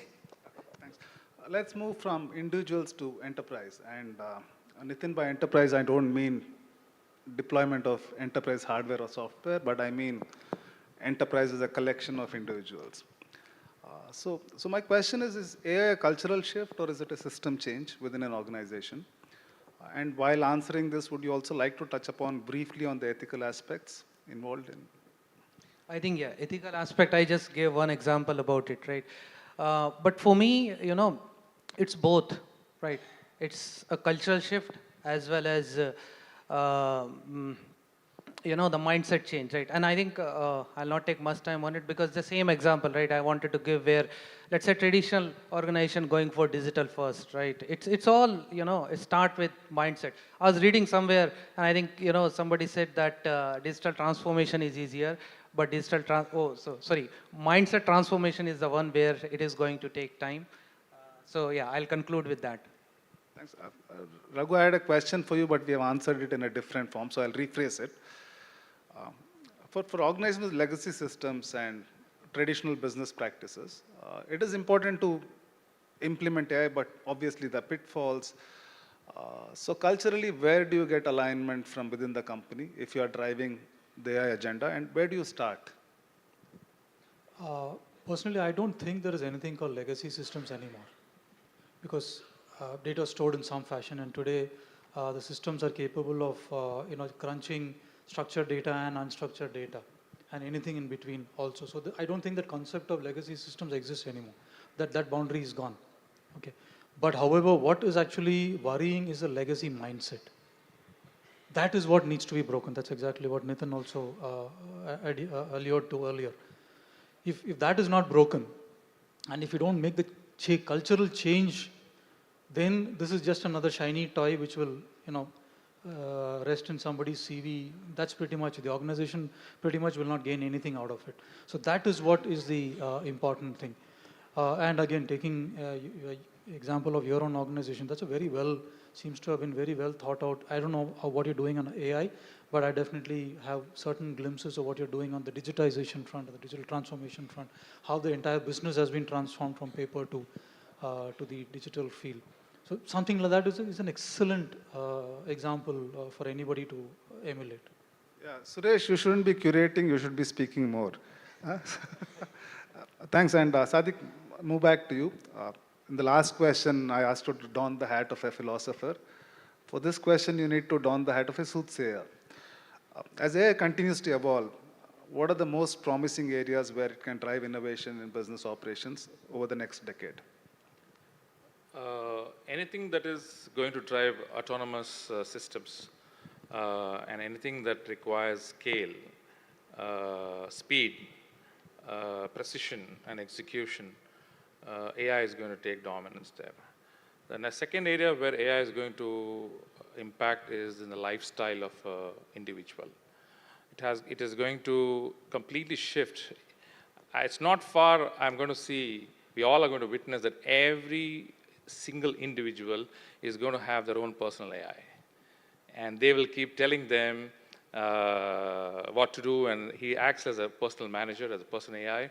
He will do the odd jobs for you, he'll organize buying for you, he'll organize, you just say, I have my friend's birthday, what can I look for something nice to gift him? He will do the search for you and tell you, these are the 3 things that you can choose from. And you can tell the AI, okay, order it. And is there an outside possibility it could become Dr. Jekyll and Mr. Hyde? No, not really. You can experience this in Retail GPT itself. That's precisely what we have made in our platform, where every single individual will have his own personal AI. And you can ask, say, for example, you want, I have a calorie budget, for example. I have 300 calories. Order something that within my calorie budget. Search for a place with the diet I like, with the kind of food I like, and order for you. So that's the difference. And the third important area where I see AI is going to play a major role is in healthcare. It's going to create a digital twin of every individual. For example, work is going on where based on your genetic codes, Even today, the top four problems on a global scale being cancer, diabetes, dyslexia, and hobbies, they have genetic roots. So today, an individual may not have cancer, but then based on genetic codes, the digital twin can tell him what steps you need to take to keep it prevented. And it's a huge insight to policymakers, public health administration people, to implement it at a stage where their costs are so low by preventing it than having to spend huge budgets for policymakers to incur those budgets. So I think it's going to have a huge, it's going to be like today you can't be without a computer. That's how it is. Sorry, not without an internet. You can't imagine life, right? So that's how AI is going to be in the next few years.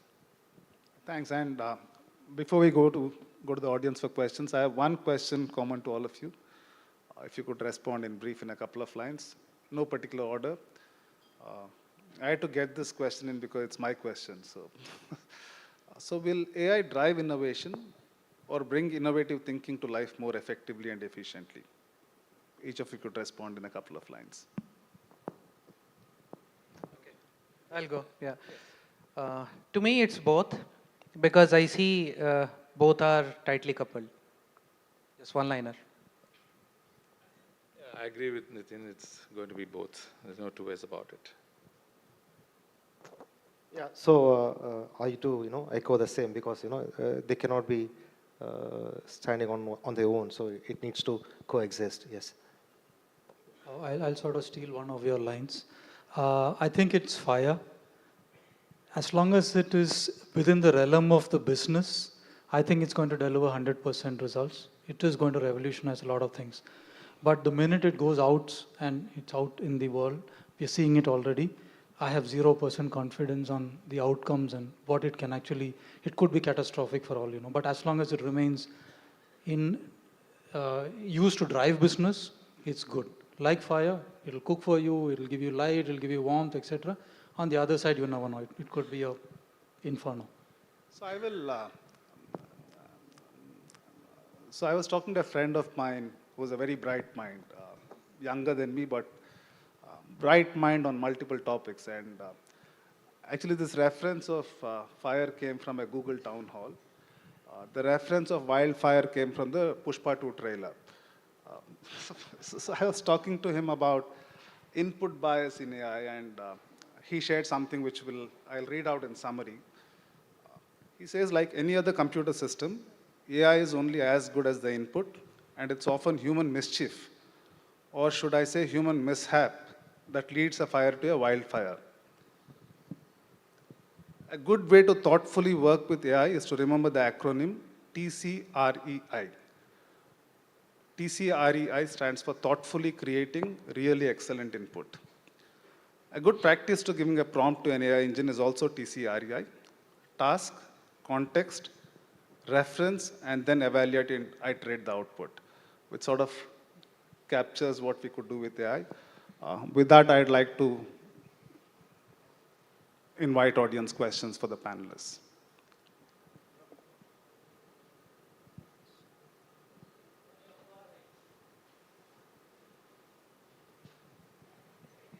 Check. I was really curious to know if somebody is documenting terrific AI disasters, like implementation disasters.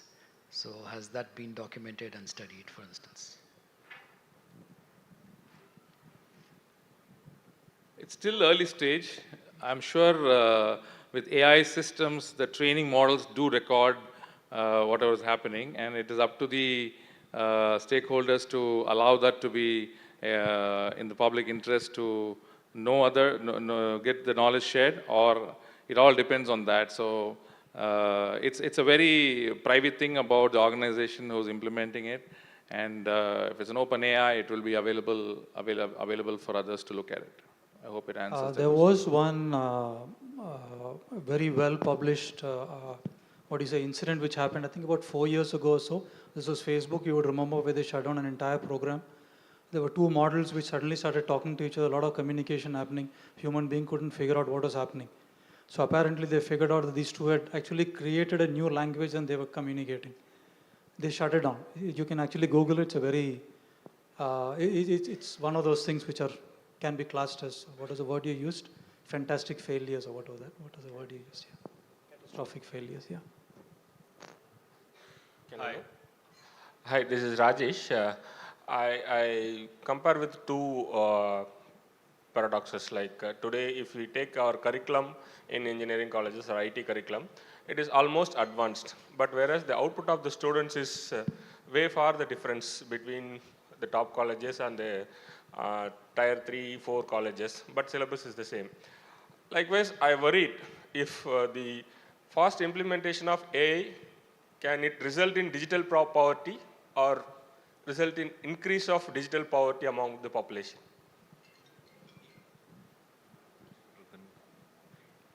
I think it would be, it is the other way around. So basically, enablement of your learning fraternity is so critical. The pace at which, the real problem, the real elephant in the room is the pace at which technology is evolving is exponential as compared to the pace at which the learning has evolved.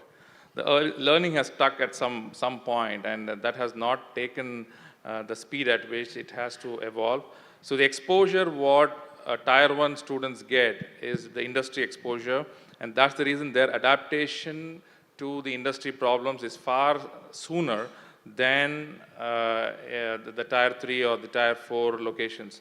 But having said that, if curriculum-wise enablement of students, so today really, if the real world learning happens after the academic journey of a student. So that shift has to happen so that the moment the opportunities are there, it is included in the curriculum. That's where the change has to bring. I think the policymakers have to look at that very seriously. And just to complement, right, see, you use the word digital poverty.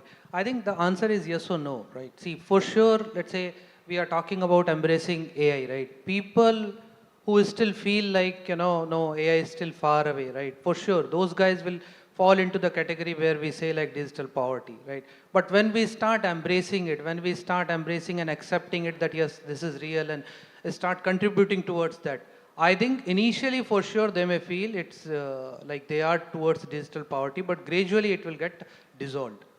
That is what is my take on it. Could somebody get a mic back there? Yeah, it's there. Yeah. The question is to all of you there, saying, any business transformation comes with resistance, and to add to that the complexity of AI.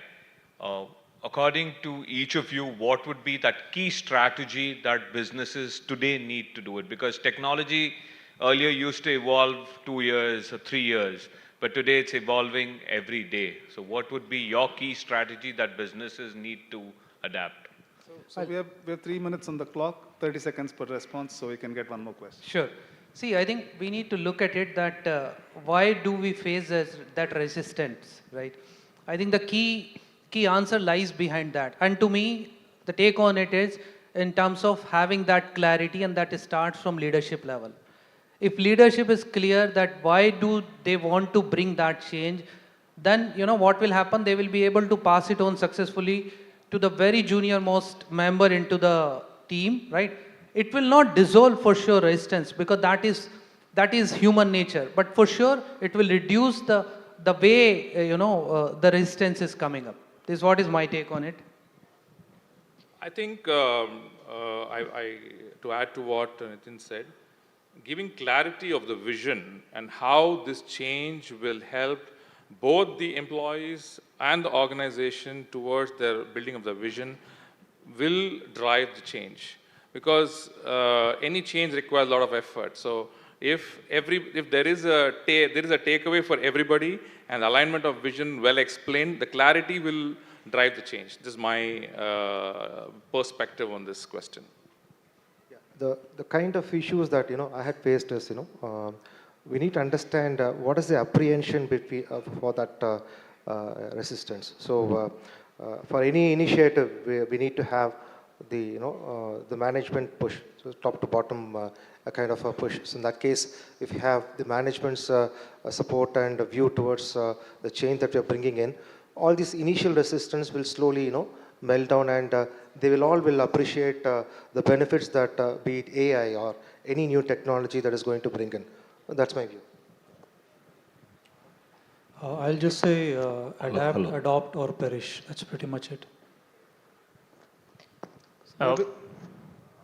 So last question from here. Yeah, Side. my name is Rajgopalan. My question to any of the panelists here, what are some India-specific top innovations in AI that we should be cognizant of now?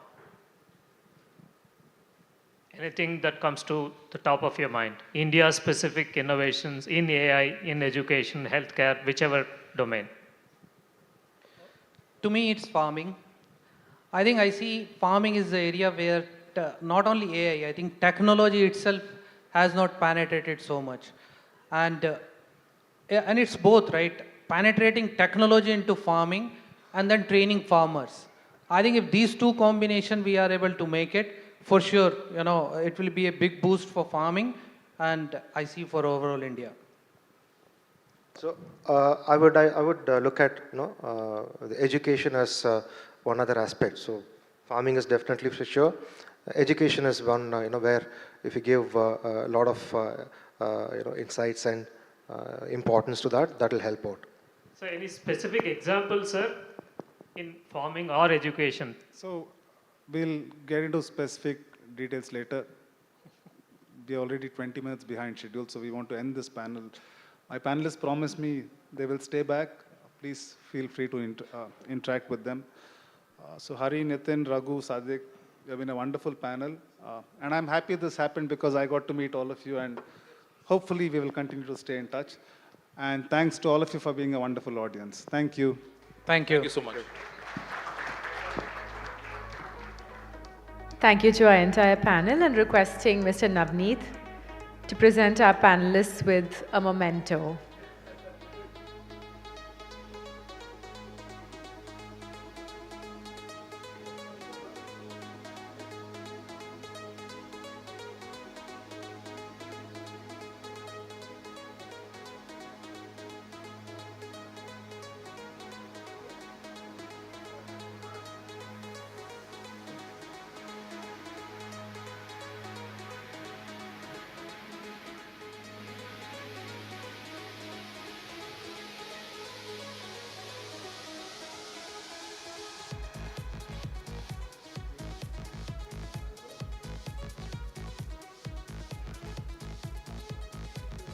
Can we have a big round of applause, ladies and gentlemen? We now move on to our next panel discussion, which will explore how AI enhances decision-making and data-driven strategies in various sectors. Please put your hands together and welcome our panel on stage. We have Saravana Kumar Krishnamurthy, Chief Information Security Officer at Vivriti Capital, safeguarding AI applications. We welcome Rajiv RG, Chief Information Officer at Bhavan Cybertech, optimizing AI in decision-making. We welcome Rajan Sethuraman, CEO of Latent View, leveraging AI analytics for insights. And we also welcome Santosh TG, Chief Digital Officer at Switch Mobility, driving innovation through AI. Can we give our panelists a big hand? And once again, moderating the session, Nagaraj N, VP Content Analytics and Data, The Hindu Group.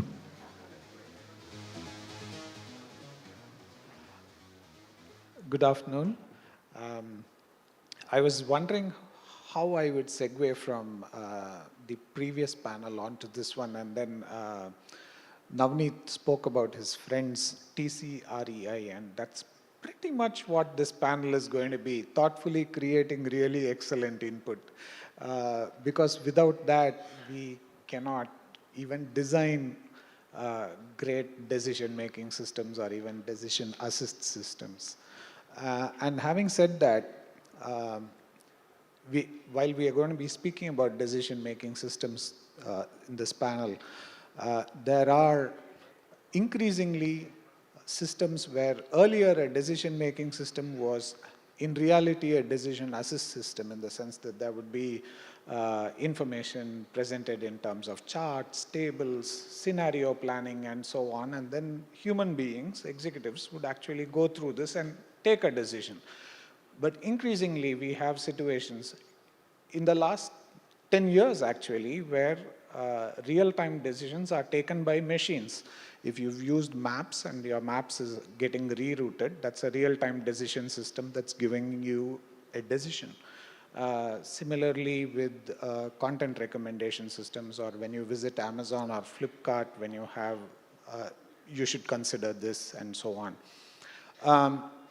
So the scope of decision-making systems as we speak today includes both decision assist systems as well as real-time decision-making systems. We have in our panel very distinguished people who've handled both kinds of systems, really. And therefore, from Santosh onwards, coming this way, please speak about your specific experiences with decision systems. I'm just going to say decision systems. Please speak about systems that you've worked on or you've been associated with that you can offer as examples with AI. And for clarification, when we say AI, we don't mean only generative AI. Classical AI has been around for 2 decades now. They've been part of decision systems for 2 decades now. So unless you wish to mention that it's a generative AI-based system, please take it that we are talking about classic AI systems. Thank you, Nagaraj. Typically, post-lunch sessions are always little sleepy, but I think the topic is in such a way that everybody are noting it down. It's very nice. Navanit had a very good session. They made everybody active, and the same role we are continuing here. Nagaraj has raised a very right question, saying what are the strategic or rather, instantaneous decisions which happens in AI. As he rightly pointed out, a couple of Google Maps decisions and all those things, it has to be real time. So typical example, so I represent Switch Mobility. I'm the CDO for Switch Mobility. For many people who do not know Switch Mobility, it is an electric arm of Ashok Leyland. Couple of years before, when there are 2 major terms in this whole world, I would call it as talking is, one is AI and one is EV. So a couple of years before, we formed a new company called Switch Mobility, and that is more to focus from EV perspective. And we don't call that as an automobile company, we are actually calling it as a technology company. Gone are those days where an automobile company is a brick and mortar company, but it is more of an intelligent company today. And I think everybody of us own cars here, and few years before, if any one of us have to buy a car, the very first thing which we ask ourselves is probably per liter how many kilometers it is coming across. I think everybody will agree for it. But today, is it the same scenario? I think the answer will be no, because they will say whether I can actually get the real-time data of these vehicle, where it is, how it is, and it's no more per kilometer, it is like per kilowatt kind of a stuff. So over a period of time, the automotive industry itself is completely evolved, and it is no more a kind of a transportation system alone. And it's no more just carrying people from one place to another. And it's more of technology-driven company.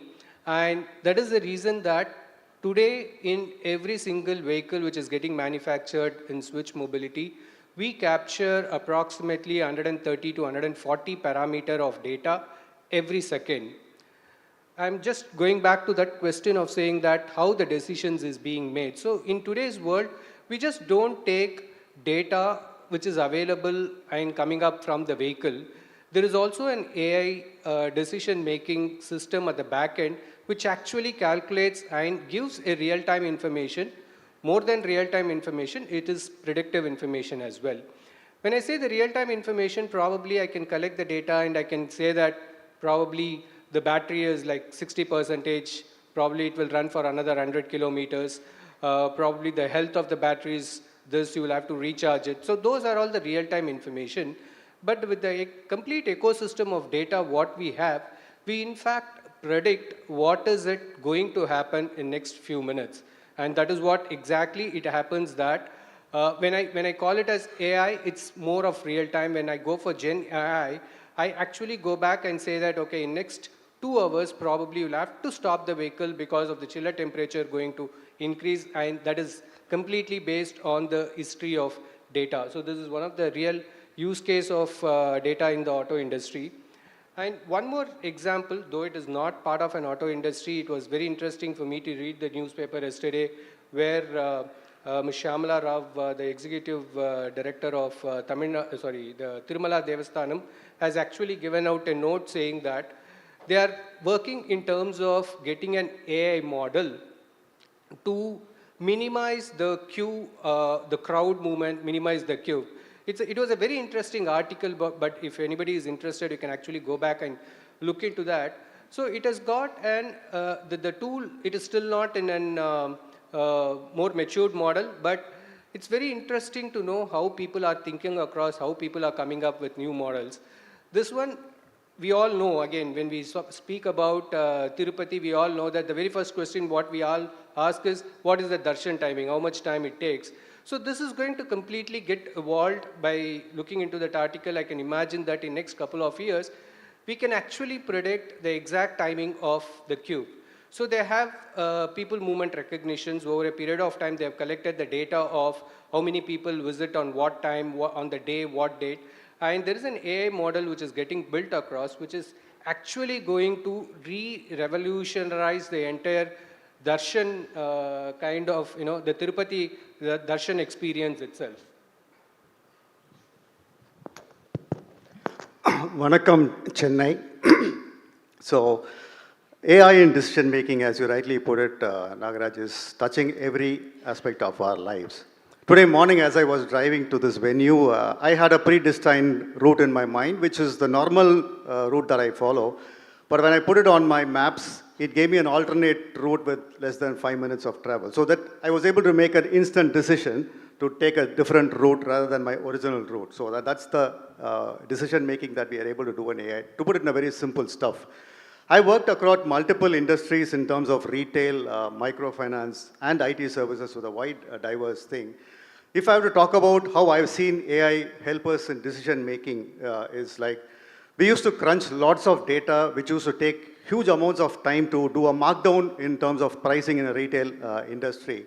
With AI, that decision making is really quick and automated to almost 100%, right? Which was not possible few decades back, which has really helped us to, on the fly, offer a markdown price to a retail customer, be it an online shopping or an offline shopping in terms of a coupon code or a discount offer, which is very contextual, very personalized to the customer. Coming to the microfinance industry, which has been very high touch and high tech, right, these days, we are asked to decide right on the field in terms of what is the credit that I can give it to a particular person, which has to be crunched across multiple data factors and then decide on that. So that's purely possible through AI, which we used to do it, cloud enabled and on the state. But one word of caution here is AI able to make the decision with an empathetic view is still a question mark, because I've found on we're traveling across the country into various villages where the microfinance industry serves. You don't get get all the data from those sources of customers who are there, right? I came across one of the very Indian villages near Tirunelveli where a person was running a beauty parlor kind of a thing, door to door, like the typical services that happen in an urban city, right? So she is asking for an additional loan, but the AI says that no, you can't give her an additional loan because her credit exposure is high. She does not have a balance sheet. She is not filing GST, right? But then the empathy angle for her is that a salesperson says that no, we know that she is a good customer. She has got an expansion in the business. If we are able to give the loan, she will repay it, right? So that angle is still open out there. That is why I would say AI is still a co-pilot. It's still not become a pilot. Yeah, good afternoon, and thank you for having me on the panel. I will give 3 examples, right, from industries that we support. The first one is in the consumer goods space. We know that today there is so much of revolution happening in that space, right, in terms of the number of smaller organizations that are very quickly able to spot a trend and come up with an innovation, right, either a product or a service that addresses specifically what's looking for. We've been working with one of the large FMCG companies in the food and beverages space and helping them figure out what is the next best flavor to introduce in ice creams, right? Now, this statement itself might seem simple because typically companies would have addressed it using focus group studies and research and so on.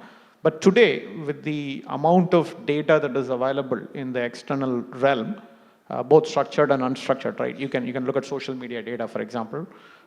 It is possible to spot a trend before it becomes a very large, significant trend, right? And it could be related to ingredients, it could be related to taste, it could be related to color and perfume, right? I mean, all these things matter in a food and beverage kind of a service.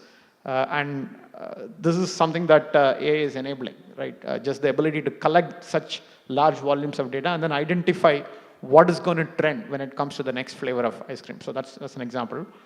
A second example in the technology space, I mean, we've already talked about maps and driving and traffic.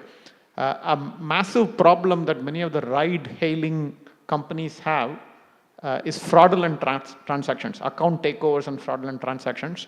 So AI is helping identify a fraudulent transaction while it is in progress, right? And you can use a lot of data. I mean, typically people install the app and they put a credit card on it and then they later on forget about it, right? And they stop using the app. The credit card is still there.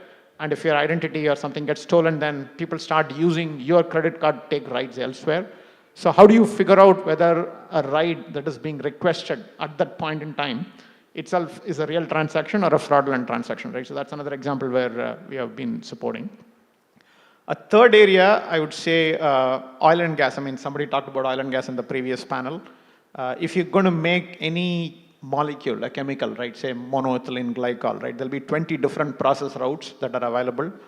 Now, you want to figure out what is the process route you want to use for the current request on hand based on what are the raw materials you're starting with, what kind of byproducts you're interested in, what kind of process conditions prevail, right? These process definitions and charts are available typically in unstructured documents, and you would have implemented in many cases. So what you choose for the particular situation that you're addressing, you can actually use AI, again, to look at all the process parameters and then figure out what to implement. So there are multiple use cases where we are able to bring in AI, right, to solve a problem right then and there. Hi, Nagaraj. Good afternoon to everyone. And I hope in this floor right now, if we have AI, we can able to sense how many people are sleeping or not. So on a lighter note. And as I before started the manufacturing where they given their use cases on the decision making, and somehow Rajiv is still talking about the microfinance, even he moved to IT services. And just we heard about an entrepreneur. So I come from the financial background mostly. So where we found all day we talking on the AI part, where the key thing is the data is the main backbone for everything. So in today's strategical decision makings are happening on the flow, where we still lies with the more on the data, and it should come from the accuracy of the data. We can't lies with the more on a traditional way, where it's require more intuition and exercise we need to follow. So by adapting an AI kind of a thing, where especially in the financial sector, where we able to dynamically and real time get the fraudulent of the transactions activities which has started happening. And moreover, what is the automation of the tradings and credit scorings, those data are fall under in instantly and real time. We started adapting machine languages and more deep learning and NLP kind of languages adopted. By the case, these are the things more on the pros side, what we can talk about. But on the other side, the con side still lies with, which is the more gray area for the overall any business model or anybody talks about throughout the day over. So what is the thing is the adaptability, where still the data play a major role. So how you maintain your data quality? Somebody talk about the structured and unstructured data. So these are the things, unless if I am not made it clear. So even if I use a AI kind of a technology, we'll end up with the other side. So that the accuracy still be a questionable, and we can't able to take a decision making out of that. So the data quality and maintain the data more into and structural and more on the data on the classification will able to help us to drive the forces and starts from with a small operational unit adapting the technology and slowly leveraging that so that the decision making can across happens, but still we'll be living with an organization with an AI based and the non-AI based decision making will happen, because the legacy system will continue to be there. So that take a time to evolve. So we have to be on the balance side of the decision making. So what is on the ground? The accuracy play a major role. So what type of a data we place, and that helps us to make a proper decision making. So as each of you gave your different examples from your experience, two things stand out. One is the more controlled the environment or source of data, the cleaner it is. As Santosh's example of vehicular onboard data shows, versus everybody else's examples pretty much has a component of some vague matter, not entirely clean. For example, your example about somebody in the rural area, you don't have enough data about them. You have some data, but not enough. And your example as well around financials. And yours, out of the three examples that you gave, I think the one around the molecular composition is the more controlled environment, whereas the other two examples are fairly loose, in the sense that the data may or may not be entirely sufficient. There's also some question as to the quality of the data that you might have, the timeliness of the data that you might have. One of the challenges that I've encountered in my data projects multiple times has been the issue of late arriving data, which is something that all of you all are familiar with. And therefore, decision systems need to be programmed with the ability to handle some of the uncertainties in the data, either from a quality perspective or from a not very timely or not very relevant perspective. So I just want to go around again and ask you to talk about this aspect of the data challenge that you've seen. See, in this entire ecosystem, data plays a major key role. For me, if I have to give a small analogy, data is like the oxygen. So in our body, the entire neural system, if it has to work, we should have oxygen available. So we call that as an oxygenated blood, which keeps us alive. So I would actually say that for any AI to be successful, if you have to overcome this challenge, we should have an oxygenated data. What do you mean by oxygenated data? It's nothing but the clean data which is available. In a company like us, in a manufacturing industry, when we are able to have a battalion of people to verify the quality of the vehicles, no vehicle goes to the PTS before crossing the quality check. So every single station, for example, in a shop floor, in a manufacturing unit, if there are 20 stations, minimum there will be 3 quality data points which is available to see both LHS, RHS, which is left-hand side, right-hand side, to see whether every single component which is getting on into the vehicle is actually rightly fitted. When a manufacturing industry is able to have a battalion of people to have the vehicle quality check to be done, probably I think it's right time that every organization also has a couple of people to ensure that the quality of data which is coming in is also actually the right way. Do you think it's easy? The answer is no, because we have so much of legacy data. All the informations which are available probably would have been there in PPT, would have been there in Excel. Many decisions actually in the industry happens by, no offense, by the gray-haired people, where they say that, okay, we do this, it will happen. Because they would have come with that experience, but in the AI model, if I have to have it, probably the data should not be there cleanly biased. It should not be biased. In the morning also, they were talking about bias of the data. What is the bias of data? For example, if you are running an AI model in HR, probably it varies from an industry to industry because the kind of profile they filter it, probably there would be some companies which wanted to have people onboarded based on their diversity. If I run the AI model in that company, probably they will have a lot of women employees, kind of a profile which is coming across. So if AI has to be successful, the data should be clean, it should not be biased. And when you talk about challenge, do you think it's going to be an easy cakewalk in any industry? The answer is no. For me, AI is also like a different project. I always compare a project to a newborn baby. When there is a newborn baby, it should cry. If it is not crying, there is a major problem with the baby. So similarly, in any projects, in any company where you are deploying AI, be ensured that there will be challenges and probably we will have to overcome that challenge. Just 10 years before, when we talk about digital, I would actually say digital has got 2 Ds. One is smaller d, one is capital D. The smaller d is what we all experienced 10 years before. For us, we feel pride that scanning a document, yeah, we are digital.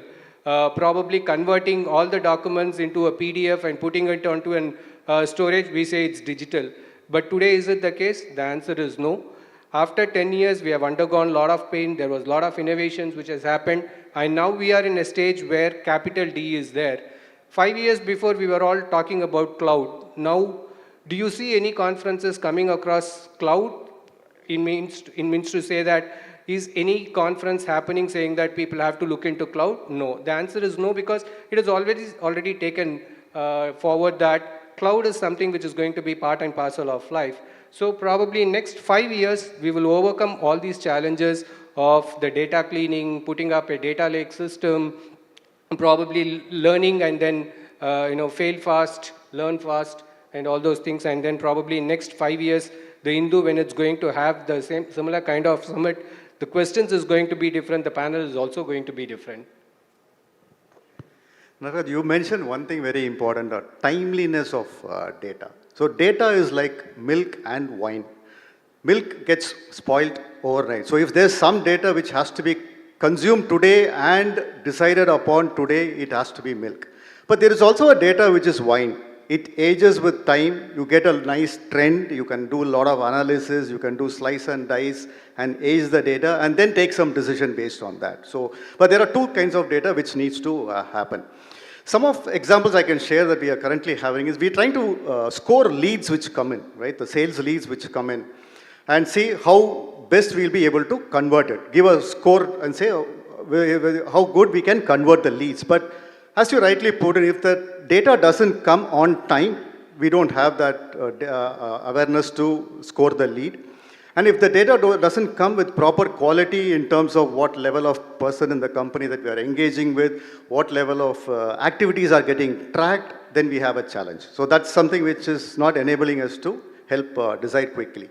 Second thing is, like I'm sure this, all companies will face this problem, is you get thousands of CVs from the market for any position, and you have thousands of CVs in your database. And we also have, like we are spread across the world, right from US to Brunei. We have thousands of CVs, and at any point of time, we do not know what CVs are there in my database. If I have to ask and find out, hey, give me a project manager with 5 years of experience in, say, a location XYZ, we'll not be able to find that out. So we are using AI to take a decision on filtering out the CVs of our, because CV, the data quality is, again, like Raul Sato said, it's very difficult because some CV comes in PDF, some comes in a Word format, some comes with photo on the top, photo somewhere else. Any form and shape, right? There's nobody who follows a proper format and formatted data. So that is something which we are trying to crack. We are almost there, where we are able to extract the data and able to take decisions quickly. Otherwise, what happens is like how typically which happens in a performance appraisal system, right? Your recency only gets caught with you. Whatever the recent resumes that you have come across, you will be able to do it.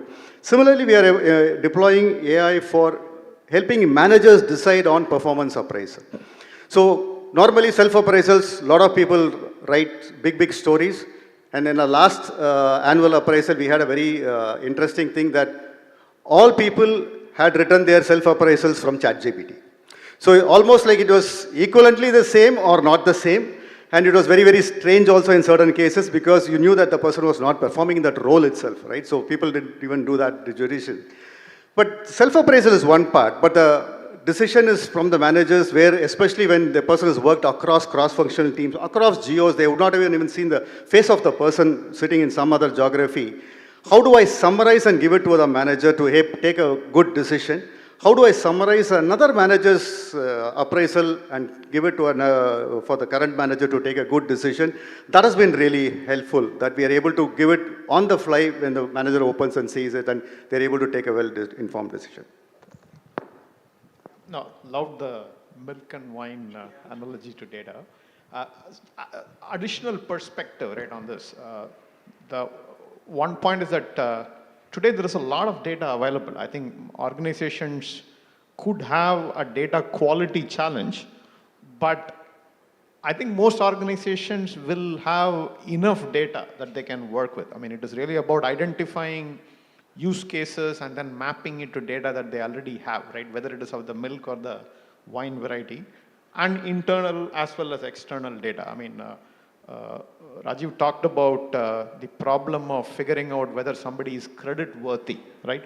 Traditional data will not probably provide that information, but today you have other social media data that might be available. The same person, for example, if they are posting on social media about the different clientele that they have and the reviews those clients are giving them, that could be used as a source of information for figuring out what their credit worthiness is.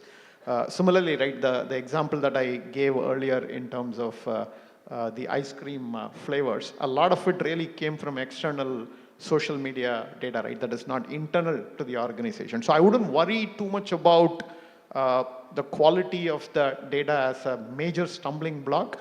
Most organizations today, they do have a lot of data and they're not making enough use of it. Of course, it doesn't mean that you use all the data, right, for everything that you're planning to do. You have to be careful and choosy about it, use case by use case. But I would say that organizations today have a problem of plenty rather than a problem of quality of data. Okay, once again, I'm getting a very interesting use cases with my fellow panelists, starting from a baby crying and a milk and a wine and ending up with an ice cream.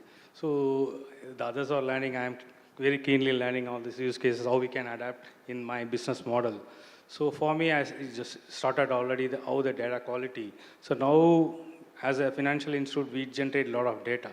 So for me, the main pain point or a main challenge, you say, is the data complexity.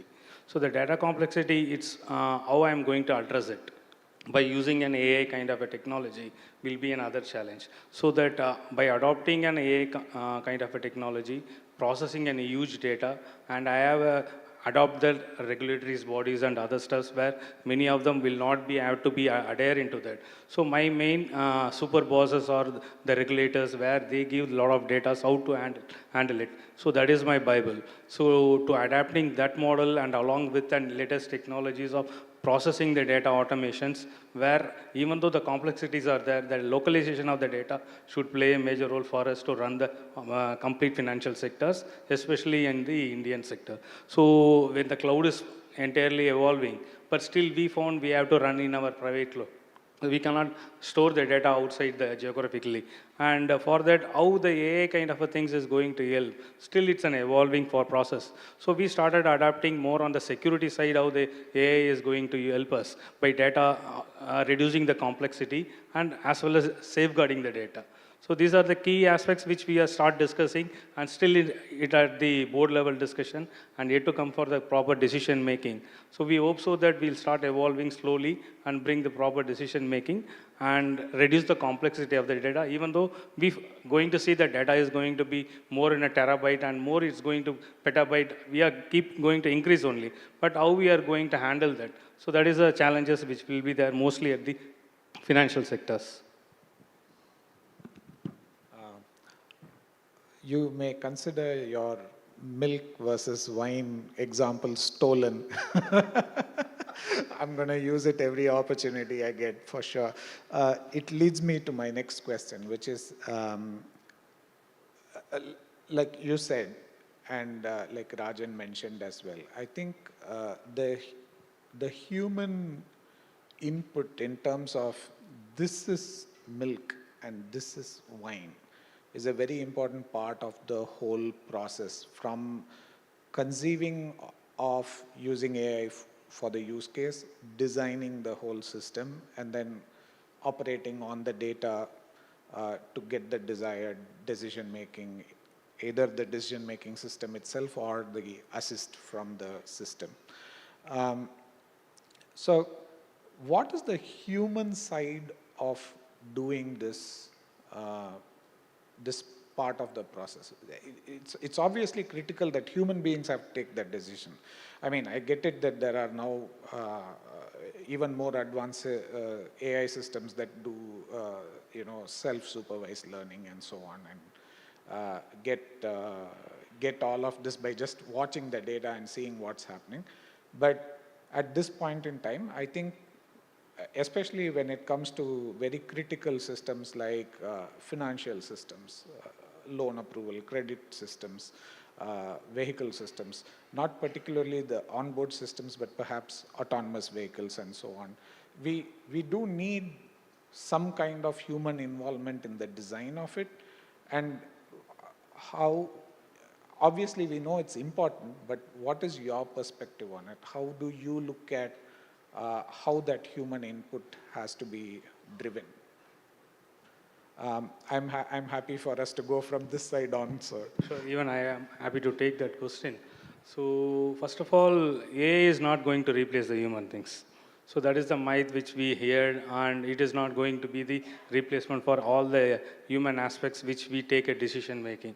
So even though what I can see is AI, that is artificial intelligence and human intelligence, somebody already spoken, work collaboratively and more on hybridly how they are to work together, so that to make a decision, still the human play a major role into that. Take the proper data, like we spoken about the quality of the data, because AI is not a single page. It has to depend with many aspects, and the final outcome is the one where we say the AI is giving the accuracy. So a lot of folds are there before that. So those areas has to transform and carry over and bring the data into the final tablet for the decision making. That completely lies with the human only. So the AI have to evolve, and the data has to be more quality, data's complexity need to be reduced, and data availability and visibility factors need to bring. So all these things has to come, then only the AI can able to bring what exactly we wanted to make the business to run. So that proper decision making, still human will have the supersede till the AI is play a supportive role more into that. So, yeah, and another way of kind of touching upon what Kumar was saying, right, is that when you are looking at a process and when you're trying to solve something, right, as part of the process, sometimes you have to jump out of the process to be able to get that perspective, right? I mean, take the simple example of a maze, for example, right, which has been made using hedges. If somebody is walking through that maze, and they don't have the 3D perspective from top, it might be very easy for them to figure out what is the shortest path to take. They might have to, by brute force, figure out every route and then eventually arrive at the solution. What jumping out of the process allows you is sometimes to get that third dimension perspective or a new perspective. I think on that front, today, I would say that today, right, I'm not saying that this is going to be the case forever. Today, human intuition, creativity, intelligence plays a much larger role. Now, of course, one can ask very deep fundamental questions on what is creativity itself, right? Is creativity also an algorithmic process? I mean, today we have apps creating music, for example, right? So I think it's not too far away. I mean, I think we will inexorably, we will move in that direction. But at this point in time, there is clearly a role, right, for what human intuition, creativity, and intelligence can do in terms of helping move these things forward. Yeah, that's my question.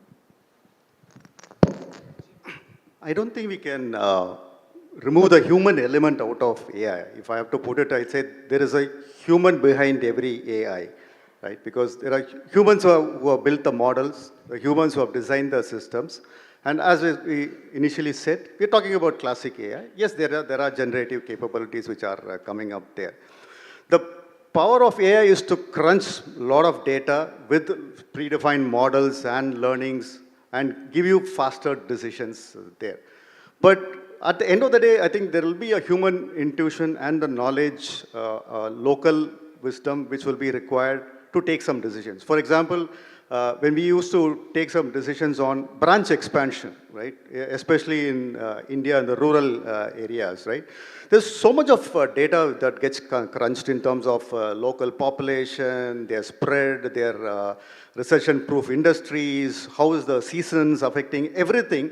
But on top of it, everything which will throw out, but the business said, I was also said, no, we are still going with that branch because of these reasons, right? So, and he was 99% of the time right, because he had that local knowledge and the intuition and on the ground, which made a lot of difference. So I don't think we can take the human element out of AI completely and say, okay, no, all AI will make all decisions independently and completely. But the decisions that the AIs have been taking, the models have been learning and showing, that gets validated by humans over a period of time, right? As the previous someone was asking the question about the disasters that AI happened. So that's a learning which feedback mechanism which goes back into the system, and then it's fine-tuned by the humans only. So human element is going to coexist for sure. Again, a few years before any success, we say that, okay, this human did, this person did, this person did. Probably we will have to be, if we have to envisage after 5 years, probably if there is a success in the project, we will say that this robo, probably just top of the mind Chitty. So robo Chitty and probably Dr. Vasigaran did this. So something like that. So human will be always coexisting in any of the projects.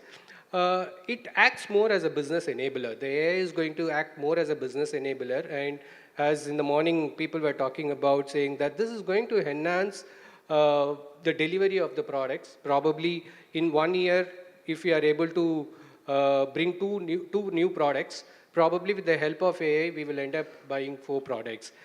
Typical use case in my industry, I was just recollecting after hearing that question, is that when there is a vehicle which we are actually going to release into the market, there are specific set of kilometers which the vehicle has to be driven. And it will be there on an hilly road, it will be there on a snowy road, it will be there on roads where it is like 50-degree temperatures, like in Rajasthan. We have a lot of that data. Today, the vehicle which we name, the electric vehicle is IEVs, which is Intelligent Electric Vehicle. We actually don't do so much of efforts, we don't drive so much of kilometers before we releasing into the market, because there are tools, AI ML model, which has been built across for us to actually go back, collect the data from the backend, and it can actually give us what is going to be the efficiency of data. And of course, there is a human body which actually takes decision and release it. So for me, both are going to coexist. There's no way where it's going to replace humans. It's not possible. Thank you. We are close to our time, so very quickly, perhaps in one sentence each, and if we could come from Santosh this way, how long does it generally take you to start trusting the decisions that a decision-making system is giving you? It's completely dependent on the kind of decision which you are looking in for. There could be some smaller decisions, as I said, in my vehicle, whenever I collect the information, it could be a very smaller decision, like saying that the vehicle is going to drain, the battery is going to take drain. It could be something such small, or probably it could be bigger, saying that the cell number 6 in the module number 4 of the battery, it's going to die. So the decisions are going to vary based on the use cases.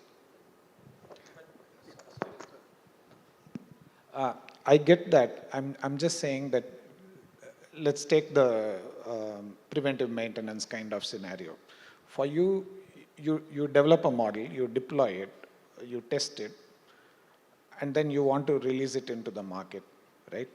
So in your evaluation phase, how long does it take you for you to trust this? As in, you're saying, yeah, I'm good to go. Again, in the same example of the telematics platform, what we took, it actually was there by around 6 to 8 months for us to do one thing related with battery analytics, for example. No, it may be varying case-to-case basis, right? I don't think we can put a box around that.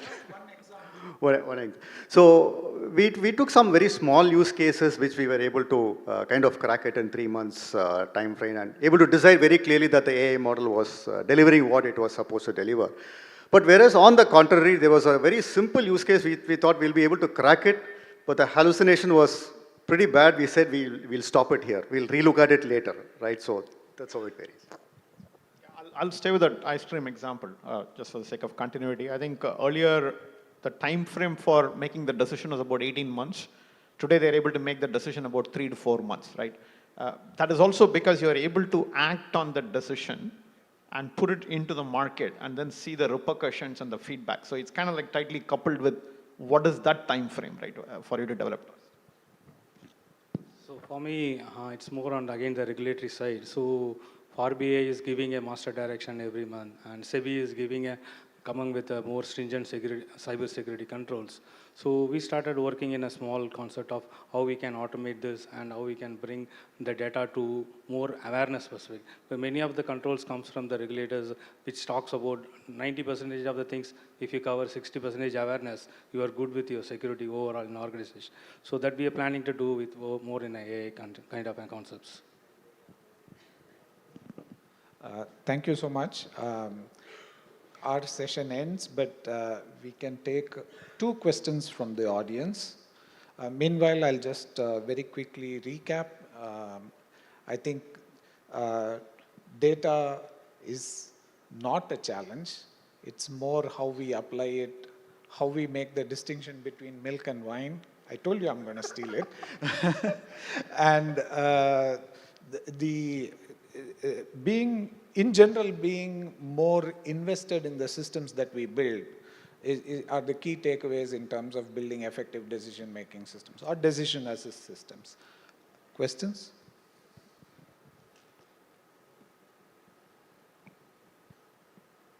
Hello? Check, yeah. So my question is, how do we effectively measure the efficacy of an AI decision? Because, as you said, we cannot totally remove the human element. So the human will decide which decision that the AI made that will be implemented on the field. So therefore, like, are there clear metrics? How do we track? I know I'm the moderator, but can I take that? Okay. So in general, when you do your evaluation, we spoke about the evaluation phase, right? So when you do your evaluations, you will have certain benchmarks. In most cases, as of today, the benchmarks would have been created by your previously existing system. In some cases, like the ice cream case, it will be a synthetic benchmark, but you would have benchmarks to measure against. So you would have certain preconditioned, preconceived notions of this is what efficiency means for this model, and you would measure it against that benchmark, and if it passes, you will obviously then go ahead to decide whether you want to deploy that model or not. Basically, one size is not going to fit for you all. It's going to be for each specific decision that you want to make into an AI machine, each of these will have its own evaluation benchmarks and models. Yeah. Hello. That's it? Hello. Yes, that will be the last question. Yeah. Yes.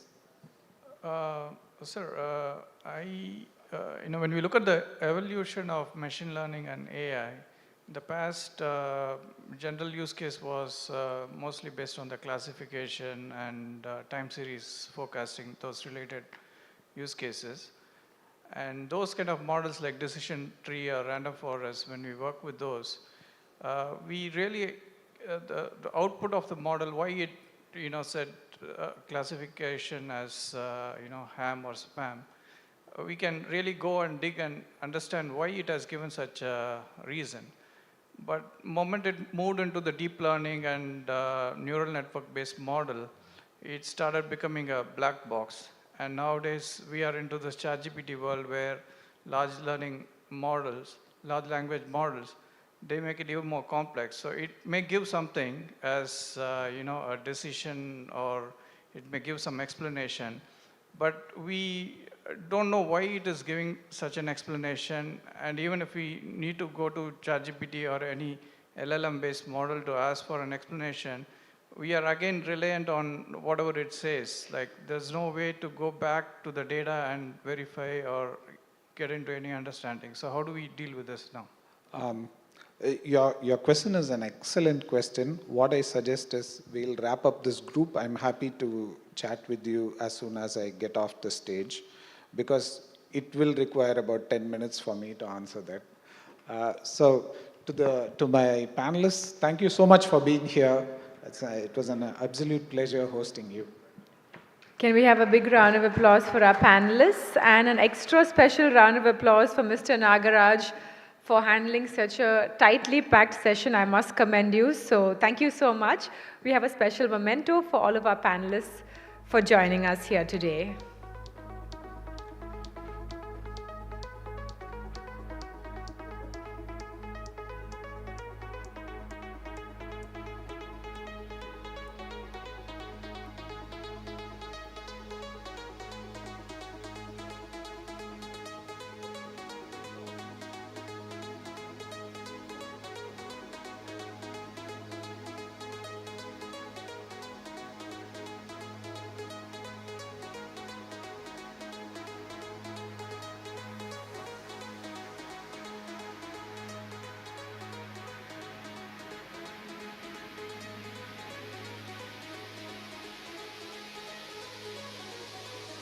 Let's have one more round of applause for all of our panelists.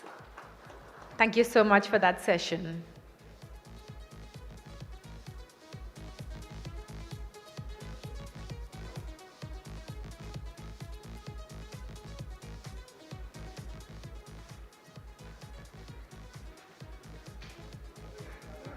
We now move on to a fireside chat titled AI in Cybersecurity, Building Next Generation Defenses. This session will address the critical role of AI in cybersecurity. I would like to invite on stage Sujata Iyer, Head of AI Security, Manage Engine, Building AI-Driven Defenses. And she will be in conversation with Suresh Vijayaraghavan, Chief Technology Officer of the Hindu Group. Let's give them a round of applause as we welcome them to the stage.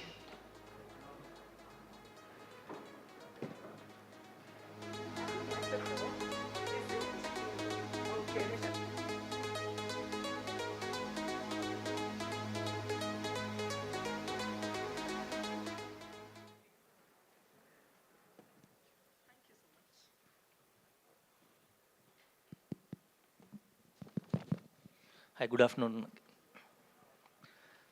I think during one of the previous panel discussion, I think Mr. Sadiq spoke about where there is speed and precision required, AI will dominate. But I want to add one more attribute to that, right? Apart from speed and precision, handling large amounts of data that get generated in real time, if we can think about a domain, that's a cybersecurity domain. Exactly. Yes. So my first question to you is, how effective is AI in identifying emerging threats compared to traditional cybersecurity approaches? Perfect. So if we look at the scenario today, digital has become the first touch point of every business. So gone are the times where digital was good to have. Now it's a mandate, right? And we talk about digital, data comes to the forefront. When data comes to the forefront, security is there. And when we look at the government aspect too, there's a lot of emphasis on security, on privacy. So we have GDPR that's being passed in EU. In India, we have the DPDPA passed. There's a lot of emphasis and momentum from the government too to place a lot of importance on security. So we can only expect the momentum going forward. But security has been that one division which was traditionally ruled by rule-based systems and static thresholds. I put a policy saying an internal file download server is there. Not more than 1,000 downloads should happen in a day, and if it crosses it, it's going to be suspicious. So it was all a rule-based system. But today, AI is helping thwart off those rule-based systems. It is dynamically adapting to the scenario. It is going to put dynamic thresholds that are uniquely tailored to that scenario per se. So let's take the file download server itself. So I have an internal file download server, and I have put generally there are some 500 downloads that happen in a day. But all of a sudden, let's say there's some 800 downloads, but the rule says anything more than 1,000 downloads is suspicious. So 800 is not suspicious there. But because of this rule, we are kind to, we are kind of ignoring the potential threat that could happen. So these thresholds, these static rule-based systems, they are going to be replaced by dynamic ones, by ones that are uniquely customized, tailor-fit for according to the scenario, and AI is going to help achieve this. That's wonderful, actually.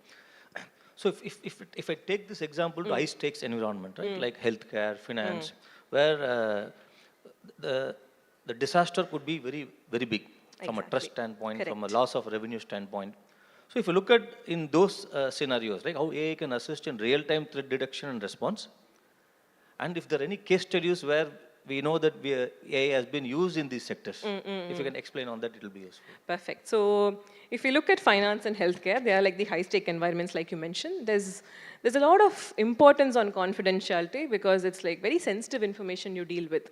So I'll probably give you an example on how a possible security mishap, if it happens at a hospital, how AI can help you at every step, trying to help you take the next best action. So let's say typically people log into your systems every day to do their day-to-day business in the healthcare sector. And given the state of digitization that we are in, not every employee is going to be digitally aware. So there are chances a phishing campaign or a phishing link masquerades as a genuine one, and people kind of inadvertently enter their credentials. So at this point, there's credential harvesting, which was the goal of phishing, that's been achieved here. So this is where AI-powered tools like Browser Security Plus from Manage Engine, they can help you here. So at every point when you visit a URL, it continuously profiles the type of URLs that you visit. So it can help you take a proactive stand and say, hey, I'm looking at a lot of parameters of this website, so it's kind of suspicious, looks malign. You might want to be cautious before you enter your credentials.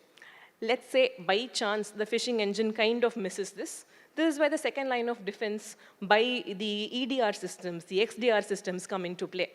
So let's say the goal of phishing detection campaign was to harvest your credentials and ingest malware into the network, and let's say malware gets ingested. So at this point, today, the malware that's prevalent in the system is much more intelligent than the malware that was circulating a decade back.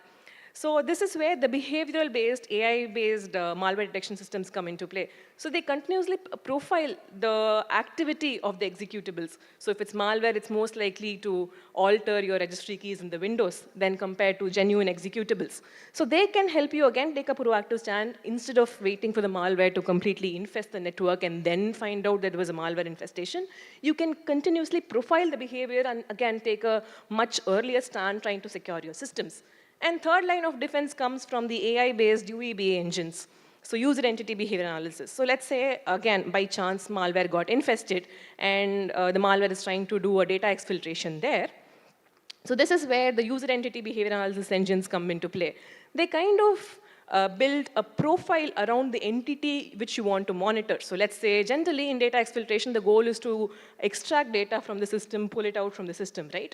So this system tries to build a baseline profile. Hey, usually there is only some 500 packets of data going out, but all of a sudden there's a spike. There are usually bursts around the spike. So there's something suspicious, and because this is something that's sensitive, it immediately raises a ticket in the service delivery system. Again, in the service delivery system, AI can help you find out what are the relevant articles from your knowledge base. So here we see at every step, AI is trying to help you take the next best action there. trying to play hand in hand with the human to secure the systems in the best possible way. So in our company, right, so we use all these EDRs, everything. Okay, okay. And when I see the engineers working on going through these logs, right? Exactly. So 99% we see it's able to map and come up. But then there are areas where it says there's a potential threat. But actually you go and spend time and try to find whether it's a threat, then you find it's not a threat.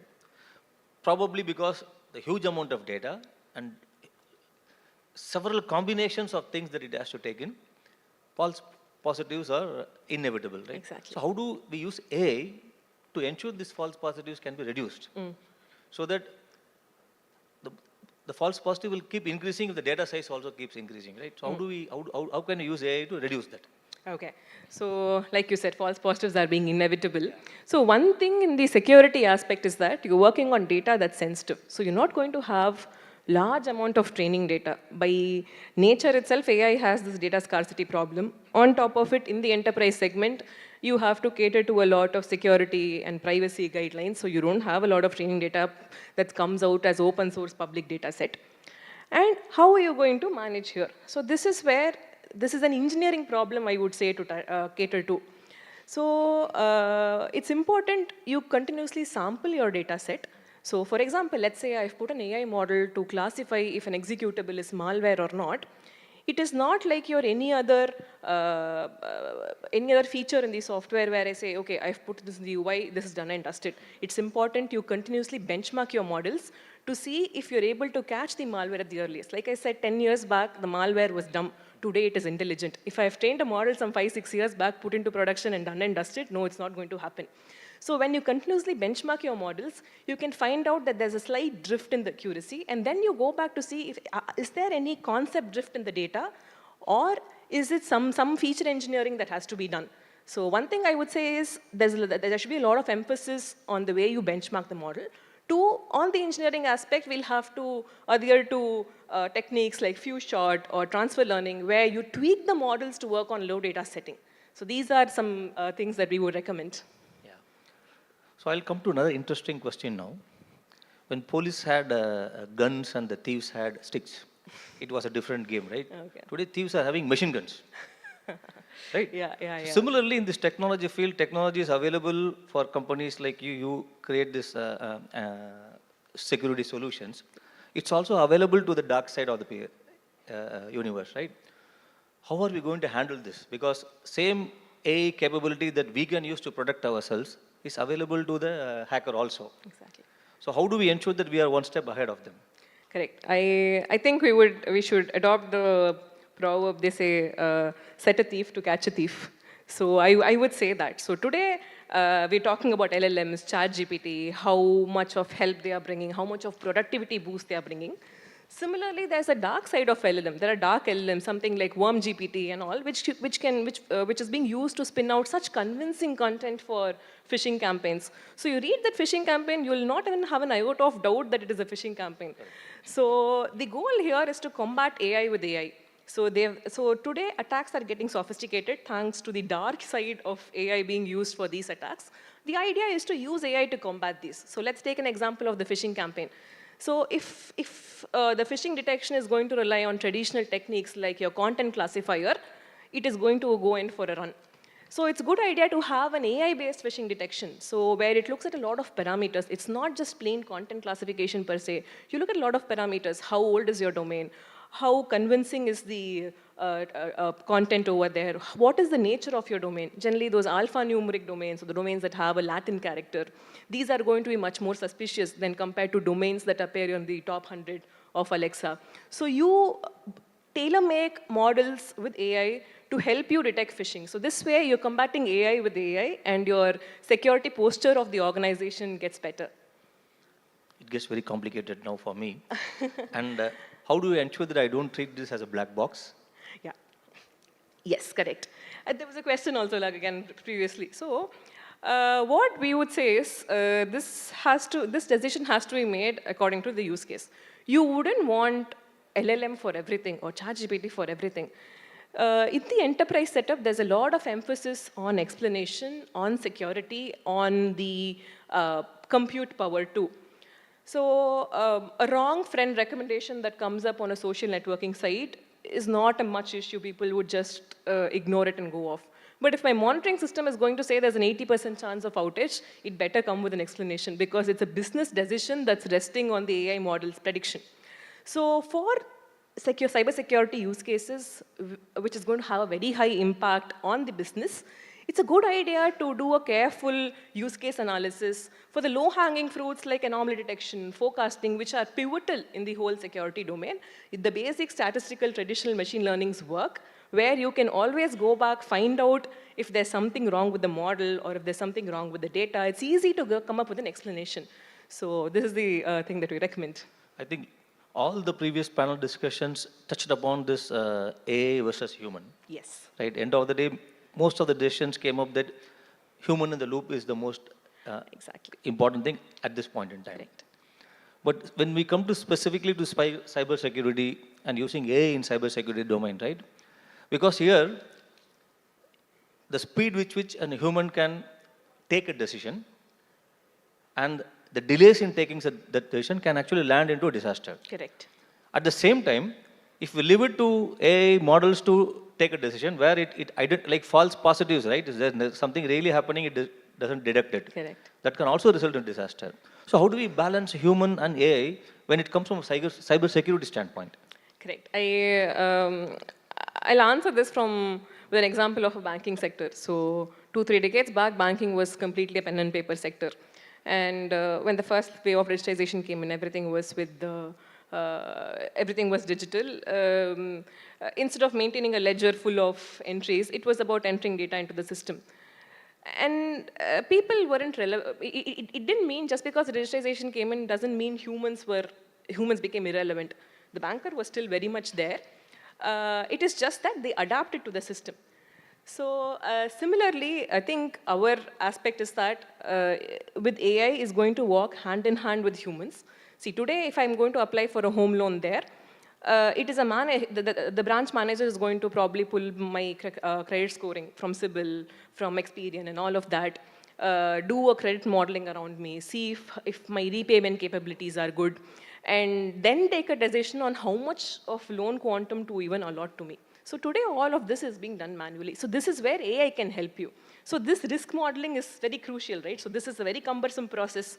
It takes a lot of time figuring out your repayment history, your credit scoring, will you probably default? So this is where AI can give you the productivity boost. But just because AI gives you a prediction doesn't mean it goes blindly. There's always a branch manager who's sitting there, who's probably using the AI solution, helping them give the productivity boost, but the end goal is lying with the branch manager. This is how we see AI working hand in hand in the enterprise segment. Right. So where do you see this progressing? If you take it for the next 5 years, where do you see, specifically from a cybersecurity standpoint, what sort of advancement that will come in so that you foresee, because you are actually heading that division in Zoho, right? Yeah. Yes. What are your plans, say, not even next 3 years? Okay. So again, today the world has transitioned into a much more security and privacy aware world. Security is going to be at the forefront. And there's a lot of hype around LLM, around ChatGPT and whatnot. So the way we see going forward is you won't need, it is not about boasting how big model you have. It is about tailoring LLMs, smaller LLMs according to the use case. And then putting them to production. So for example, we were talking about a company having to look at a lot of event streams, and there's a false positive there. So today, LLM can help ingest all those event streams and do a root cause analysis there. And then AI is very good at the summarization capability. You give it a piece of text, it can beautifully summarize. And let's say there's a root cause, there's an incident that has happened, and you have to write an impact document. The impact document is going to be different. When I present it to my CTO, the impact analysis document is going to be more on the technical angle. When I present it to the CEO, it has the business angle. So this is where we see the summarization capabilities of AI beautifully coming in, chiming in, especially helping you ingest that enormous event stream data, finding out root cause, summarizing them, and helping the industry take a good step forward. I think that was a good discussion. I think we are right on time with 4.5 minutes left for questions. Perfect. So now I open this for the audience to ask questions, if any.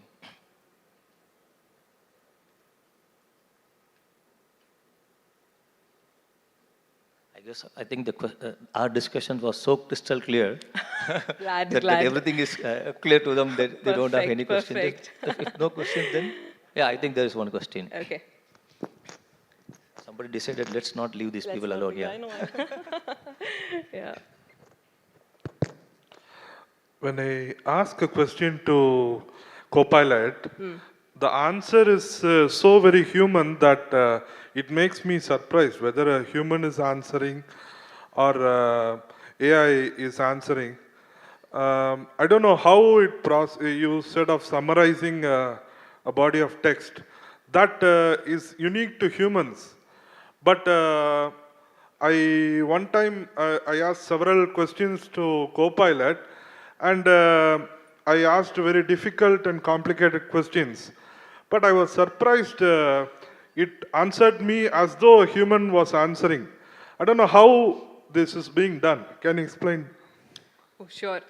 I'll probably give a quick overview and then we can take this offline because it's going to take a lot of time answering this from a technical angle, but I would be happy to do it. So if you see some 7-8 years back, computer vision was in this state. So you give an image to an OCR engine, it gives out the text that's there in the image. People thought this was not possible 7-8 years back. People thought if I look at an image, only a human can understand if there's a text there, and if it's a text, only human can transcribe it. That's how the tech was. But today, OCR is taken for granted. It is understood that you can train a very minimal neural network to help you with OCR. This is the shift that we are seeing. Tasks that we previously thought only humans can do, we're able to train neural networks today for this. And similarly is the case for speech to text, right? So today I talk to you, we thought only a human can transcribe the speech, but today a machine is able to do it. So this is how the advancement in tech is progressing, but I think I'll again connect with you offline. I'll be there at the management booth there to discuss more on the technical angle. If you want to have an answer on the lighter side, might be your Copilot infrastructure fully bogged down. You are being answered by a call center agent, a physical human answering you.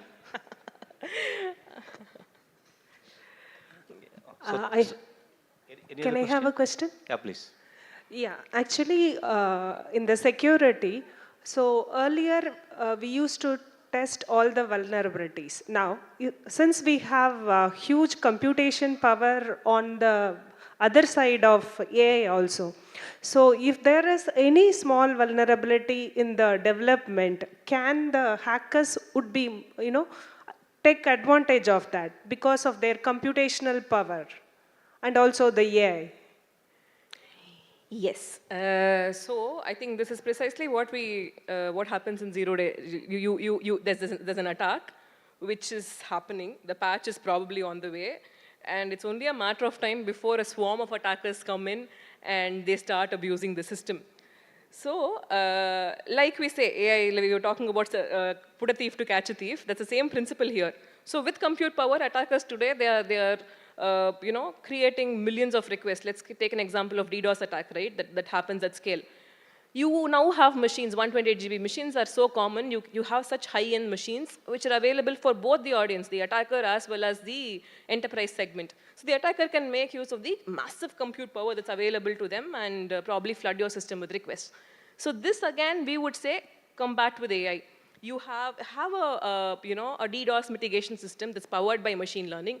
Plug an anomaly detection system there so that you have an early idea of if there's a slight deviation in the baseline normal. Similarly, with respect to vulnerabilities, there's something called as Symmetry Attack Database. It's a good idea to have an AI-based model that can map a CV that's filed today against the Symmetry database, so that in case there's a 0-day attack that happens, you always have historical data to learn from. And this historical data is huge, so this is where AI comes to your rescue. I think any other questions, she's available here. You can ask it offline since we are gone past the time. Good afternoon, sir. So, here how can AI can compare the traditional many cyber security techniques Can we in take terms that of offline, please? Can you take that offline because we are gone past the time, ma? Okay, sir. I'll be available at the booth. Please feel free to drop by. Okay, sir. Thank you. Yeah. Thank you, and thanks everybody. Thank you so much. It was wonderful interacting with you. Okay. A big thank you to Sujata, and we have a small memento for you to mark this occasion. Sir, if you would please do the honors.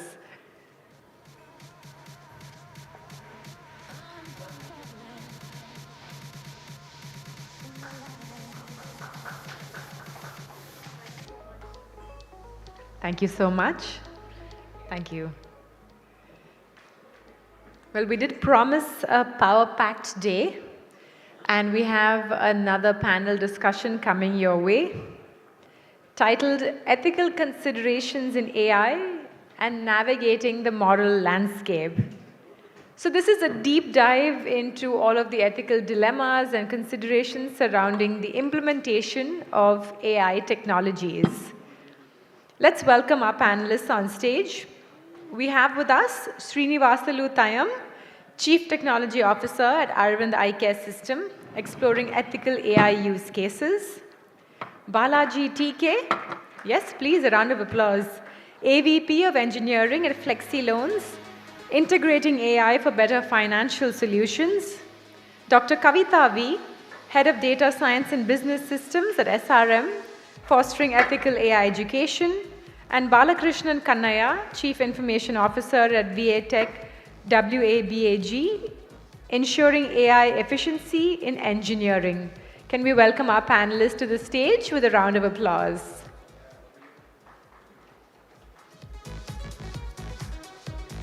And moderating this session is John Xavier, Editor of Technology at The Hindu, guiding discussions on ethical AI.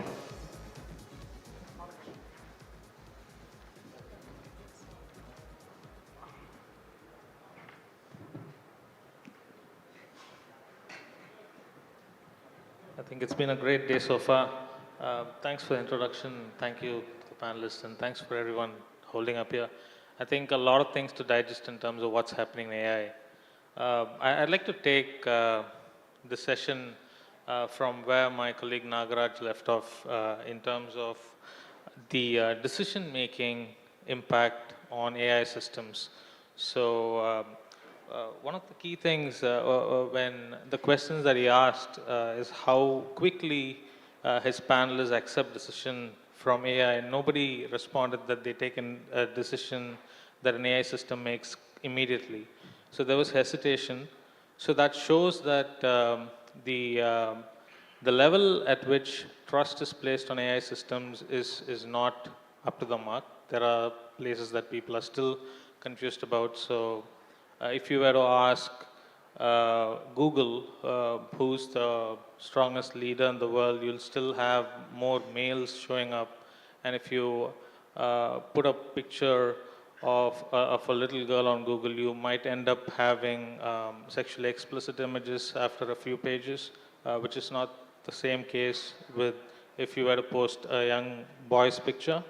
So there is bias in the system and there's inaccuracies. So our panel here will discuss what are some of these dilemmas business leaders go through and what are they facing and how are they going to approach AI in such systems. So this is a panel that will go deeper into that issue. So you as business leaders, I'd urge you to think through some of the risks and concerns that you think about when you face moments on deploying AI. So with that, I'll move to my distinguished panel of experts here.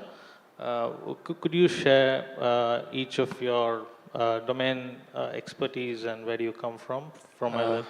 Yeah, this is Srini. I head entire IT for Aravind Eye Hospitals, which is world's largest eye hospital. And in our, in my space, I mean, this is something I would say like a privilege to have AI. Okay, so I think this is going to be a, bring a huge, revolution in healthcare. Okay, so particularly if you see here, like, Aravind Eye Hospital, you all know, right? Today, every day we see 20,000 patients, every day, and we do 4,500 surgeries. So the kind of high volume, okay, typically you expect a lot of errors, right? And, so our, goal is high volume, high quality, affordable. So this is possible only through the technology. Okay, so we use the technology as a weapon to reduce the errors and to make it affordable. Because being a non-profit organization, like, how we can make eye care affordable for everyone. So that's our, DNA of the entire organization. So we talk about telemedicine after COVID, right? We started this early 70s where we built we sat from Madurai to Theni to provide telemedicine. So the time Wi-Fi was not there in India. So we use technology and more than that, like since we have so much of data, we use this data efficiently. Okay, so particularly in healthcare, if you see early detection, prevention, clinical decision support system, operational efficiency, virtual, healthcare. So that's a huge, opportunity for us. Fortunately, thanks to our leadership, for visionary, thoughts, like where we have built electronic medical records. Today, our problem in India, if you see, compared to in US and India, in US, 95% of healthcare is digitized. But unfortunately, in India, only 5 to 7%. Okay, that's where, and you will find, hospital management system in every hospital, but you don't find electronic medical record where it captures your diagnostic details and data. Whereas we have electronic medical records 7 years back, we are able to capture the data. So that is something, huge asset for us. Through this, we are able to kind of build very intelligent solutions to prevent, diabetic retinopathy, those kind of stuff. So today we use AI. I mean, we have been using AI, in fact, last 3-4 years. We have been working with the Google and we built our own model. So we'll share more in details in upcoming sessions. Hi, myself Balaji. Thanks to the Indo group for organizing this day-long wonderful AI summit. We could able to see from academia to industry to a lot of experts are there. Like, thanks a lot for bringing it to Chennai. I do represent Flexiload's technology. We are one of the emerging large fintech companies. So what we do is we do 3 business. One is supply chain finance, another is unsecured business loan, third is we do have one of the emerging large financial marketplace. We are doing it right now. So what we do right now is we help consumers who need a business loan and we connect with the required lenders. The challenge in the industry is almost there is a 80% of rejection or 90% of rejection. That means if anybody applies for a loan, under loans comes now, even for every single lender, they need to reject 80 to 90%. So huge amount of data is getting rejected. Imagine if you can able to bring in productivity to that side. Similarly, from a customer standpoint, he cannot keep popping to lender A to lender B to lender T to lender C. He doesn't even know where to go. So we're addressing that gap right now using this technology. We use a large technology. We do have almost 50% of employees are from tech team. In the due course of time, I'll tell what kind of technologies we are using, how it is helping our decision support system, what kind of AI we are using, certainly. Thanks a lot, yeah. Professor Kavita. Yeah, thank you. Thank you for the opportunity. And I'm from SRM. I'm heading the Department of Data Science and Business Systems. And we are proud to say SRM is a multidisciplinary institute, and that gives a huge opportunity for the AI research across multiple disciplines. And also we have DEI, which is Directorate of Entrepreneurship and Innovations. And every year, we are encouraging the students to do multidisciplinary project. And when we see in the current era, I mean in the current 2 or 3 years, we could able to see most of the projects are from AI. And we are, with the government support, we are funding the students to convert this AI into a products. And we are also very happy to say that we have more than 15 startups which has been started by the students. And as there are few startups from the faculty also. So, but, and also I can say that when COVID attacked, our students have developed a system based for COVID identification based on X-rays. So this AI is evolving much, and also we are now focusing on innovation teaching methodologies, because AI also supports educators, which we can now transform normal tradition education into innovative, so where they can use their AI adoptions.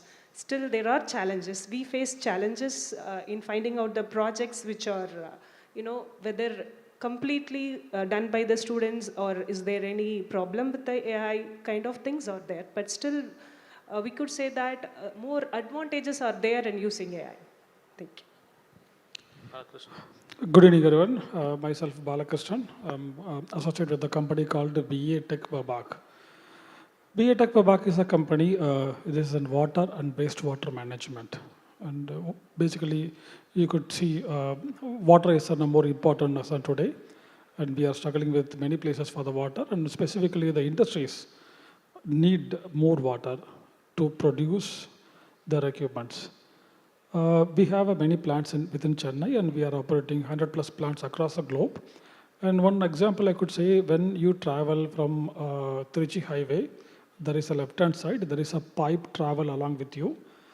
That pipe is coming from Coimbatore TRO plant, and that is travel up to Sriperumbudur. We are producing 100 ml water. All the Chennai wastewater convert into the factory usable water. That water travel to the factories. Saint Kubian or many factories in Sriperumbudur area is using our water. Another one example, you could see that another one plant during the Mahabalipuram road, there is a conversion of desalination plant. Seawater converted to the drinking water. That is managed by my company. So that's background of my organization. And what we are doing with AI, what is the relationship between the water treatment plant with artificial intelligence? That is a question is coming to your mind. There is two segments. One is like how we are going to do that pre-production and post-production. The similar way, we are working with an AI solution in the back office operation. And the second one is an operation on the plants. These are two segments, and we are evolving many solutions in the AI and monitoring of the water levels and incoming waters, water quality measurement, and how to get the SCADA and other information from the water levels, and how to convert our plants, make operational with less manpower. These are all the factor side. On the back office side and the construction of the EPC industry, we have around 150 patents in copyrighted patents, and how is a technological company into the EPC. We are converting how we are going to digitize and how we are going to convert into that plant constructions and minimize the cost, how you ensure the plant is operational, and the satellite-based view. From the satellite-based view, how we are going to monitor this progress of the plant construction and plant operation. These are all the other segment. It is into the back office operation, into the AI. So it's the two segments. During the panel discussions, I will be explained more, and where and how we are going to use cases, how it will be applicable with relevant to this, our panel topic. Thank you, Balakrishnan. I think you get a sense of the diversity in this panel, because I haven't seen this kind of a diverse panel from. You have the iCare, which is the health sector, and then you have the Flexi Loans financial sector, and then you have academia, Professor Kavita, and then Balakrishnan with a totally different area, where the first thing when I got to know about his profile was, what's the use of AI in this sector? So that's the diversity here, but they are all going to approach the ethical aspect of how they are facing the dilemma in their day-to-day function. So I'd like to take off from Balaji on Flexi Loan. In terms of credit scoring, or how do you look at the ethical dimension of AI in the work that you do? Quite interesting, very, very interesting topic, that point. See, what it is like, if anyone applies for a loan, it's his life-changing requirement. Okay, he need that to expand his business or to start his business, because I'm coming from perspective of business loans, okay, for anything, even for a personal loan, for anything, it's changing his entire life, okay, after that loan. So there should be a lot of cautious into it. What we do right now in the terms of credit scoring is, still none of the algorithm understand the intention of any customers. Can any algorithm understand the intention? Quite challenging. Okay. So what we can do is, we can see the historical data patterns, how it is getting mapped.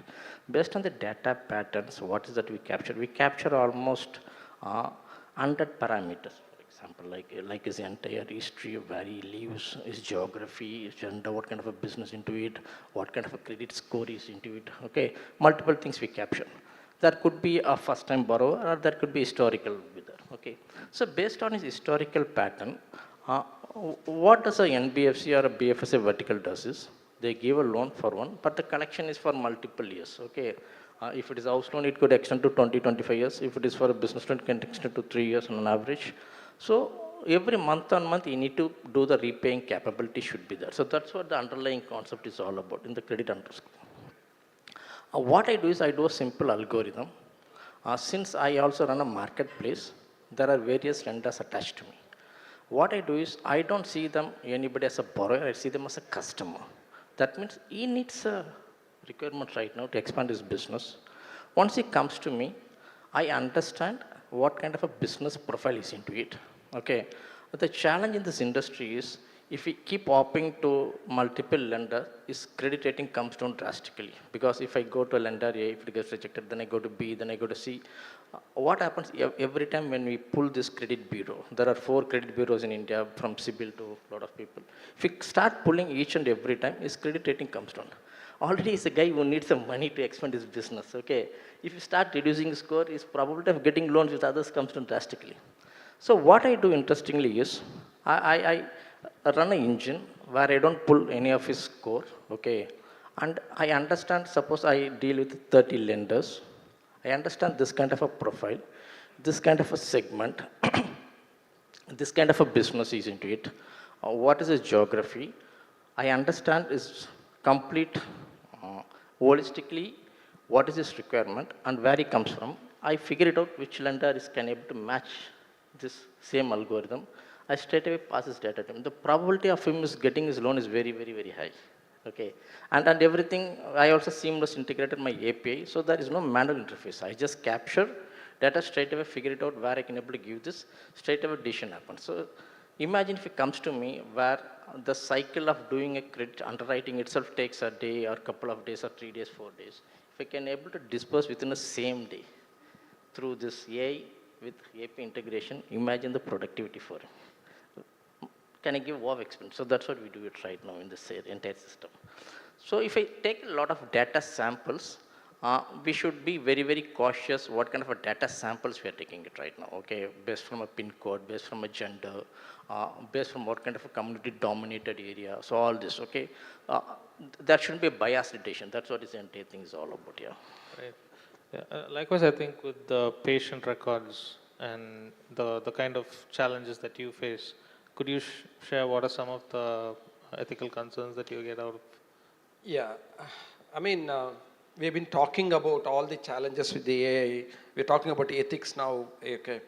But fundamentally, we need to think any technology will have its own. Whenever you get a new technology, it will have its own, kind of a challenges.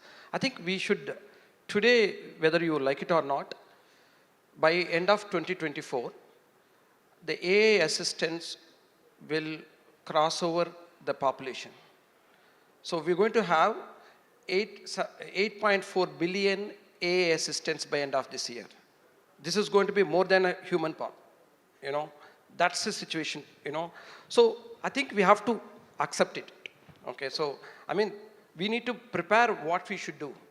So a challenge today, because we go through, because we are building models last few years, okay? We have been building, because in healthcare, you need to be thoroughly validate before you, we use models 100 hospitals today, okay? So across 100 hospitals, it's being used by a non-clinical person, imagine.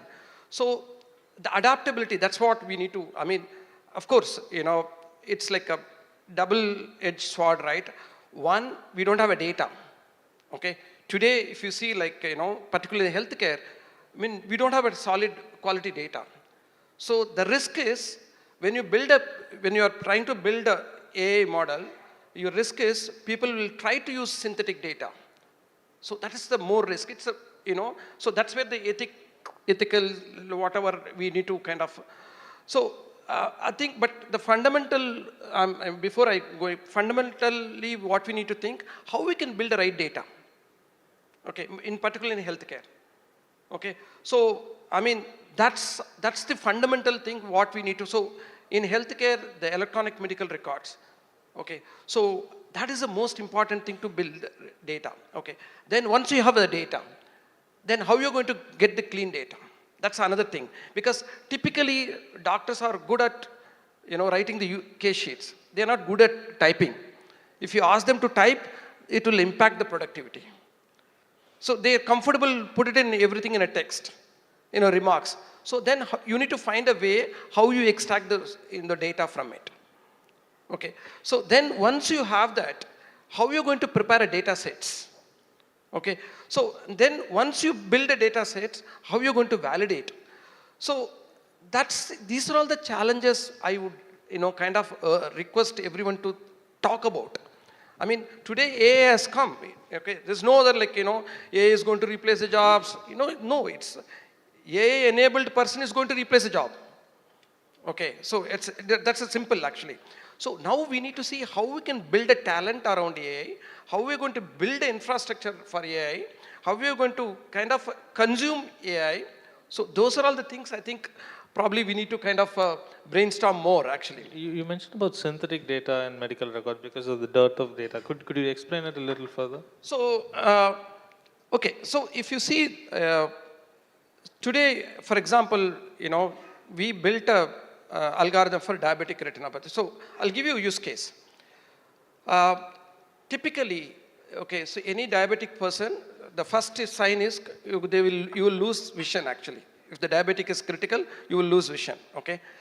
So most of the patients when they come to our hospital, okay, they come in the severe stage because they don't know whether they're diabetic or not, okay? Because of coming from rural village, they don't know. So then we see that they're already kind of a critical diabetes. So what we decided, how are we going to screen and how are we going to prevent this?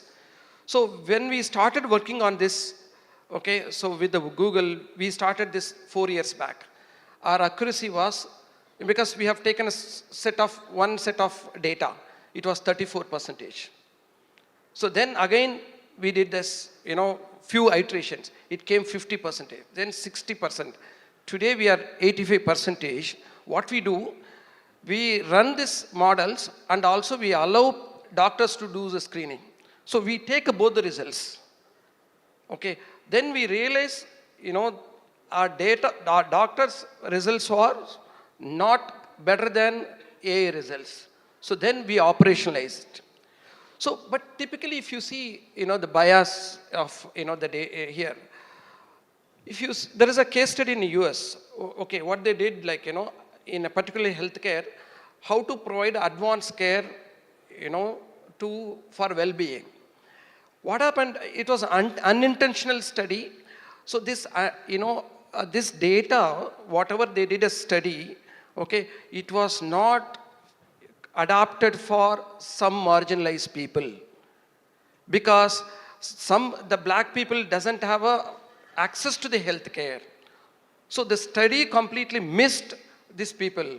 So whatever the study did not fit for the, across all regions. So that's where what we did, when we did a data exercise, we have taken a data from rural villages, tier 2, tier 1, tier 3 cities, and all ages, and across various, sick patients. So this is where you need to have the diversification of the data. Otherwise, what will happen typically, people tend to use a test data which may not be tested properly. So then you will have wrong results. So could you weigh in on the industrial equipment parts on how you use data? Maybe do you use like a synthetic data, or you always have the data about what you want to track? And once you finish, I'd like Professor Kavita to weigh in on how you take your students through the whole idea of these data concerns and the impact such AI-based decisions can have. to make this panel, because around 14, 16 industry experts already talk about many things about the data-driven decision and the data manipulation and the data how help and security aspects. So I would like to share some use cases rather than go with a theoretical mode, the practical use cases which is in live.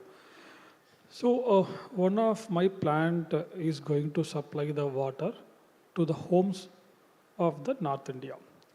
They are going to supply, they are converted the water to drinkable water. This water is going to the respective homes. Now the government has to make a revenue. This water usage has to be measured. The measuring of the water usage is an easy way. Fix a meter. It will automatically verify and give the result how much water they are going to consume. Based on that reading will be go. The traditional way, the people go to the specific meter and read the information and get the data. The automated way, we are fixing the OT sensors.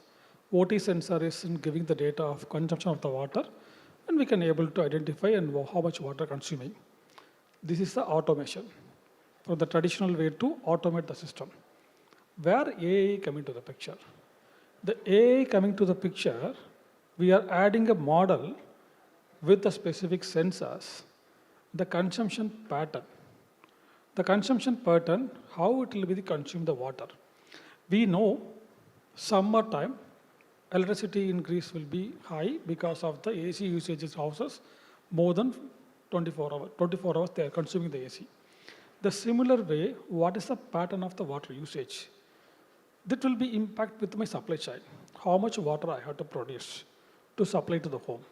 So that will be readily available. So the data, what I have at the back end, AI will help to identify, give analytics to me and saying that you have to produce this amount of liter water to support the weekend, to support the weekdays, to support the end of the festival days.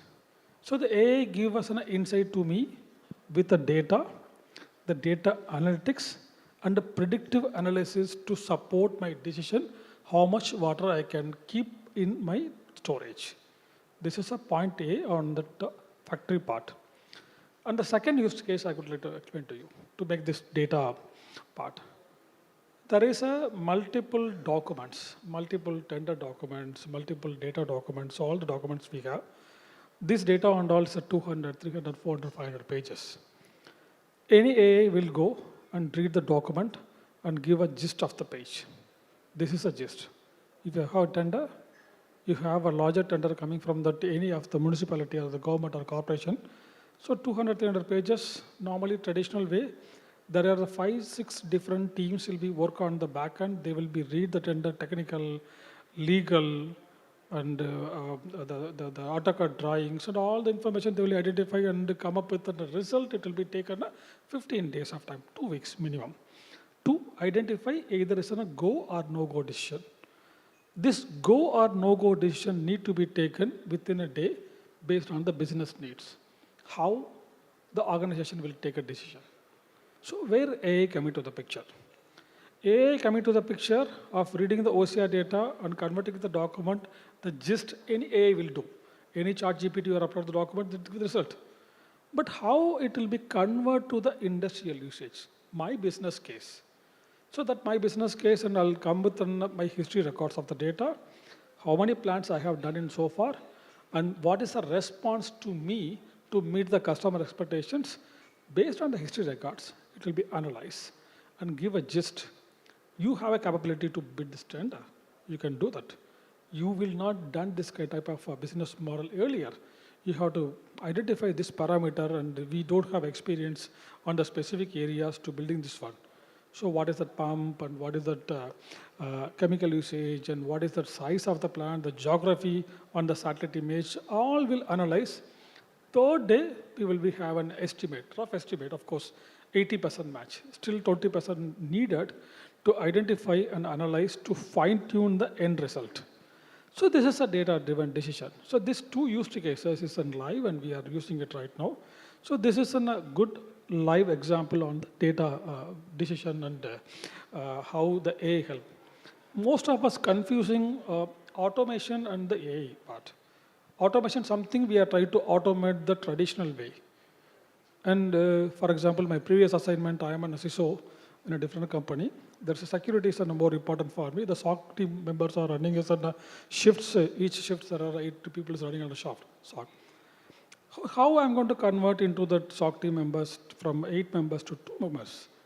So there is multiple applications are available and how the AI to be built on it, and what are the manual checks the security analyst is going to perform, convert into the AI, and reducing the minimal effort, and only actionable tickets will be coming to the L2, L3. Such a way, this is a previous industry experience. This industry demands me on different level of action with AI. That's what the previous panelist mentioned, that and same size of will not fit for all the industries. So this demands a different segment, and these 2 use cases is a right example for how the data-driven decision, the data helping to make a quicker decision. Professor Kavita. So for the students as academia, to start with, maybe in the second year or something, they will use the data set which are readily available, maybe Kaggle or something. So where there is a repository where they can find the data set, which could be a real-time data set. And regarding that data set, when the students to start work on that, it would be a cleaned or which is very ready to use data set. So to start with that, they will use with that. In sometimes they want to try something different. So they won't find a data set. In that case, they will go for the synthetic data set, which is not an actual data set, which is generated by some other AI machines or something.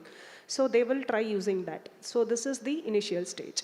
So when they go for the minor projects or the other thing, when they really wanted to do research, so they will try to either collect the data from the real-time environment. For example, if they want to do predictive machine lifetime, so they will go to that particular department or other industries in which they collaborate, or they take the internships. So they will collect the data set. Or there are a few researchers or students who try to take the data set from the websites. So if there is an API available, they can able to connect with the API and collect the data set. And also, we don't encourage scrapping of the websites because it could be unethical. So if there is an API or anything which they can able to collect, they can collect. And also they will also, when a data set is being collected, so as a researcher, they will not find a balanced data set. So all the complications will come into picture only if they try to collect the real-time data sets. Because whatever the data set which is readily available would be perfect. So it is enough to start a research, but that will not be enough to do a actual research. So for example, if we collect the data set from the real time, it could not be a balanced data set. For example, we might want to classify 3 classes, maybe some classes. So one class might have huge volume of data. The other class will not have that volume of data. So they might try to match up with that. So all these things they will learn once if they started collecting the real data set.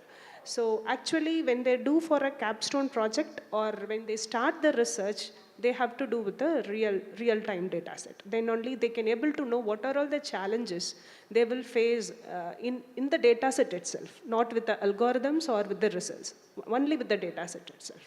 So that is how they will progress.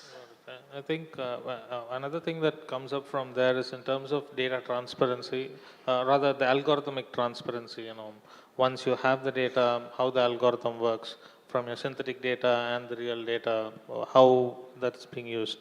So there is also kind of a paradox there. So one is in terms of it's a proprietary algorithm that the company doesn't want you to know how it works. And on the other side, there is a need for explainability of how AI works. So could you speak about how that actually has an impact on the models that are being deployed? Okay. So, I mean, that's the fundamental, the transparency. Okay. So as a part of the ethical, one is AI system should empower human being. It's not, we shouldn't allow AI to decide. So particularly in healthcare, when we talk about the decision support system, clinical decision support system, where you give the problem statement, it goes to it understands the patient parameter, it comes back with the recommendation. So, but it should be informed to the stakeholder, the doctor, and doctor to take a decision. So the AI should empower human being. Okay, so informed and take a decision. Okay, that's one thing. The second thing is, coming back to this one. So it is whether it's a algorithm is what you call proprietary or something. One, okay, your data, your algorithm and system design should be transparent. That means it has to be explained so that you will have the traceability. Okay, so you need to understand how algorithm works, what kind of a data and what is your design. Okay, so this has to be explained for the traceability purpose. Then second thing is, you need to explain to the stakeholder, particularly the clinical team, what is an outcome of algorithm and what is the input to the algorithm. Okay, that has to be conveyed to the stakeholder. Third thing is, you need to inform to the patient you are going to use the AI system. That should be informed. Okay, there is something called consent process. Okay, today again I'm going back to the diabetic retinopathy where we go to the village, we take image, upload into the cloud. Within a minute, it will tell you whether the patient is a diabetic or not. Okay, so so then we inform the patient. Okay, so we are using AI model here. So that has to be communicated. Okay, so this is a fundamental of the ethical practice what we should follow. Okay, this is coming back to one kind of a transparency. The second, and again the human power, rather allowing system to decide. But this one, how do you make it transparent? Like, how does somebody know based on what it makes the decision? So, for example, one is for building the product. Okay, we have a regular session with our doctors. We explain how it works. In fact, every change they validate it. They validate, and they validate in parallel. Okay, so this is one thing, and we also document it clearly, so that it will be easy for us to trace. Okay, second thing is in a consent. Every patient when comes to the hospital, we take their consent. We explain to them. We are going to use your data, and this data is for the research purpose, and we are going to scan through the AI model. So this is clearly, particularly with the DPDP is coming. Okay, so the consent management is a critical. Okay, so you have to explain in their own language, which the purpose should be explained. Okay, so that's the way we handle actually. How about in flexi loans? From a compliance standpoint, consent is paramount. It's important. Without compliance, we cannot do any of this. Even if I want to pull a CIBIL score, consent is mandatory. But what ironically I'm saying is, most of the consent can't be understood by a lot of people. It's huge text is there, people reading it by default, de facto people giving consent. Can you first keep the consent very, very simplified and people can able to understand it? It all need to come from within, okay? So there's an ethical way of doing a business. Are we into that, okay? Don't expect AI should be ethical. Our way of doing business is ethical, then adapt that AI should be ethical, okay? So first the consent should be extremely ethical. Since I'm into from a loan management process, there can be only two decisions. One is approved or rejected. If it is approved, be very specific why it got approved. Let it be for the end user also, okay? Similarly, if it is rejected, you should know very, very, very clearly what is the reason. Could be because of his banking habit, could be something else. We should be very clearly articulate. If I find this is the reason you got rejected, come back. I'll help you to get the loan. Come back to me after a week time, after a month's time. I will help you. Okay. If this kind of things are there very, very clearly articulated and given to end user, absolutely fine. So it will help you to increase the business certainly. We have seen that business grows. What we did wonderful is, and none of them tell why it got rejected. But we go back to every single customer and say, because of this A, B, C, D reason, got rejected. I will help you to get your loan again. Do this A, B, C activity. I go back, follow up after a week, after a month, after. Then after 3 months, I just get only additional bank statement, I give him a loan. Can able to do this activity? Because he needs some money. He is coming to you, getting rejected. Go and help him. Okay. That's what the entire model should be there. Okay. Similarly, the entire credit decisioning, if internal customers, that means our entire office can able to understand what kind of model we're using, how transparent it is, keep a workshop, keep a meeting, frequently keep telling what kind of decisions you're using it. That will be really wonderful. Because end of the day, tech is driving the business, but the tech need to be articulated and told to our entire team. It should be understandable by the team. It should be transparent. That's what it is. And Professor Gupta, you mentioned about students starting startups. So how do they build in this explainability concept into the algorithms or the products that they build?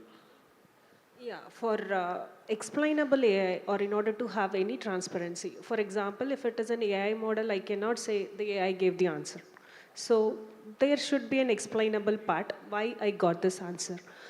When the students do, because whenever they develop some products as a part of a startup, then they should be able to explain why they have got this answer.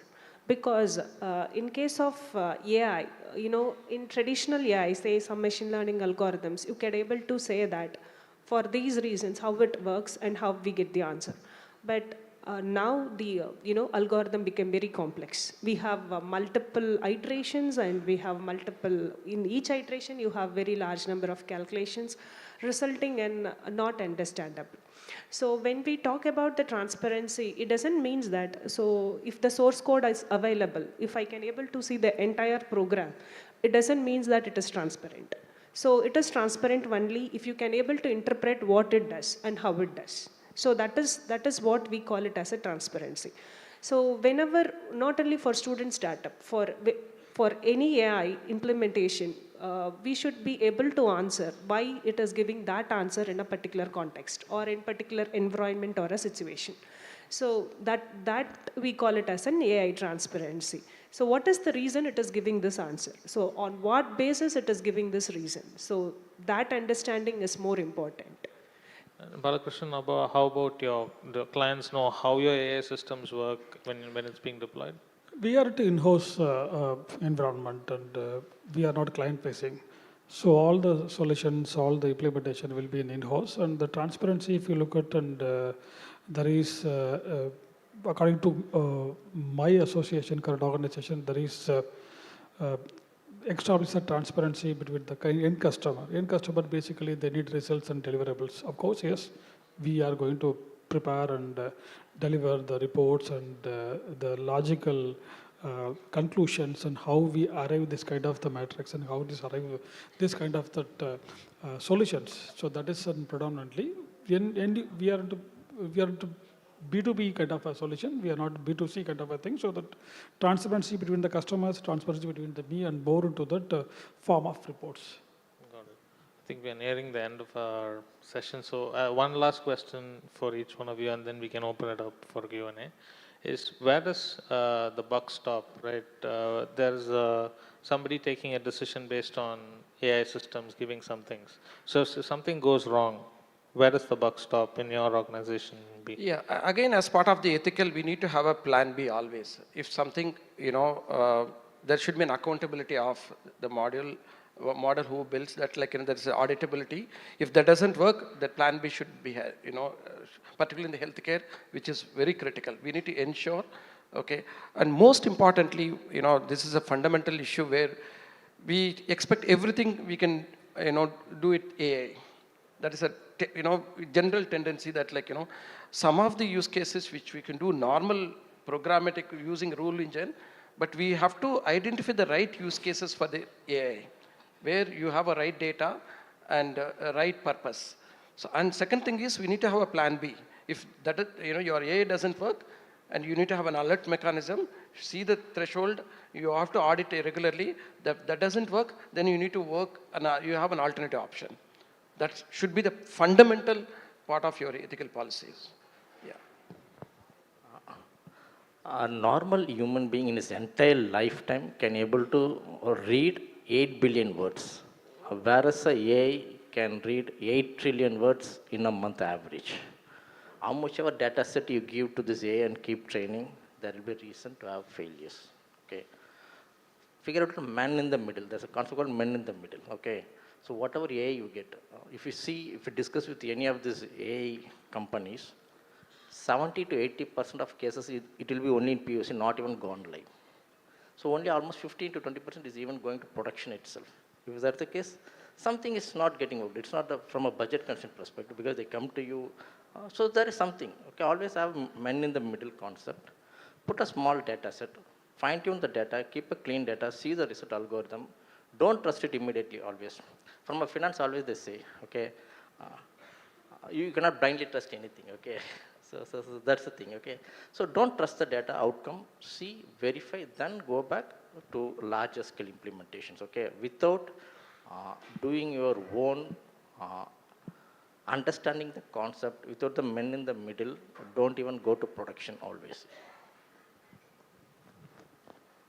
It is unlikely to build a model without a bug. Definitely there would be a bugs, especially in artificial intelligence. It is not a direct formula or a linear model. It is a non-linear model where it relies on huge amount of data.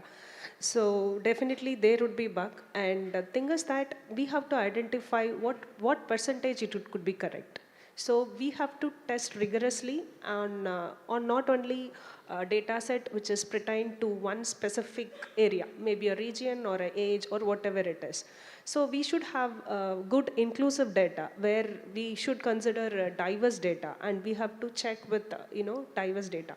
So we can say that how much the final code could be correct, or what is the expected percentage it might go wrong. So that will give a clear picture how much we can rely on that particular AI. Human brain is a more superior one compared to anything. So again, the bug where it stops means the human has to be applied more onto that and how to eliminate the situation, how to overcome the thing based on the testing. The reason the government is giving some guidelines actually. The NIC audio is released in 2020-21. There is a principle of artificial intelligence part A. They released on 2020-21. And 2020-22, there is a second part they released. In addition to that, government, the global broadcasting artificial intelligence system, there is the body, is a global body, is giving some guidelines to overcome this and how to handle this kind of situation. So these are all we have guidelines of building an artificial intelligence model with any type of solution. Thank you. Thank you so much to my panelists. This has been an insightful session. I think I overshot my time. Sorry about that. Do I still have time for Q&A? We are out of time? Okay. Sorry about that. So if there's any Q&A with any of our panel members, I'm sure that they are available outside. Thank you. Thank you so much. Yes, let's give our panelists a round of applause and requesting John to present them with a memento on this special occasion.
Let's hear it for our panel once again, ladies and gentlemen.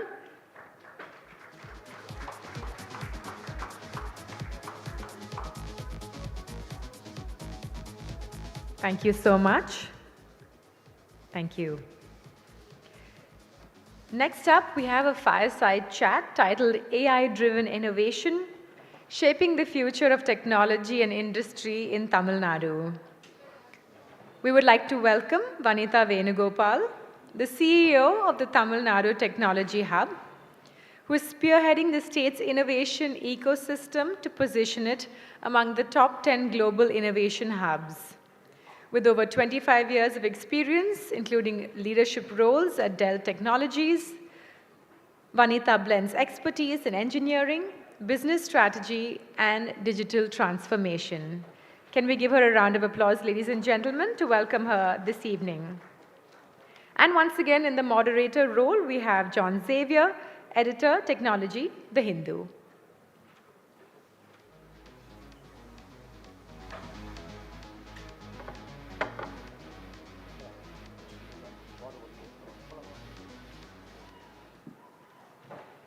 So I'm back again.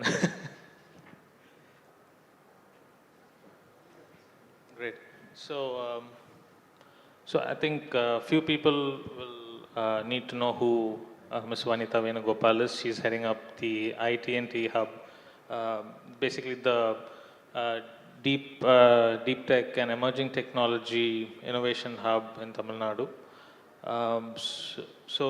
Just to get kind of started, I think to really take us to a time back, maybe around 2000 when the tidal park was initially set up, and Tamil Nadu was kind of riding on the services wave, and the IT ecosystem was burgeoning. A lot of things have happened since then. So I'd like to bring Ms. Vanitha into this conversation from her time outside of India during that period, and then coming back to Tamil Nadu to work with the government through the Nan Mudalvan scheme, where she was the Chief Strategy Officer, and then driving startup the TN, and then moving into IT&T, to kind of take us through on Tamil Nadu's journey in the deep tech and emerging technology world. So that's where we would start. So if you could give us a quick roundup on how you've seen things from coming back to India to now. Hello? Okay, it's working. Good evening, everyone. I know everyone has, first and foremost, I need to thank the Hindu team for collaborating with the IT department. And I think as a digital transformation partner or something like that, right? So that was a fully loaded statement, but thank you. And again, as far as talking about my little journey, thank you for setting the stage for that. I come from the backyard here. I went to the Guindy Engineering College for my undergrad, but have had a long hiatus of like 20 years working in the US after, my education there. So when I was leaving the US, the computer science or the IT, what we know of was, Pascal programming or C, C++, just to give you where we started off. So when I took my first gig with Sun Microsystem as my first job, I joined the Java group. That was the first time when the object-oriented programming was burgeoning, and they were talking about, how we can do plug-and-play models instead of, logical programming, etc. So that's where I started off from the enterprise side, in the Java soft group, working under the nose of, the big guys like, Scott McNeely and others. And then, that was in California, in the Silicon Valley, in the early, mid-90s. So that kind of gives you my age. And then I moved to Motorola in the embedded system. So how do you take the big stuff and put it and package it with small footprint into these phones and stuff that we call as today's smartphones, but those days it was the flip phones, the StarTechs of the world, right? So putting software from higher side into small things. So as you can see, my journey has been mostly on the software product development side, right from the servers and stuff to the embedded systems. And then the last gig that actually positioned me to do what I'm doing here to the government of Tamil Nadu was as the Director for Business Strategy and Transformation at Dell Computers, where I was driving strategy for mergers and acquisition for all the software that is in all the servers in Dell. So that kind of, and I was working globally, so that kind of helped me to get this global perspective, what is needed, what is not needed, what works, what doesn't work. So that was like a 10 long years working at Dell. In the meantime, you know, I was fortunate ever that Dell had sent me to Stanford to do my executive MBA, so kind of that helped me. So one of the key things that I had specialized at Stanford was something called strategic innovation. How do you do thinking out of the box? So they had principles of design thinking embedded into it and all that. So that is kind of my journey, and as I was telling John today, we should have this conversation very light because it's end of the day, before the valedictory, and he has been talking a lot, so let's make it easy for them over coffee. It will be more like a conversation rather than, you know, a Q&A. So when I moved back, one of the things that starkly struck me was how we have transformed from being an services economy to an innovation economy. I saw the industrial corridors being built because it's been only 6 years since I moved back from the US. So I can talk about from the mid-90s to what has happened now. And looking at how we are talking about the Agni-Cools, we are talking about the other innovation coming from right across my Guindy campus, which is from IT Madras Research Park, right? And just not that, I look at, you know, the industrial corridors that's been set up across Tamil Nadu so that it is not concentrated just in Chennai. So Chennai being the hub, how are these POCs are getting developed? So that has a huge difference, and I can see the changes in the next few years. We could see this economy is going to be an innovation-led economy, which is how the different global economies like the Israels or now you're talking about the Taipeis, in those days when all the Fab Labs were setting up there, right? So I could see the transformation happening and at a much faster speed than what we thought it will happen. Can we do better? Obviously, everyone can do better. But I think there's a huge difference, and all the GCCs are looking at Tamil Nadu for that one thing. We are the most highly industrial states that we can find and easy to do business with. That's what I've been hearing from the global partners. That's interesting. So in terms of deep tech and emerging tech, so which are some of the immediate low-hanging fruits that, you know, Tamil Nadu is really capitalizing on, and which are the more, you know, longer-term things that IT&T is, you know, working on? What kind of collaborations can you? No, that's a fantastic question, John. I think you just hit the nail on the top, right? Because why was IT&T set up? Let's talk about that, right? Why was this conceptualized that we need something like a Tamil Nadu technology hub when we have other organizations which are already working with the startups? So as I said, I was the head of incubation of Startup TN before I took this role as an additional charge and made a conscious decision to take this as my full-time because I thought being a technologist, this is where I contribute the most. So there was a gap. Startups, a design company can be a startup. A social impact startup who are making baskets in Aryalur can be a startup. You know, like a cotton, you know, a candy maker can be a startup. Because as long there is a revenue, they come under the MSME and they could be startups. But what differentiates these startups from the deep tech startup is they have a long haul. And the pockets have to be deep for the investors to trust and invest in these startups. So that means the investment pattern is different. The subject matter expertise that a deep tech startup needs is different, and the most key important is they need to have a very niche key micro USP, I call it, not an USP, a micro USP that comes out of research. That means we are trying to solve a global scalable problem at a low cost. These three triangles have to be hit for you to be called as a deep tech startup. So the bureaucrats as well as the government of Tamil Nadu felt there is this gap. If we want to be an innovation-led economy, what is that we have to do? Let's form an organization within the department. It could be at any, but you know, under IT department, where they will focus on nurturing the emerging and deep tech startups of the state. So IT&T was conceptualized and it just got inaugurated on May 17, 2023 by the Honorable CM. And I took over September of last year, so I'm basically a year old.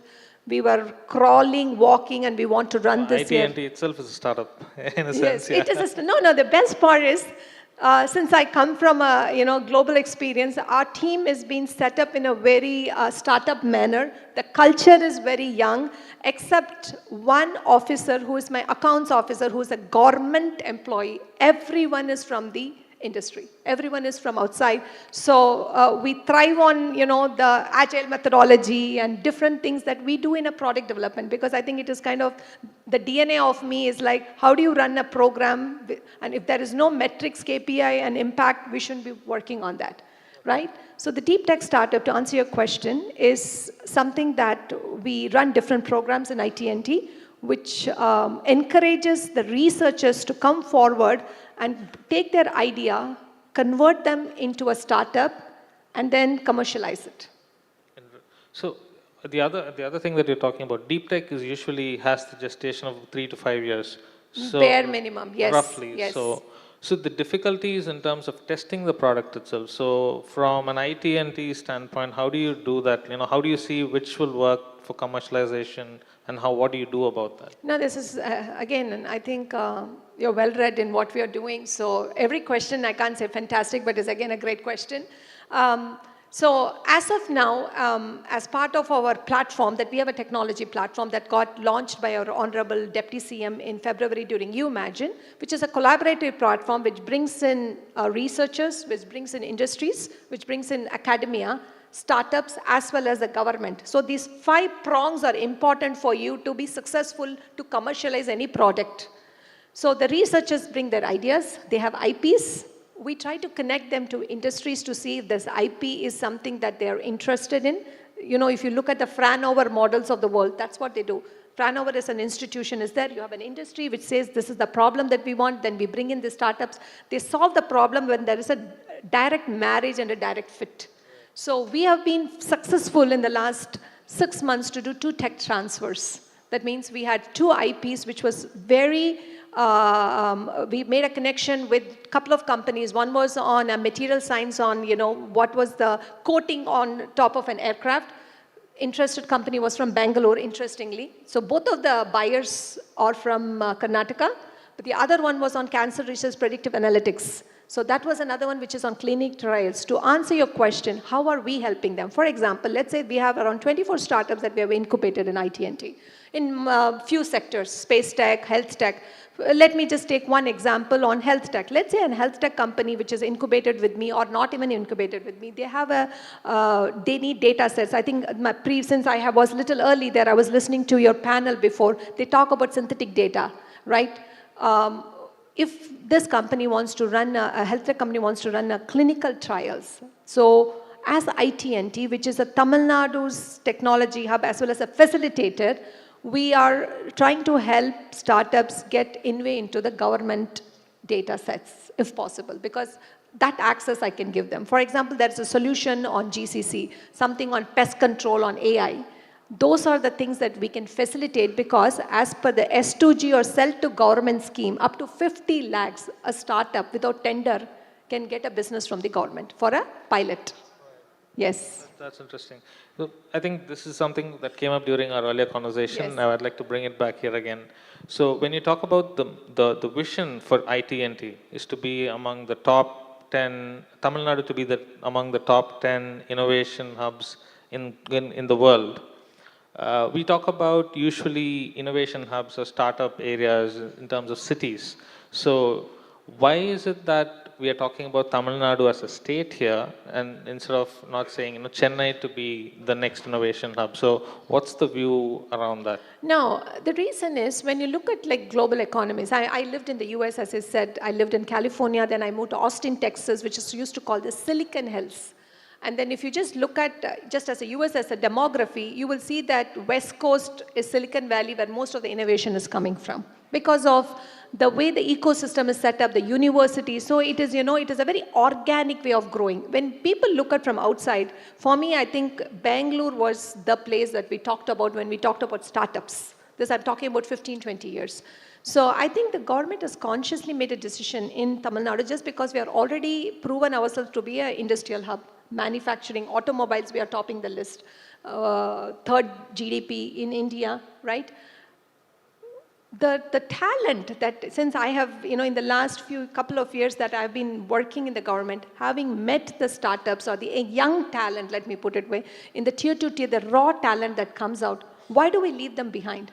Why does it have to be that all of this is, centered around the urban cities? So for that mandate, Startup TN, which is a sister concern of me and the MSME department, has set up 9 regional hubs across Tamil Nadu in the tier 2 cities as well as tier 3 cities for the startups to go and work with, and a lot of programs have been run.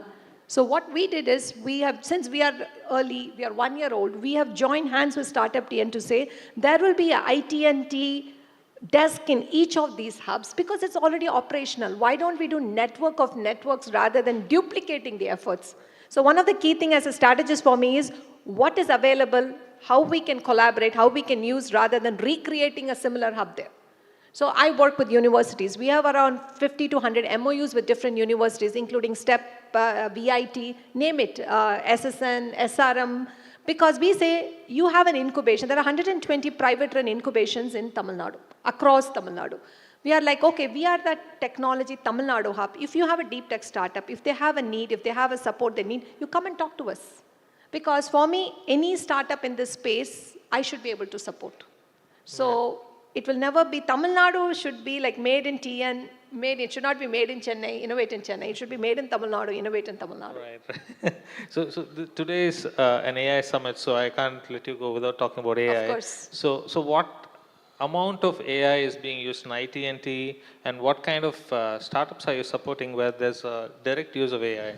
Okay, so, right now, I think throughout the world, everybody is talking about AI, so we are not anything new. So there is a herd mentality about the technology. So one of the key technologies that we are supporting is AI, because when we did a kind of a roundtable as well as capacity, maturity across Tamil Nadu, we said the maximum number of startups and the support that they were looking was for in the AI space. Because, as I said, it is natural. Like, I think a few years ago, it was the internet boom. It was the, everybody was having, we want to have, it all came into the, can I have a, Nika, can we have, everything was, being selling online. So you saw a lot of company going right from your Flipkart to etc., right? So everybody's eyes is higher there, and they are thinking that AI is going to that, and absolutely we think we will get some good success stories coming out of India, right? I'm just not saying Tamil Nadu, across India. So what is IT&T doing is we've already partnered with global partners. We have MOUs with AWS and Azure, Microsoft, so that we can give cloud space for these AI startups. Things that the startups in the AI space are looking for is, can you give us processing HPCs, high processor computing units? So before I can go to the government, ask them to set up something, what can I do in the meantime that I can collaborate with these ecosystem partners or like global partners who want their product to be anyway used up? So those two MOUs are there. Just not that. Nationally, you have CDAC, which is based out of Bangalore, which is again funded by Mighty, which is again, I'm one of they fund us also, where they have, high processing computer units called, Uttar Pradesh. These are the huge computers. I visited them in Bangalore a few months. We are going to come with an MOU where the startups from TN, if they go through IT&T, will be given, on a certain, denomination. Of course, there's a rate card, but we will negotiate it down. But we are talking about teraflops of data. Extreme high speed. So if a startup has that requirement and need, one thing is we will help them with cloud space. The other thing we are setting up very soon is, as part of the AI mission that is going to be coming out, is IT&T will be setting up a center of excellence in IT&T, but again, not at that level, but there will be something set up here so that students, startups, as well as governments can come and use our facility. Got it. On that note, I'd like to open it up for Q&A because I think I don't want to overshoot on my time once again. So is there any questions for Ms. Vanitha? I told you it was a long day. Everyone is tired. We can give them back the 3 minutes. Yes, please. No, firstly, it's not a question, ma'am. My heartfelt appreciation for the kind of energy and also the clarity of thought which you made the presentation, number one. Thank you. And great, Stanford alumnus, so it all goes. Now my question is, Tamil Nadu Technology Hub, as a CEO, did you consider or did you juxtapose compare or contrast with other technology hubs of the state, other states in India? If that's because I come from Hyderabad, so we are also building up a AI future city. The fourth city is AI future city we are building up very soon. So I think I also work with government there, so at some level. So that is one collaborative thing that we wanted to, look into with you. Number two, ma'am, Andhra Pradesh is also coming out with AI policy. So when we, my question to you is, there is a India AI portal, I'm sure you must be knowing. Abhishek Singh sir is there at the helm of affairs as an IAS officer. And also we have global partnership, GPAI, global partnership on AI. So keeping all these things, my question to you is like, to build an ethical AI, part of the Tamil Nadu Technology Hub, any specific efforts from your side? Because you have seen the globe, you were there at different places, starting from your Janmabhoomi to different places. So any specific knowledge, skill, attitude to develop the attitude, the right kind of mindset to use the data sets. Again, I am pointing this is because there are number of data sets, but if you don't have right kind of mindset as a foundation, whatever you build is going to crumble one day. So that kind of deeper thinking, maybe, from you, I would like to know, have you done that kind of in-depth analysis of building a foundation which is for posterity? Okay, Thank you. That was a loaded question, so I'll answer the first one. Are we looking at our neighboring cities and states, more than cities, the states, for collaboration? Absolutely. I have visited T-Hub a couple of times. I was there last week. And we already have forged an MOU with T-Hub to work on the best practices. So MSR sir, as well as Jayesh Ranjan sir, as I said, I was in Hyderabad last week. Now Sujit has taken over, a good friend. So, and also just not that, since the AI mission is coming, I don't know if you know Ms. Rama Devi, who is part of the emerging tech. So I was in meeting with her last week, where she has verbally agreed to run one use case for me in Tamil Nadu in the government sector, because I felt that they have done 2 or 3 which has been scalable in their governance model. So, the only thing that is constant, they say, is change. So how do we put in AI or technology, because they call me the digital transformation partner here, and I'm thinking, what is it I'm digitally transforming in my own government and governance, right? So collaborating with neighboring state, if they are something good at it, is absolutely something we are looking at, and we have had an MOU with them. T-Works, for example, which is another, excellent organization, as well as building structure, everything, right? We already have an MOU with them, and I work with the CEO, Joginder, very closely to say, if we have to set up these kind of labs in Tamil Nadu, how can you help us set it up in the right way? So can we do a lessons learned from you? So that is the one, I think, skill that I have gained working globally is, it's about sharing the pie, and it's about collaboration. The better you collaborate, get the best practices, evolve into something better, because, that will, and what fits into this ecosystem, what works for Telangana might not work for Tamil Nadu, but T-Works, T-Hub I covered. What is from the ethical perspective? The last thing, we will take cue from the India AI mission. As I said, MeitY Secretary Krishnan sir has moved from here to there. He was the chairman of the Nan Mudal One program, which I was one of the humble employees there. So something that he has been telling us, so we want to take the cue. And as far as the program goes here, the skilling programs, this is something right from the FTP level, the ethical thinking, because the AI can do what you preach, what you feed, what you talk to it. So the ethical aspect, I think in your panel somebody talked about, is something that we have to imbibe right from, school level, education, college level, etc. It's a culture change, I think, in all aspects, right? So can it be done? Yes. Right now it is done little inorganically. We can definitely do in a organic manner also by, it should be something that they get up and breathe and think, because AI is going to take over a lot of things that we are going to do. So Tamil Nadu Technology Hub can only encourage, support the startups that they work with us to work on an ethical manner, because otherwise I don't have a mandate to tell a startup what to do, what not to do. So I think the message is more on collaboration. On that note, thank you so much for making the time.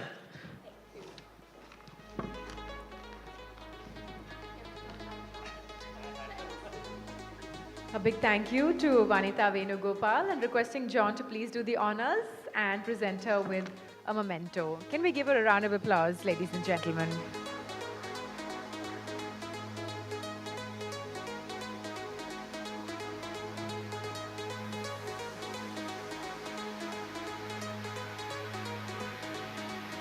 We now move on to our final fireside chat, data centers in the age of AI scalability, security, and sustainability. I'd like to invite on stage Sharad Agarwal, CEO of SIFI Infinite Spaces Limited, leading scalable AI data center solutions. Sharad brings over 28 years of experience in technology, consulting, and management across sectors like e-commerce, logistics, and cloud computing. Joining him on stage is Kunal Shankar, Deputy News Editor at The Hindu, hosting insightful AI-focused dialogues. Kunal, over to you. So I think there's been a lot of talk about AI throughout the day, and data centers are definitely front and center. Sharad, before we, deep dive into our conversation, we were just also catching up about, just where SIFI started and the sort of work that you've done. Some people might actually call it a sort of a legacy institution if it is, sort of transforming itself into something new.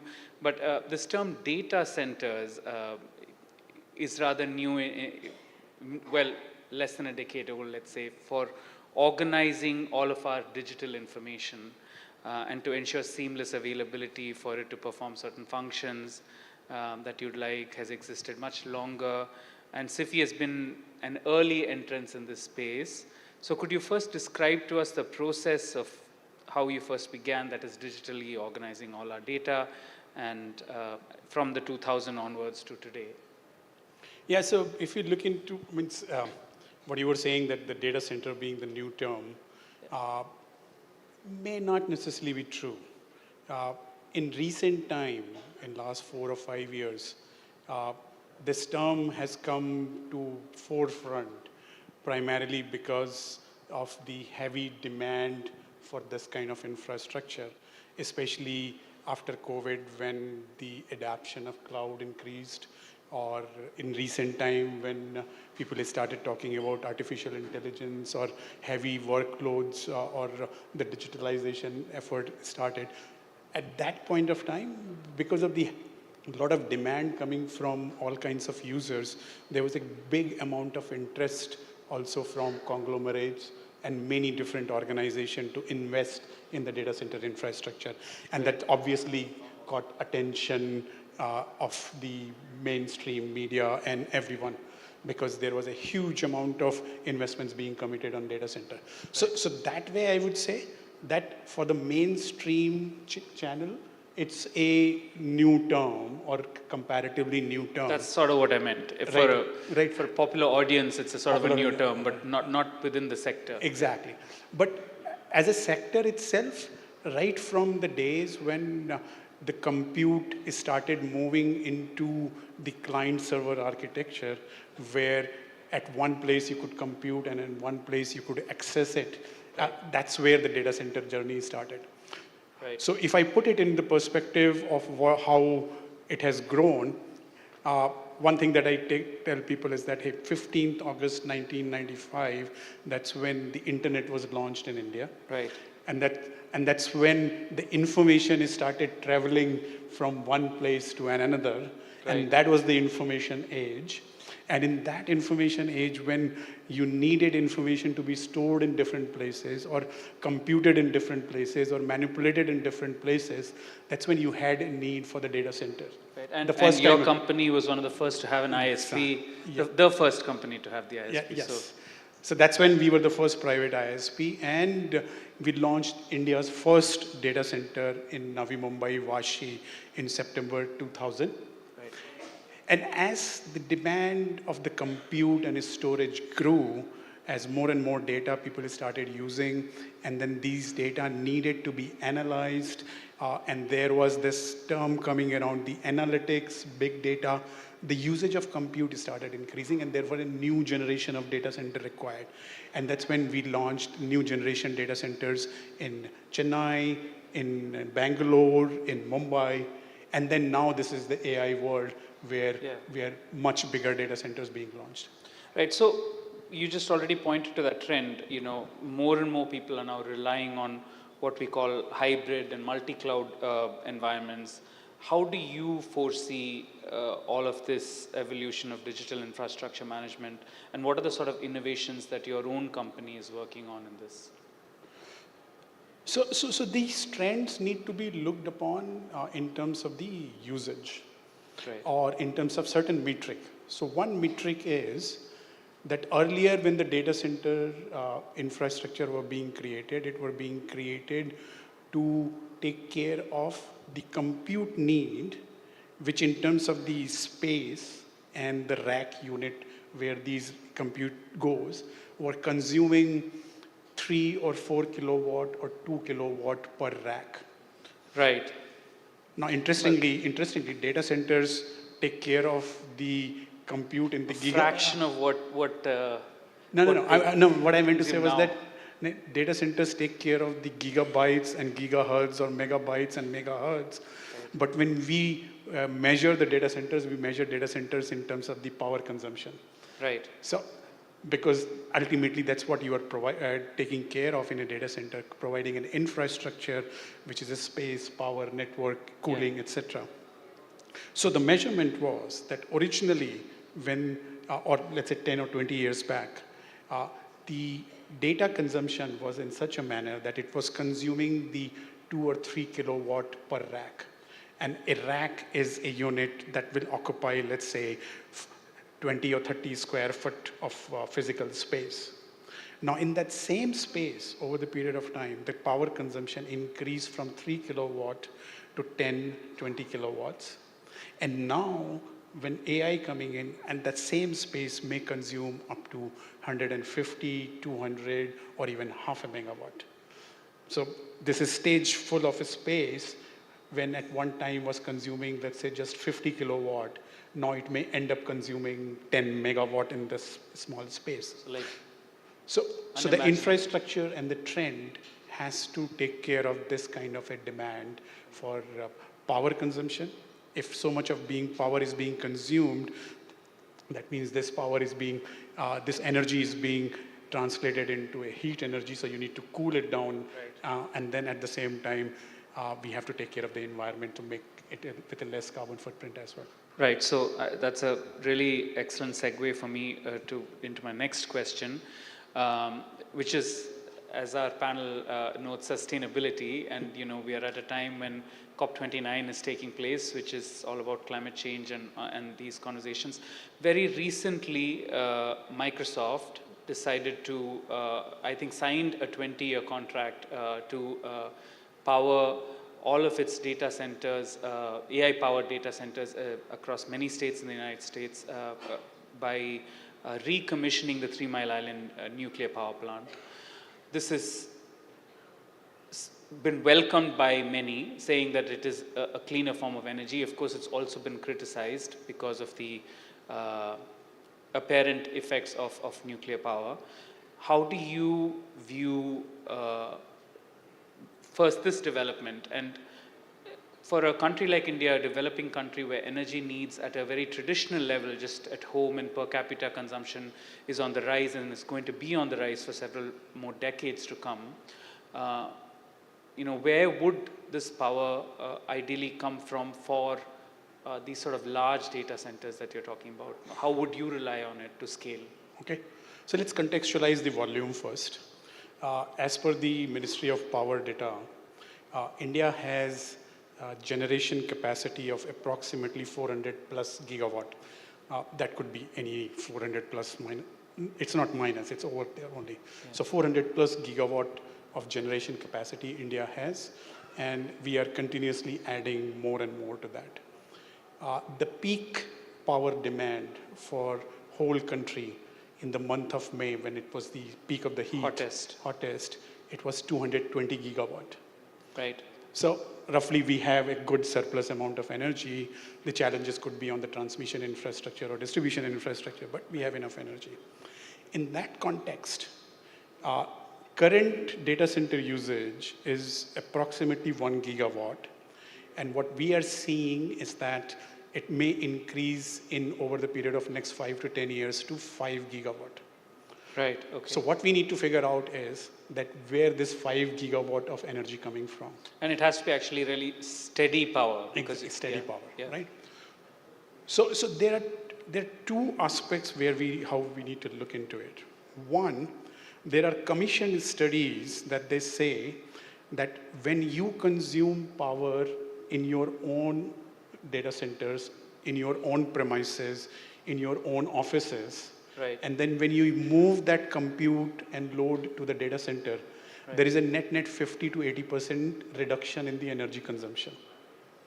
Right, that's interesting. That's one part. So sort of localizing it. Yeah, localizing it. So there is one reduction there. Yes. But obviously that is the reduction in terms of what you are consuming right now. Right. But what is the additional coming is still a lot more. Right. So we can't rely on that. But because the energy is concentrated now in one place, it has to be looked upon in a different way so that we could say that, hey, there is enough measures taken so that this energy is not polluting or it's not leaving the adverse impact on the environment. And Yes. therefore, there has to be a lot to be done to create the renewable energy components. So Right. the data center industry as such, and SIFI as an organization also, we have taken this initiative where it says that, where we are saying that whatever we do, we will make sure that we are consuming renewable energy only. Right.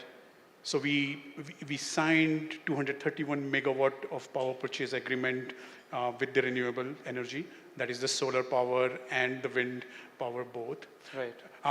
And over the period of time, we are continuously going and signing more and more renewable energy. But this is still 30 or 40% of the demand that can come from the solar energy. Right. We still need to do some more to bring the consistent supply of energy, and that's where there is a good amount of focus on nuclear energy. Right. There is a school of thought that says that it's safe, clean energy, and it's easily available. Right. And at times, there are technologies under development, and then you might have read some news items where it says that small modular reactor, which in 80 square meter of a space could generate 60 megawatt of power. Right. You could have it right next to your data center and still be able to get the full energy. So those researches, as they move forward, those could be the solution points for supplying to the kind of a huge demand of energy for data centers. And also, I'm assuming a lot of investment in battery power and other sort of, that That's can for the balance- storage. For storage, yeah. Correct. Yeah. So these are the trending technologies for the data center. They are at the different level of, you could say, maturity. And as we move forward, we will see many of them coming in the forefront and help us deliver the required capacity and at the least possible energy and the least possible net carbon footprint. Carbon footprint, yeah. We are in Tamil Nadu, of course, and the Honorable Minister who's going to speak now, the IT Minister, Panivel Thiagarajan, has authored the state's data center policy with an expansive definition and vision of what constitutes the entire data center ecosystem. Is that vision attainable, particularly in a water-starved state like Tamil Nadu? And would we see such data center systems get more efficient, like you were pointing out, where not only power usage, water particularly, because as you were pointing out, several of the renewable energy sources actually require quite a lot of water, for instance, green hydrogen, etc. If we are going to be looking at that also as a source of power, cleaner power to power data centers. So water, one thing that data center industry is doing, and we are also doing it in SIFI, is that net footprint on the environment, net negative footprint of environment has to be minimal. Right. And we have to do it in a sustainable manner. That means water is not a mandatory ingredient for the data centers. Right. Especially the clean water, the clean, potable drinking water is not something that is must for the extension of the data center or expansion of the data center. So I won't say that the water-starved state is any constraint here. Right. Okay. Second, usage of water for the clean hydrogen, I think there is enough technology development happening where we don't have to rely on the clean water. Fresh water. There is some research and a prototype of using seawater to be able to generate green hydrogen as well. Yeah. So water becomes a constraint, or we become a water starved only in terms of the potable water or the drinking water. Right. As long as we have ways to minimize those usage or eliminate those usage, there is no water is a challenge. In fact, water is a different challenge in Tamil Nadu, that we have to take care of it as a risk rather and a flood risk rather than as a potable or a water constraint. So that's not a constraint to the vision. Right. In case of Tamil Nadu, what is also not constraint is that Tamil Nadu is very friendly in terms of the open access to the power. Right. And the wheeling of the renewable energy to your facility. Right. And it is one of the few states where I can have almost up to 90% of the energy coming from the renewable and not rely on the traditional energy, or I could have my own investments on the energy generation and wheel that without any policy constraint. So that way, I think there is no constraint. I see that vision is very, very I would say feasible vision, and it's just about we need to create enough demand in the system so that we are just retaining everything that is being consumed in Tamil Nadu within Tamil Nadu. As you say, the localization itself can possibly cut down the amount of power that is used. I think we are almost at the end of our session. I'll ask one more question, and then we can open it up to our audience here. On a philosophical note and on a strategic level, data centers have evolved as an outcome of shortcomings, some might say, right? Like as you just pointed out, of machines computing locally, the shortcoming of machines computing locally, or just as grid power was not enough from a local supply point of view, and just as AI is an outcome of computational shortcomings as well. So do you think that in a larger breadth, technology enables, is an enabling factor for shortcomings, or do you think technology in general, even like AI, is at once, at the beginning enabler and not necessarily looking at a shortcoming to be overcome? Okay, let me answer it in an Indian parent's way. Okay? So philosophy is an art subject, right? And this room is full of science and technology. And you know where the Indian parents' inclination is not philosophy, not arts, but on the science. So let me answer that philosophical question in a scientific and technological way, which is very logical. Actually, it's not the shortcomings. The solutions that data centers have brought in, or the power grids have brought in, or the whole technology involves, it's a factor of availability, scale, quality, and overall the demand. Right. So let's say power. Power is not available in every corner. It is available at some place. So it has to be taken from there and brought to somewhere, and therefore you need a grid. Compute. If I have a computer and a computing power in an iPad or in a computer, it's just locally available to me, but I cannot scale it without connecting it.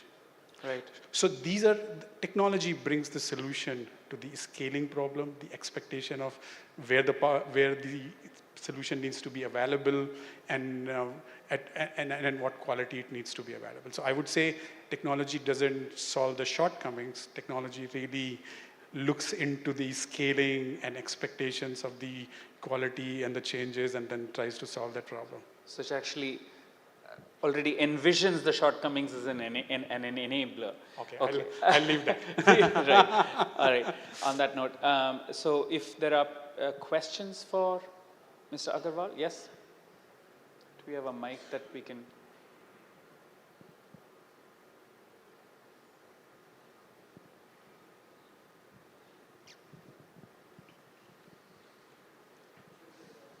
Sharad Agrawal, sir, fantastic, display of facts and figures and also the background to the data centers. I come from international relations and international security background.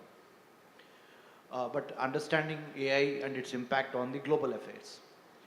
I request you to respond to my two questions, sir. Question number one, as a CEO of the sci-fi, how do you feel that we lost, as per your data only, from 1995 till about 2023, the DPDP Act, Digital Personal Data Protection Act, tabled in the Parliament and passed. It means in the last 30 years, so much of data from the Indians have already been siphoned off or gone to West side. So we lost the game by some ad stick. How do you respond to that as a CEO? And as an Indian also, how do you feel, how can we compensate this gap?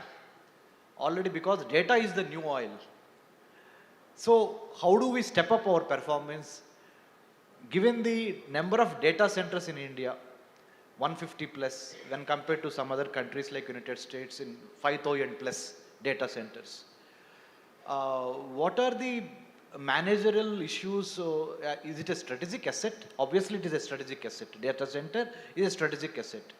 So since you are managing a data center from your company itself, how prepared are we for any kind of eventual security problems? So these are the two questions that I would like to request you to answer. Okay, so see, if we go back to that 30 years, the fact that you're talking about that, hey, we started generating data in 95 when the internet was launched. What the amount of data that we were collecting in last 20, 25 years has progressively increased. So and it continues to be increasing. I do not think that we have lost so many data points that we will not be able to, means it's a loss for us.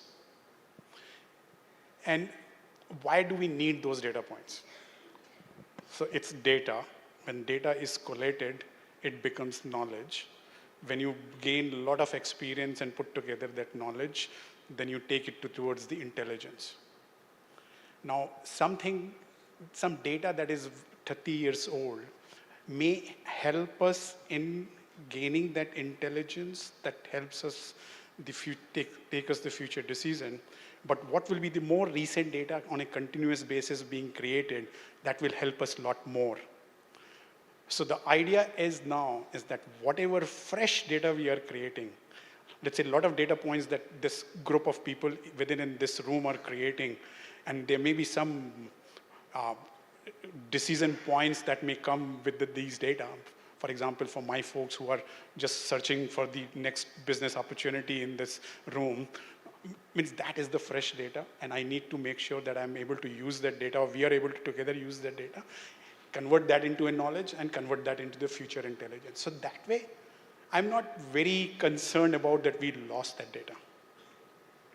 Because we are creating probably much more data in a week or in a month that we would have created in last many years. I do not have the exact number. Yeah. That's why I'm not taking the exact numbers, right? So I'm not concerned about that what is the loss. But going forward, obviously it is the right thing for all of us to make sure that data remains in the country. We do not want to go back to that situation where we export cotton and import the clothes. The data has to be here so that we are not exporting the data and importing the knowledge and intelligence. And how are we prepared for that? Obviously, there is a long way to go. Currently, again, we don't measure the data centers in terms of the count, but in terms of the capacity, the consumption. So currently, we have 1 gigawatt of data center capacity in the country. It's growing very fast in the manner that it will be 3 times in next 3 years, and it will continue to grow. So the industry is investing a lot on this, and we are making sure that we are prepared for this. At least there is enough capacity, the infrastructure is created. The governments are supportive by providing required the space and the energy and the policy framework. Wherever there are gaps, I'm glad that the governments are very eager to work together and collaborate and fill those gaps. So I would say be very optimistic about the fact that we will retain the data and we will retain the knowledge and intelligence around the data without sending it out. All right. Yes.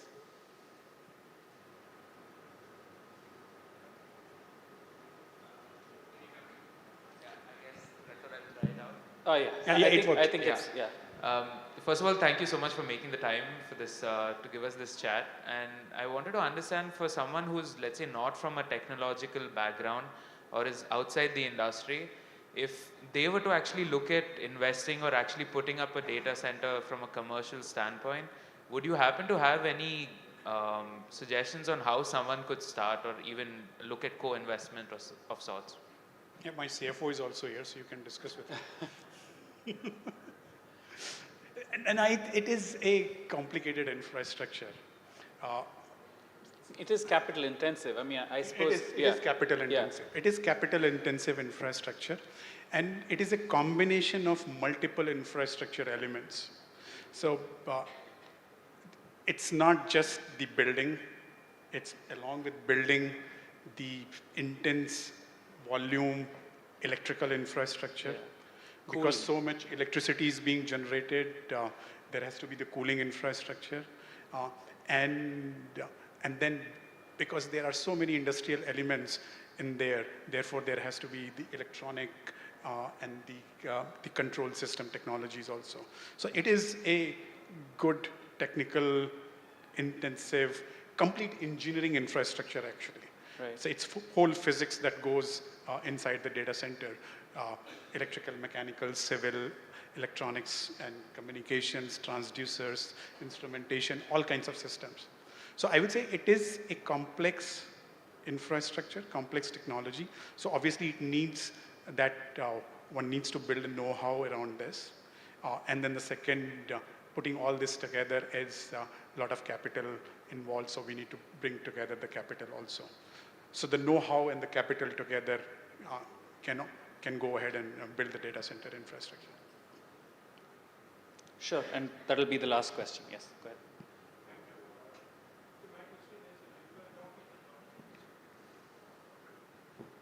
Thank you. So you were talking about power, the requirement of power going manifold on a particular rack, and because of AI, in this age, AI age, apart from power requirement, what are the other challenges you feel data centers will have to encounter? One is, yes, of course, the power thing, which you told is manifold now, which will be required. But apart from power consumption, are there any other challenges or any other areas of concern from the data-centric point of view in this AI age? Thank you. Yeah, I think that'll be, we were just sort of discussing it before maybe you could answer that. Like, what are the other challenges? Power being a central challenge, right? But we were also talking about location, for instance, like a strategic location, like why it would be in Scandinavia, or why a lot of them have, and they've emerged as leaders in data centers, or why Singapore has emerged as a data center hub in Asia. Are there other reasons and challenges? No. Be it Scandinavian countries or Singapore or the US. Yeah. What I'm looking at is, irrespective of the location, a data center, from Mr. Sharat's speech, the data center's current challenge would be to cater to the power requirement, which is going to increase. So apart from that, are there any other challenges? Are there other challenges? Right, okay. Yeah. So what are the ingredients of building the data center? And let's start tick marking on what is not the challenge. So we need a lot of land, space. So obviously If the real estate world keeps making the availability of land a challenge, then that is the first factor. Second is on the land, when you are going and constructing, designing and constructing and building a data center, the policy support that is required for what kind of design you can deploy. There are certain policy related nuances that need to be supporting on that. So that's the second part. Third is when you are bringing the equipment, and now the 5 gigawatt of capacity, let's say we need to construct, that means 5 gigawatt of the generators backup that I need, 5 gigawatt worth of cooling capacity I need, or the industry needs. Now, is supply chain ready for that? Is there enough manufacturing happening around that? So that's the other practical challenge. And then other than the energy, we also talked about the cooling. Cooling a space that was using just 3 kilowatt in a 30 square foot area, and now it is starting to use in the same area, say, half a megawatt. What is the cooling technologies required for that? And these are on the energy front also, not just the energy generation, but the transmission and distribution infrastructure for energy. How easily that energy could be available. These will be probably, I would say, those are the additional challenges that we as an organization or we as an industry trying to solve on a day-to-day basis.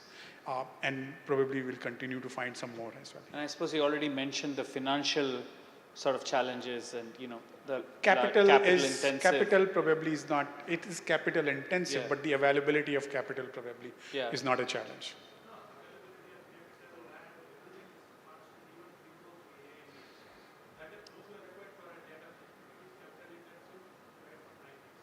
Right.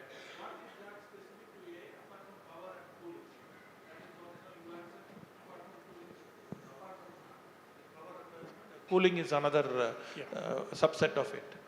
If I have to bucket everything into that, power, cooling, scalability of everything, we need to scale it proportionately, and then policies keeping up with that. Thank you. Keeping up with all the Policy. challenges. Thank you. All right, so thank you. Yeah. No, we're completely out of time. Thank you so much, Sharad, for this very insightful conversation. Thank you so much. And I hope you all enjoyed this discussion as well. With that, I think it's a wrap of the Hindu AI Summit. We have a memento for Mr. Sharad. Kunal, if you would please do the honors. Can we have a round of applause?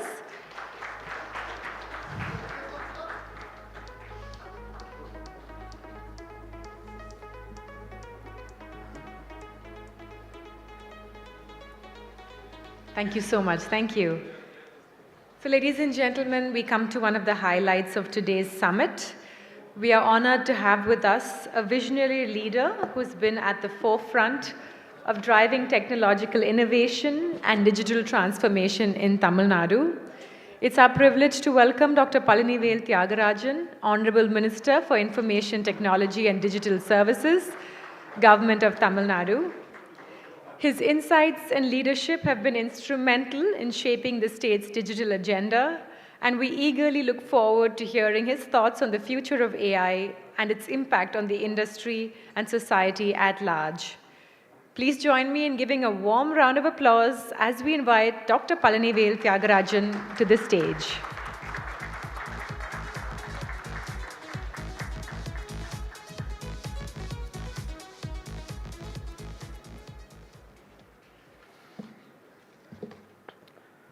Good evening, ladies and gentlemen. My good friend, senior journalist Thiru N. Ram and Murali, the executives of the Hindu newspaper, the executives of the sponsors and partners, CII, CAO, our government entities, IT&T, TN Skill, Pudhiya Thalamurai, and all of you who I hope have had a very engaging day here today. I'm very happy to be here at this concluding session with you on what I hope has been a day where all of us collectively, including the many officers of our government who have spoken before me today, have learned from each other and have a firmer idea of what is happening and where the world is heading relative to this morning. Since so many people of our government have already addressed the many different ways we are working on applying, adapting, adopting, reacting, planning, thinking about AI, I'm not sure what I could add that will be incremental. So what I thought instead, I would just talk about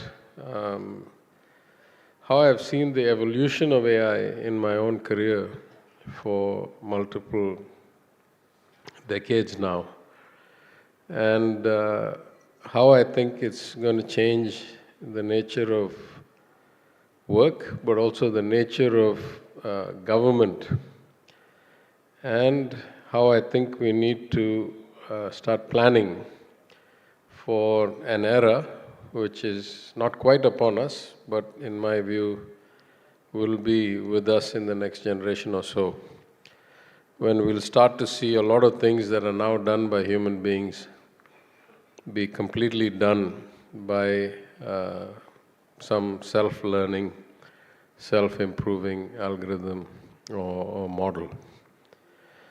But if I start at the beginning, I would say this notion that the machine can do at least what the person can do, and in some instances more than what the person can do, is not a new notion at all.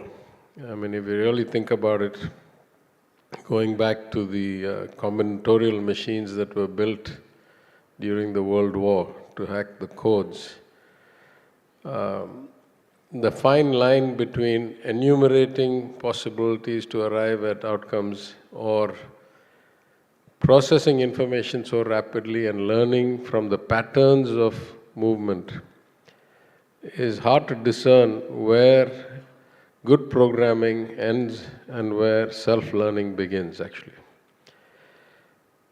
So at some level, if we go back now, I'm saying to the 1940s, we have been trying to program machines to be relatively autonomous or relatively iterative and improving with each iteration at what they can do.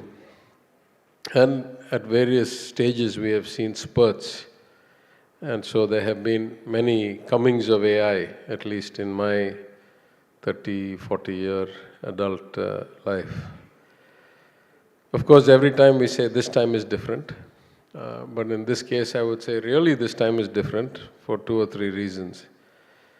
The first reason is that the volume of data that we collect, store, and is available for analysis is just mind-boggling. It has grown, I mean, exponentially is not fast enough to describe, or is not big enough approach.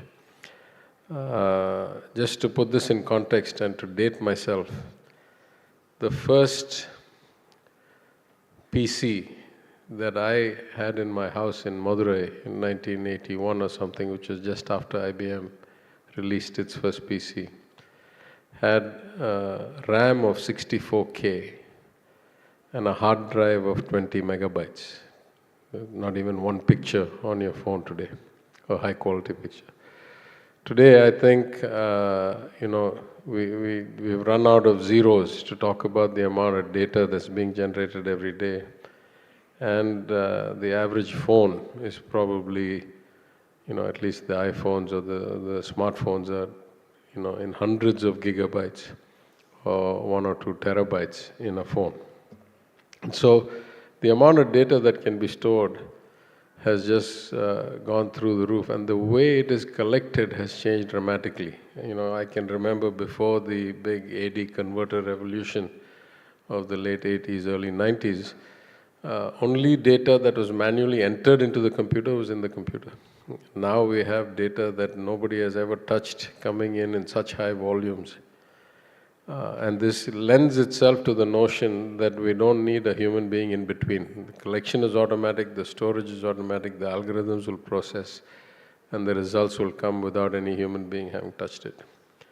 So data is the first big thing, I think, that has changed, and why this time is different.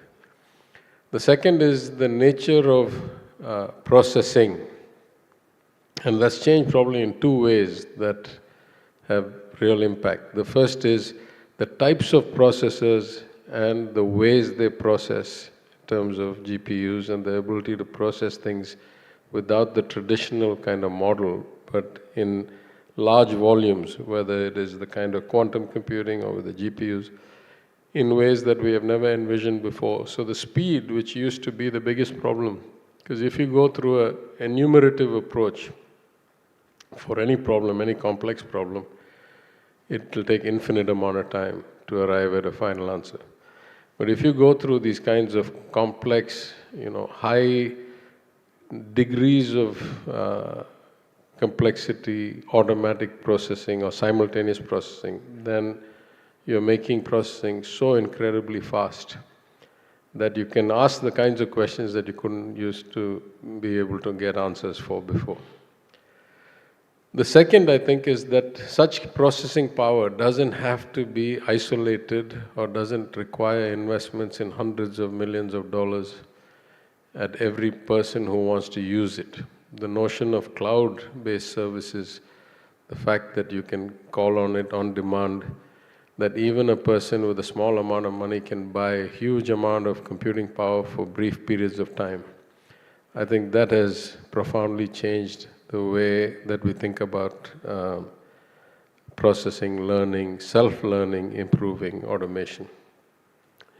The third, I think, is that we have gone away from traditional notions of data to a lot more inclusive, especially on voice, which to me in India is going to be a big game changer, because a lot of people don't have either traditional input devices or even the ability to type or do texting. So if you have the possibility of huge amounts of data and large amounts of processing capability, I think then the physical infrastructure becomes actually the bottleneck. The first physical infrastructure is, do you have data centers that can store that kind of data? And we're seeing a huge explosion in those. Tamil Nadu has an updated data center policy for various reasons, primarily because the submarine cables have a concentration in Chennai for the data that comes across the water. Also because our infrastructure in terms of roads and power is quite good, and also that we can wheel green energy relatively easily here. We are quite at a high ratio of green energy. A lot of the data center owners, the hyperscalers or the professional data center, meaning for the sake of data center companies, have commitments to being relatively green or 100% carbon neutral in the very near term. I think Microsoft's is in 2030 or something, very close. So the availability of green energy in a reasonable distance and being able to wheel it, I think, is a big difference. And there again, we are quite far ahead. The second is that you need lots and lots of energy for these data centers.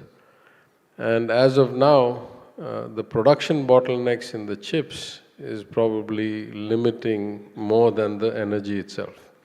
But at some point, we're going to find that if we really want to deploy this level of data and these volumes of computing power, then the energy needs are going to go up a lot. So that then brings the question, if we're already relatively energy, I would say, balanced at best, we are not a surplus energy state, we are not a surplus energy country. How do you deal with the excess demand that's going to come, the spike in demand of energy that's going to come? And it's my view that much like in the telecommunications and civil aviation space, if we are smart, countries like India, other nations in Asia, we will find a smarter way to grow relative to what most of the industrialized countries did. Anyway, there's not the possibility of replicating China's scale manufacturing anywhere else in the world. That ship has sailed. We can improve a lot, but we're not going to get to China's scale. So if we don't need that kind of production capacity and we don't need the energy that goes with it, in terms of consumer demand, in terms of domestic as well as kind of systemic energy for infrastructure, for public goods and services, maybe we take a different route. We short-circuit the old, do it inefficiently with conventional energy, and then figure out a way to green. And so if we are thoughtful about where we really need to invest, and in fact I'll give you an example. In my time in finance, I basically was reluctant to invest in any more government buildings. I said this notion that we need more government offices, government guest houses like circuit houses is anathema to me, right? We're already running 30, 35, now close to 40% vacancies in the government workforce compared to sanctioned levels of staffing. And we are relatively a developed state, relatively a well-educated state, relatively a high connectivity to the internet state. We should be moving towards online interaction between the citizens and the government, and this has to be the inflection point. At some point, we should stop building, and we should start using the buildings we have more efficiently, and we should just stop scaling the demand for energy and the demand for construction material and effort. As the economy grows, we shouldn't need any or very little further growth in these things, and that will give us the energy efficiency automatically that others would have had to go and come back and figure out how to do. So that process is well upon us even in Tamil Nadu. I think we can do a lot more.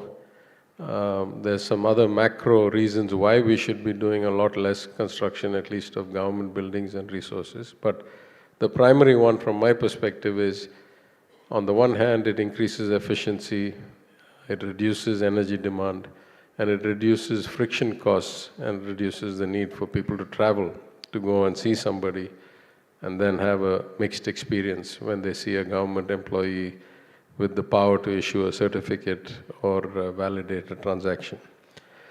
So I think from that perspective, the shift towards more and more automation, more and more, automation and processing, which we call AI, is inevitable, but I don't think it is going exponentially fast. We have seen the cutting edge move dramatically in the last couple of years with the ChatGPTs of the world. But at this point, the technology still is augmentative rather than replacement. And we can see so many flaws, so many limitations in the technology if we try to use it as a kind of general intelligence tool. I've had some personal experiences where I've been invited to speak at events where somebody has tried to be creative. And on 2 occasions where they've tried to have ChatGPT or equivalent write a biography for me as the chief guest. And in both cases, it has had enormous hallucinations, merging me with other people. In one case, merging me with my friend, Dr. Raghuram Rajan, where we have a few things in common, our last name, MIT, served on the panel together, and then it started attributing all kinds of things to me that was not me. And then in another case, merging with my good family friend, recently deceased industrialist, Karmuthu Kannan, or Tyagarajan as he was called. And this is the common error. This happens all the time. These machines are not at all, or these engines are not at all that sophisticated. And if you ask them something that is the equivalent of a 5th class physics problem, you're very likely going to get a good answer because it's already been done many times. You ask them to do something creative like write somebody's bio, I would say 95% of the time, you're going to get a lot of problems because the data set that is going into it is not well defined. It's picking up from whatever's there in the public source. Now, it'll take time for us to get all these data clean and do this in a much more effective way. In government, though, it's a whole different ballgame because the government is the keeper of allegedly pristine records. In the government, we have all the data we need, or more data than anybody else in any society. In any society, the government is the largest holder of data. That data may not be in usable form, it may not be tagged, it may not be digital, it may be in paper, but we have almost every record about almost every person. Your birth, your education, your community, your income, your taxes, your licenses, your applications, everything. So there, I think there's huge potential. Now, to some extent, we've already done, since our government came to power, we've done the kinds of integration of data sets that had never been done before. And I would like to think that I did as much for the IT of the government of Tamil Nadu during my 2 years as Finance and Human Resources Minister as I have in my 18 months as IT Minister, because a lot of the efforts that were pioneered back then are bearing fruit now and have been bearing fruit for a while. So our integrated family databases have been so valuable, and we have gone to relatively automatic processing every time we introduce a new scheme, because now the system can do all the planning and thinking itself. For example, when we introduced the Pudumai Pen scheme, which was to give scholarships to girls who have graduated from government schools and are going to study in colleges, we had to kind of go through the first time programming and the analysis of the data because we had never integrated all this data together before. When that scheme was expanded to the boys in the Tamil Pudalvan, actually it was almost straightforward. We just said, use the same algorithms, find anybody who's done whatever, and auto-populate. So right now, if you were in the girls' scheme, you had to apply to get yourself qualified to get the scholarship. If you're in the expansion, you are already told that you are eligible, and you basically just have to say, yes, I take it, or no, I don't take it. Of course, there'll be errors, but 90% plus of it will be automatically done. And this is still just scratching the surface, right? Because I think for me, the ultimate benefit of AI will be to address the real problem we have in governments and governance today. And that is that across the world, all governments have underinvested in infrastructure, in processing capability, in cybersecurity, in institutional memory continuity. And I'm saying rich countries like the United States, all the way to developing countries like ours. This is a common problem. In fact, it's one of, I think, the drivers of the relative kind of recession in democracy that we see all over the world. We see a lot of people losing faith in the system. We see a lot of, what can I say, strong men and people who offer facile solutions and rhetoric being able to capture the imagination of the populace, because most people understand the system is failing. They can't quite tell why, they can't quite tell how to fix it. But to me, it's very clear. Because most governments are monopolies and most markets are not efficient when you're monopolistic, a lot of governments have left the kinds of investment and improvements for too late. I would like to think the last 3.5, 4 years, we have fixed what should have been done in probably 10 or 15, but we are probably 40 years or 30 years late compared to what a corporate platform would look like.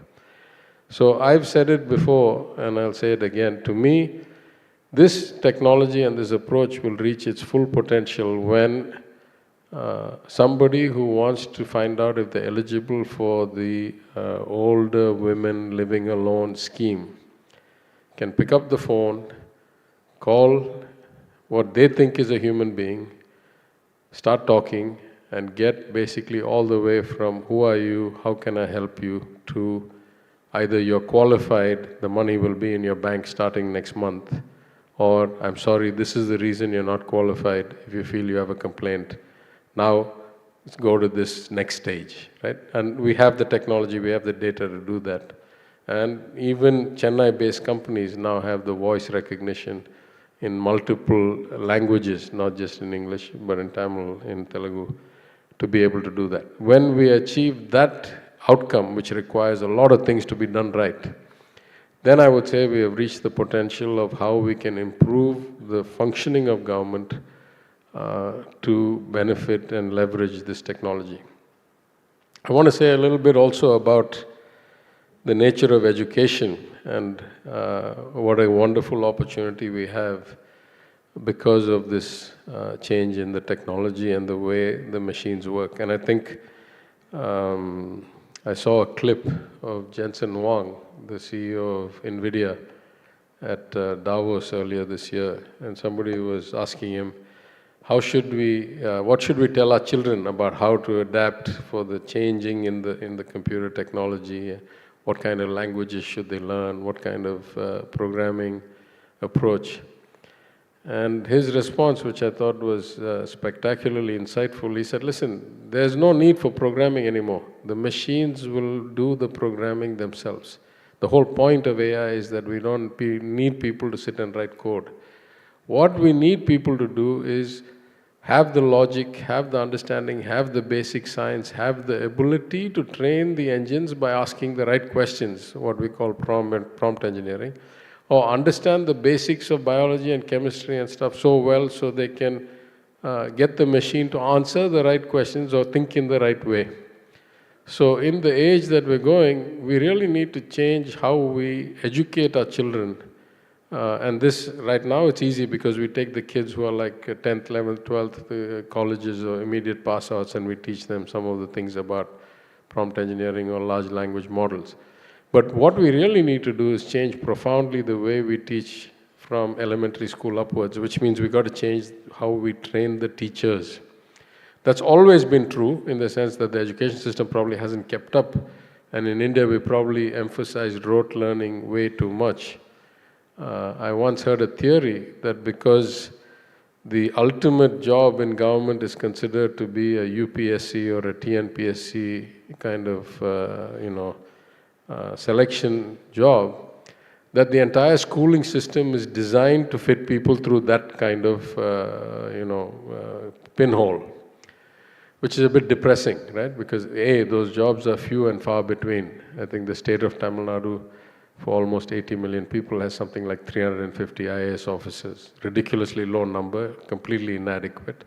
But still, 80 million, 350. If you have a design of a system based on these 350 jobs, then it's profoundly bad logic. And I think, so the system was probably broken already. Now we have this wonderful opportunity to start rethinking from the ground up. What is it that distinguishes human thinking from whatever it is that a machine can teach itself to do given enough processing capacity, energy, data? And I know the government of Tamil Nadu has already taken a lot of steps.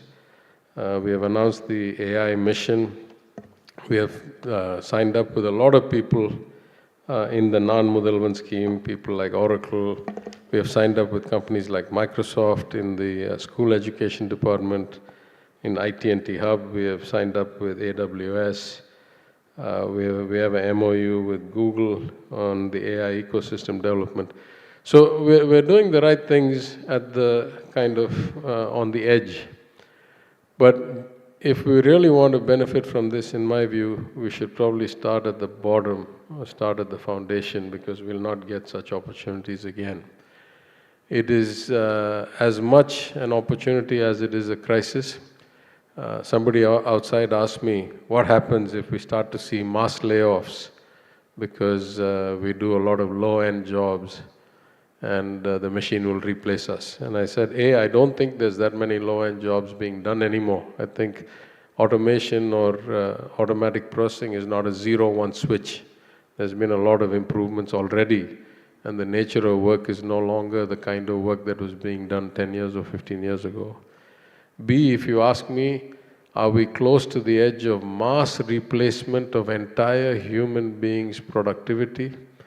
My own view is that we're not, for all the reasons that I said. Not only are the models not that good, we don't have the capacity to do even the best model scaled across every company, every process, every industry in the short term.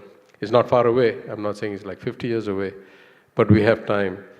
And I think this vital period in our evolution as a country, where now and for the next 20 years, India will be the largest source of working age human capital in the world of some level of education. This is our chance to get it right and to ride this as a wonderful opportunity rather than see it as a threat. Replacement will come, I think. Replacement of many of the jobs being done today may come, but it's not coming in the next 3, 5, probably 8, 10 years. So we have time. And I hope that all of us collectively, the government, you've heard all day from many of us, industry, academia, global companies, innovators here, all of us together, will find a way to see this as an inflection point, not just in the technology, but in our economic activity and in the future of our youth. So with that, I've run out of time. Thank you very much for the opportunity. I hope you had a wonderful day. And thanks for inviting me.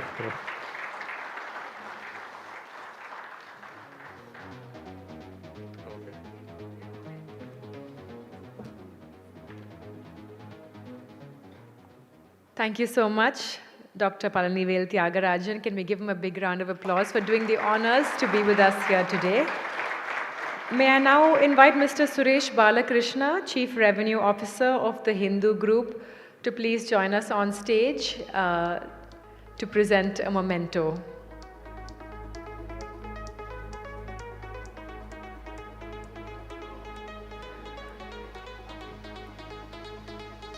Calling upon Mr. Navneet to please do the honors.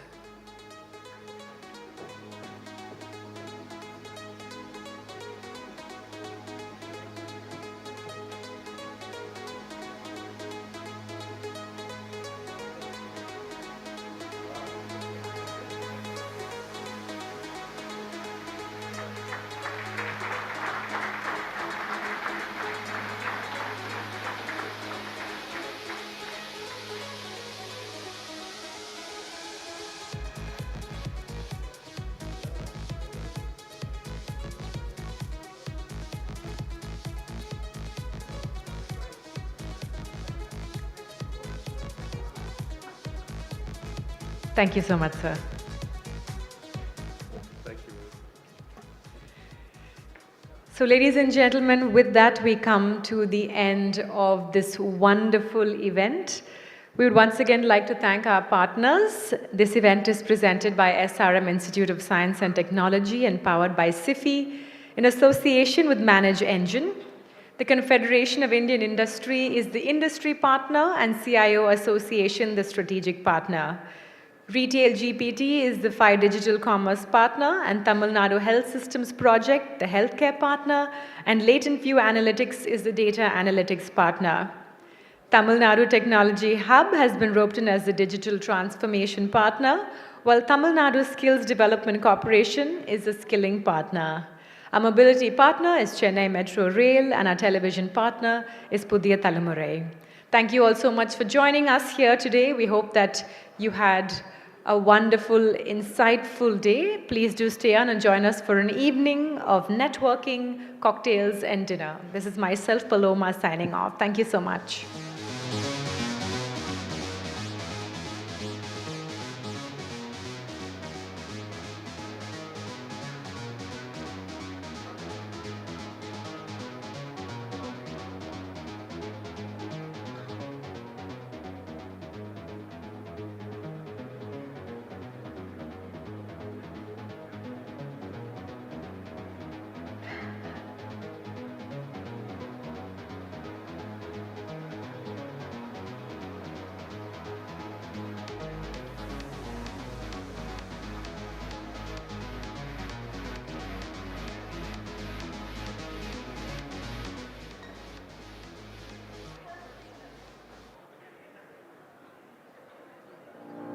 In a digital-driven era, businesses swiftly adapt to meet the demands of tech-savvy consumers, navigating a constantly evolving landscape with agility and innovation. At the forefront of this transformation,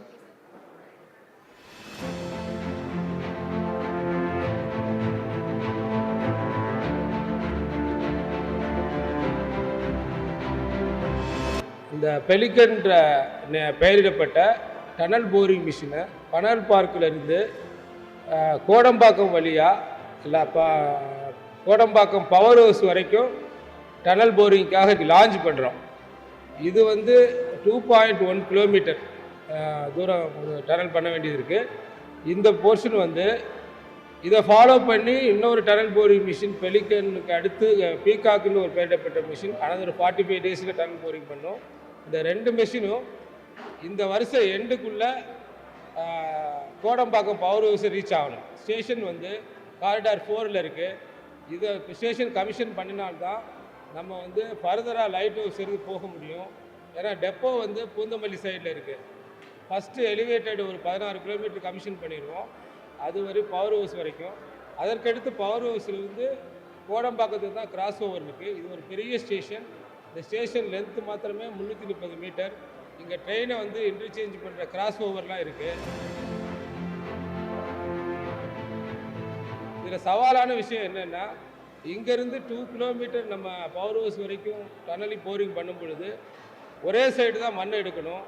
ரொம்ப தூரத்துக்கு வந்து labour work பண்ணணும். அதுக்குரிய oxygen supply, அந்த pollution particles எல்லாம் நம்ம வராமல் பார்த்துக்கணும். டெம்பரேச்சர் 25 டிகிரி கீழே மெயின்டைன் பண்ணணும். இது போன்ற சவால்கள்லாம் இருக்குது. ஒர்க் பண்ணுறது ரொம்ப கஷ்டம். Multi story building first 1 kilometre நிறையா மல்டி ஸ்டோரி பில்டிங் இருக்குது, ஷாப்பிங் மால்ஸ் இருக்குது.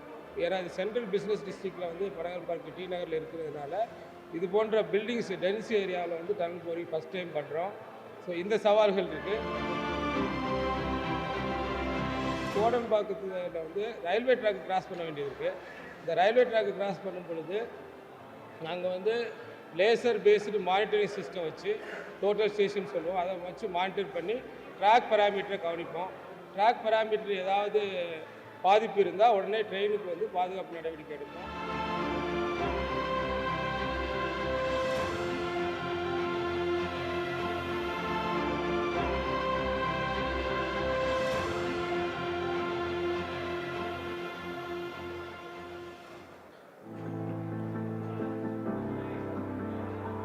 Today is an important day for Chennai Metro Phase 2 tunneling works.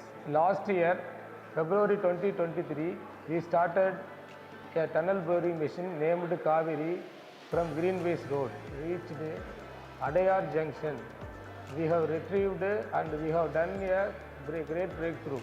Most challenging part of this tunnel boring in this section is the TBM has traversed through marine clay, soft soil, mixed soil condition like rock and sandy soil and soft rock below the Adayar. The TBM has gone 16 meters below the Adayar river bed and the north bank of the Adayar. It has crossed 300 meter hard rock. This hard rock we had a lot of challenge. Every 1 meter the TBM as intervention has to be done and the cutting tools have to be replaced. 58 intervention has been done in this section.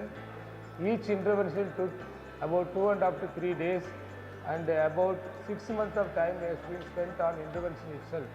After successful completion of this Kaveri breakthrough, we are expecting the Adayar breakthrough also in the coming November itself. This 2 TBM will be further launched from Adayar South SAB and it will proceed towards Adayar Depot, Indira Nagar, Thiruvanmiyur and Karamani. In this section, the rocks are at shallow depth, about 15 to 17 meter. Tunnel boring machine will be further challenging. However, our tunnel engineers, our consultants, tunnel experts and CMRL underground experts are capable of handling such challenges and completing this work.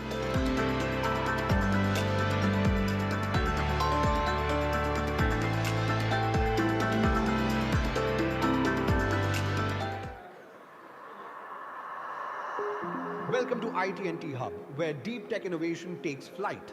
Launched in May 2023 by the Honorable Chief Minister of Tamil Nadu, IT&T Hub is dedicated to facilitating innovation and collaboration for deep tech and emerging tech startups. Our mission is to build a robust R&D&I ecosystem, positioning Tamil Nadu as a leader in deep tech and a global innovation hub. Supported by leading industry partners, IT&T Hub is at the forefront of driving innovation. In 2023-24, we empowered deep tech entrepreneurs through mentor hours, masterclasses, and startup interactions. Our global recognition includes participation in Tamil Nadu Global Investor Meet 2024 and West Tech Fest. At Umagine TN 2024, we showcased 64 startups, launched 6 products, and made 122 investor connections. The Honorable Minister for Youth Welfare and Sports Development launched IT&T Hub's innovation platform Jigsaw to foster collaboration and provides digital market access. The Jigsaw portal has brought together 4,000 plus researchers, 10 plus industry, 30 plus investors, 180 plus emerging and deep tech startups. Our Beacon program is an 8-week boot camp for early stage entrepreneurs and researchers, offering idea validation, refinement workshops, and mentorship from industry experts. After the success of our first cohort, 11 teams were chosen for the second cohort through competitive selection.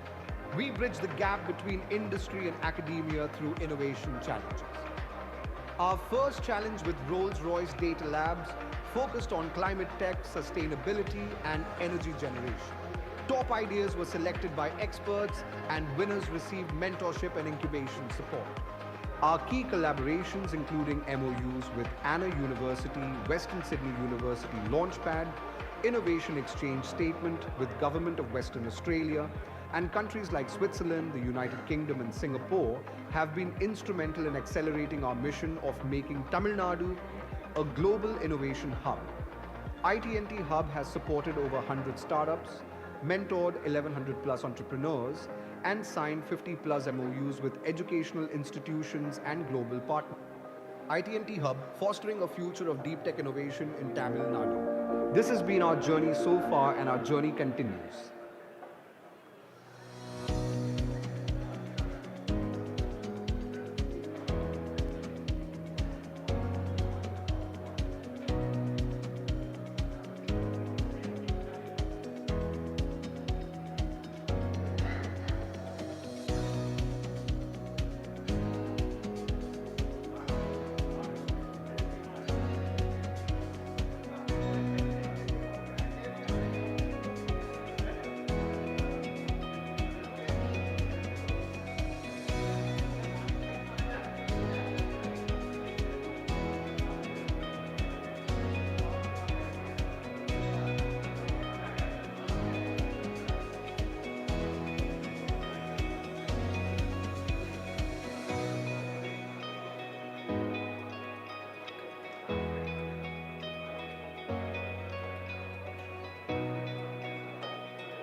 innovation landscape is a constant race against time.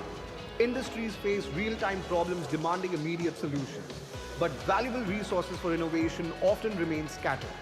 Fragmented efforts hinder progress. Finding the right resources and partners to tackle complex challenges can be a daunting task. Introducing Jigsaw, the innovation platform launched by IT&T Hub. Jigsaw bridges the gap, fostering seamless collaboration between a diverse network of innovators. Jigsaw empowers and connects innovators across industries, academia, and startups. It helps you identify innovative resources, co-create solutions with a diverse network, and connect with the right partners to tackle real-time industry problems. Jigsaw, where innovation meets opportunities, be a part of the future.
UEBA uses machine learning algorithms to establish something called a normal profile for each user and machine on the network.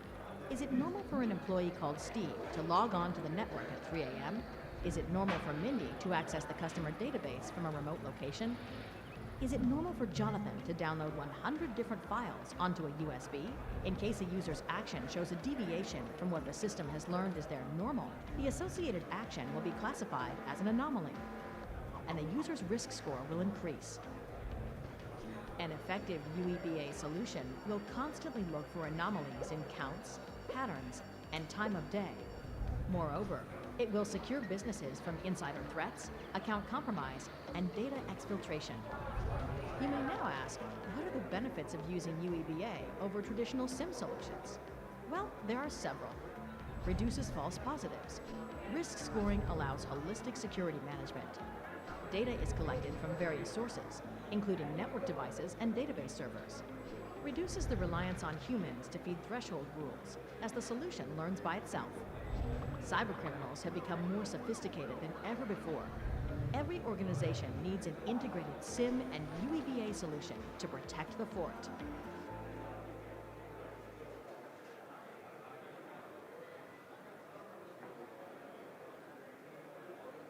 Did you know that 80% of organizations are predicted to migrate toward cloud, hosting, and colocation services by 2025? Manage Engine gives your IT the cloud advantage. That means seamless business continuity, support for multi-cloud and hybrid infrastructures, and a wide range of cloud-native and cloud-ready IT management solutions. The perfect set of tools to confidently move your business to the cloud so you can stay ahead of the curve. Manage Engine. Give your IT the cloud advantage.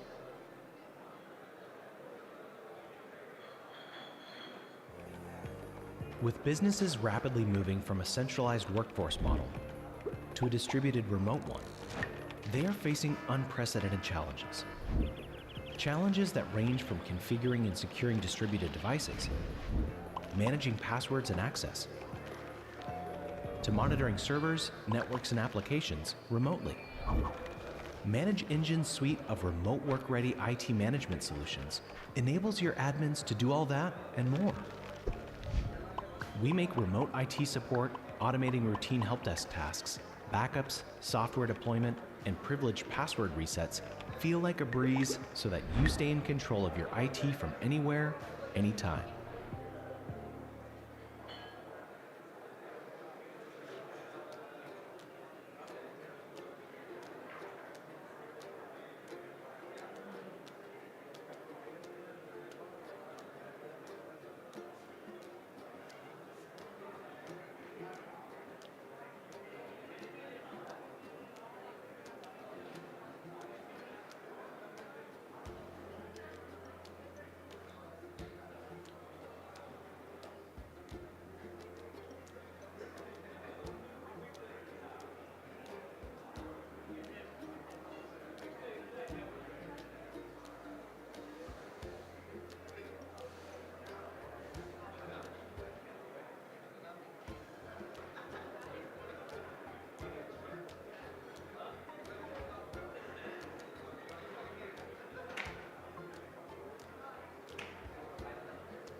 Large language models are transforming human communication with AI that can understand and generate text. With their natural language processing capabilities, these models are revolutionizing human-machine interactions and creating endless possibilities in many fields. However, training LLMs using a cloud platform makes your data accessible to platform providers, compromising your data privacy, and also with increasing amount of investments over time. To avoid making your data vulnerable, you could bypass the cloud and deploy your very own LLM training servers on premises. But this leads to another issue. An LLM model may require tens or even hundreds of billions of parameters to provide high-quality responses. That requires a serious number of graphics cards to accommodate. And as we all know, graphics cards are expensive. Existing premium solutions can cost up to millions of dollars. This financial barrier poses a significant obstacle for small and medium businesses, researchers, and diverse organizations looking to maximize the benefits of fine-tuned LLMs. The high costs can create financial strains and hinder people's capability for innovation and staying competitive in their respective fields. If we look at the technical side of things, what really drives the cost is the memory inside the cards called high bandwidth memory. HBM offers superior transmission bandwidth and performance, making it excellent for fast-paced caching transactions. But when it comes to models with billions of parameters, the dollar per gigabyte costs can really hurt. The amount of HBM many businesses and organizations can feasibly afford simply isn't enough to achieve high-level LLM fine-tuning with tens of billions of parameter counts. That's why Phison is introducing its Adaptive Plus technology to help you scale your LLM training boundaries without increasing your budget. With Adaptive Plus technology, Phison replaces costly HBM with adaptive cache, powered by the company's enterprise solutions brand Pascari. With Phison's proprietary middleware Adaptive Link, the GPU works with the HBM and adaptive cache seamlessly to provide optimal caching and storage capabilities. The adaptive cache effectively alleviates the burden on the HBM by storing the majority of the models and training parameters.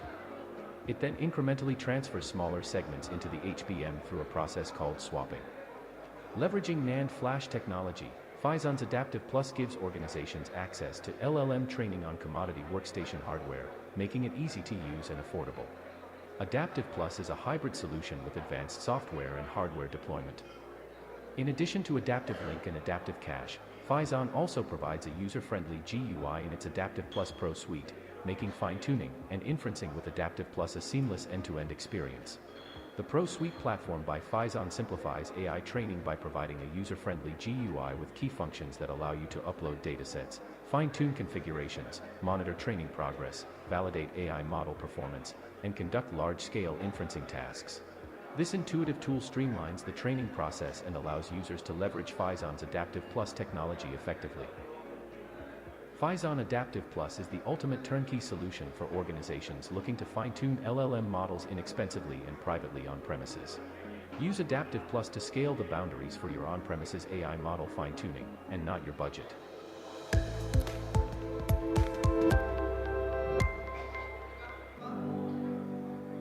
Say hello to the new way of shopping with Retail GPT, your personal digital avatar. Want something from your favorite store? Just prompt. And enjoy instant offers and rewards on all your purchases, all in one single platform. Shopping is now as easy as saying hello. Imagine your shopping list coming to life with just a few words. Your personal avatar listens, learns from your shopping habits, and finds the best deals that you really want, all just from a simple prompt. It's like having a digital you who knows exactly what you need. Retailers, meet your digital twin for your business. It allows you to digitally extend and manage your physical store just by prompting. Do you really know the true potential of your customers? Do you really know all your customers? Imagine offering a personalized service to thousands of your customers all at the same time, no matter where they are.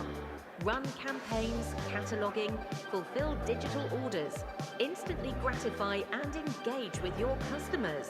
It's as simple as that. Experience a new era of digital shopping.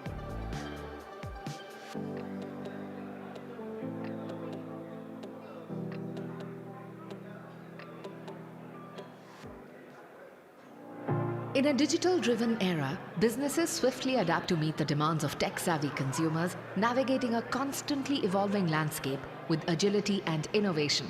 At the forefront of this transformation is SIFI, India's leading digital infrastructure partner for over 25 years. SIFI's ongoing investments in cutting-edge infrastructure, top talent, and advanced tools create a resilient and robust digital IT ecosystem for its customers. As India's first commercial data center provider, SIFI provides enterprises with the crucial components for effective digital transformation: scalability, sustainability, agility, reliability, connectivity, and visibility. SIFI is India's first NVIDIA-certified DGX-ready data center service provider for liquid cooling. In 2001, SIFI established Chennai's first commercial rated 3 data center, Chennai O1, at Tidal Park. Today it serves over 100 mission-critical customers. SIFI is poised to unveil its largest AI-ready hyperscale data center campus in South India, Chennai O2. Strategically located in the well-connected area of Sipcot IT Park, Siruseri. Our campus links seamlessly with nearby business parks, ensuring easy access to the IT hub and excellent air, rail, and road transportation. Designed as per RAS methodology, the campus features 3 towers with a capacity of 130 plus megawatt of IT power. The campus offers built-to-suit options for 86 plus megawatt capacity with vertical and horizontal scalability. The first tower of the campus, Tower B, will power on 43 plus megawatt IT power capacity. The campus features an integrated cable landing station designed for 4 cables with over 2 petabyte per second capacity. serving as a seamless gateway to the global communication network for high-speed connectivity. The cable landing station is connected to Chennai 02 campus through 4 separate fiber routes providing high capacity and resiliency. Elevated on stilts, our cable landing station is strategically located away from ports, fishing zones and oil blocks, minimizing damages to the subsea fiber cables and ensuring uninterrupted, resilient and efficient operations. The campus also features 4 external fiber entry paths to the data center campus, with diverse fiber paths to each building. Chennai O2 is a carrier-neutral facility with multiple telecom providers and internet exchanges. The campus includes dual Meet Me rooms, each with 4 telecom entry paths to the main distribution frame connected through 4 network risers on every floor. The earthquake-resistant building is designed as per IS 1893 standard, with an importance factor of 1.5, thus ensuring seismic resiliency. Strategically located in a no-flood risk zone with 100-year flood study validation.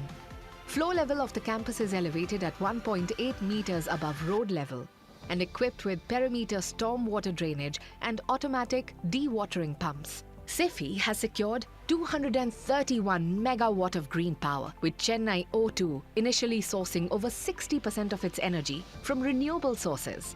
The campus has received pre-certified platinum rating from Indian Green Building Council, affirming our commitment to high-performance green buildings. The campus boasts 230 kV GIS substation, diesel generator set with N+2 redundancy, and on-site fuel storage with 2 geodiverse contracts, ensuring round-the-clock uninterrupted power. With steadfast dedication, SIFI Chennai O2 ensures the protection of customer data through a 10-tiered physical and electronic security. The campus is surrounded by K8 rated tall solid wall offering 24/7 surveillance. Chennai O2 utilizes a visitor management system for credential verification, baggage scanning and access card issuance upon entry.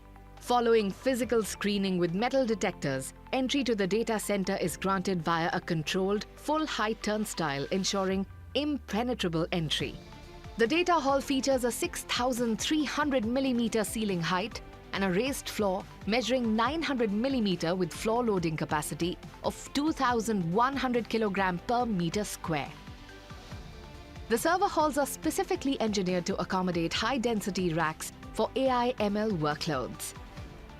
The raised floor supports customizable racks, facilitating wide range of data center cooling solutions, such as immersion cooling, rear door heat exchange, and direct-to-chip liquid cooling.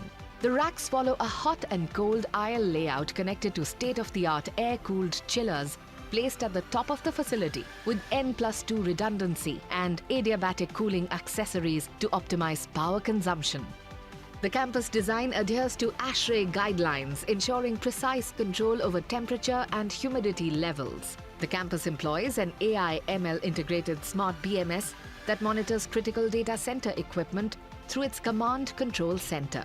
This ensures proactive risk mitigation with real-time visibility and predictability. By incorporating AI/ML into its data centers, SIFI provides enhanced insights, predictive assessment, automation of routine tasks, swift incident responses, improved efficiency, and well-informed decision-making.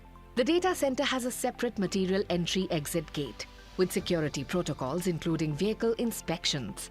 Chennai O2 features 2 freight elevators with 4-ton capacity for transporting customer equipment to the server rooms.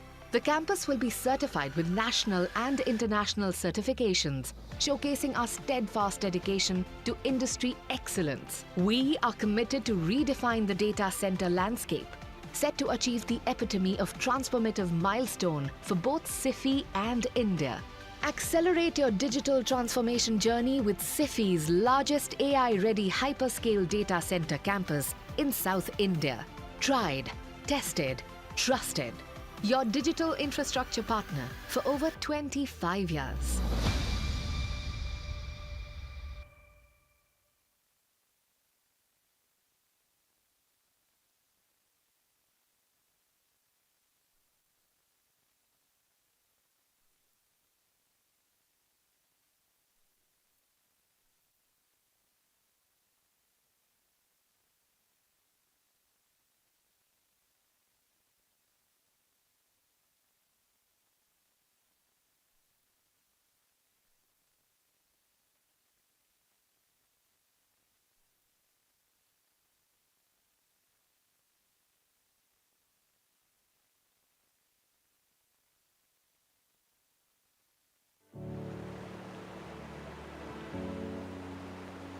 உலக வாழ்க்கை பயணம் முடிவில்லாதது.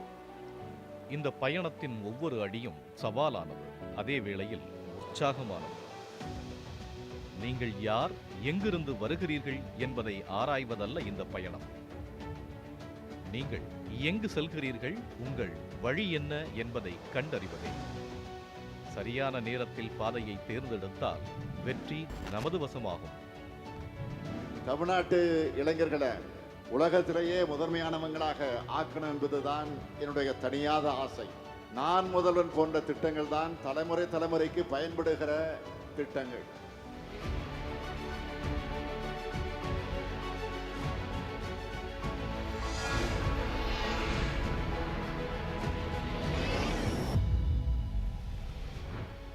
நம் மாணவர்களின் தனித்துவத்தை கண்டறிந்து அவர்கள் உரிய ஆலோசகர்கள் மூலம் வழிநடத்தப்பட்டு தங்கள் திறனை வளர்த்து கொள்ளவும் அதற்கான வேலையை பெற்றுத்தரவும் முனைகிறது நான் முதல்வன்.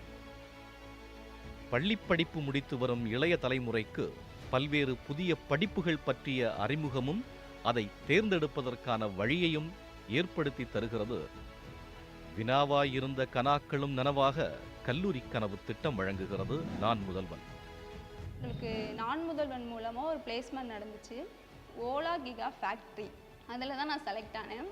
இந்த நான் முதல்வன் திட்டத்தின் மூலமாக இந்த வேலை வாய்ப்பு கிடைச்சதுனால எனக்கு ரொம்ப சந்தோஷமாக இருக்குது. எங்கள் வீட்டில் இருக்கவங்களையும் நான் பார்த்துக்குவேன், வேலைக்கு போய் சம்பாரித்து அவங்கள நல்லபடியாக பார்த்துப்பேன்னு எனக்கு ஒரு நம்பிக்கை இருக்குது.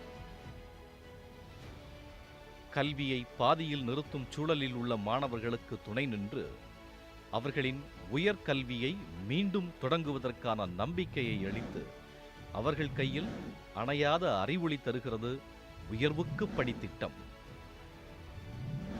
மாணவர்களிடையே புதுமை மற்றும் படைப்பாற்றல் திறனை வளர்த்து அவர்களின் புதிய நவீன கண்டுபிடிப்புகளை பாராட்டி தொழில் சார்ந்த பிரச்சனைகளை தீர்க்கும் எதிர்காலத்திற்கு தலைசிறந்த கண்டுபிடிப்பாளர்களை உருவாக்குகிறது நிழல் திருவிழா.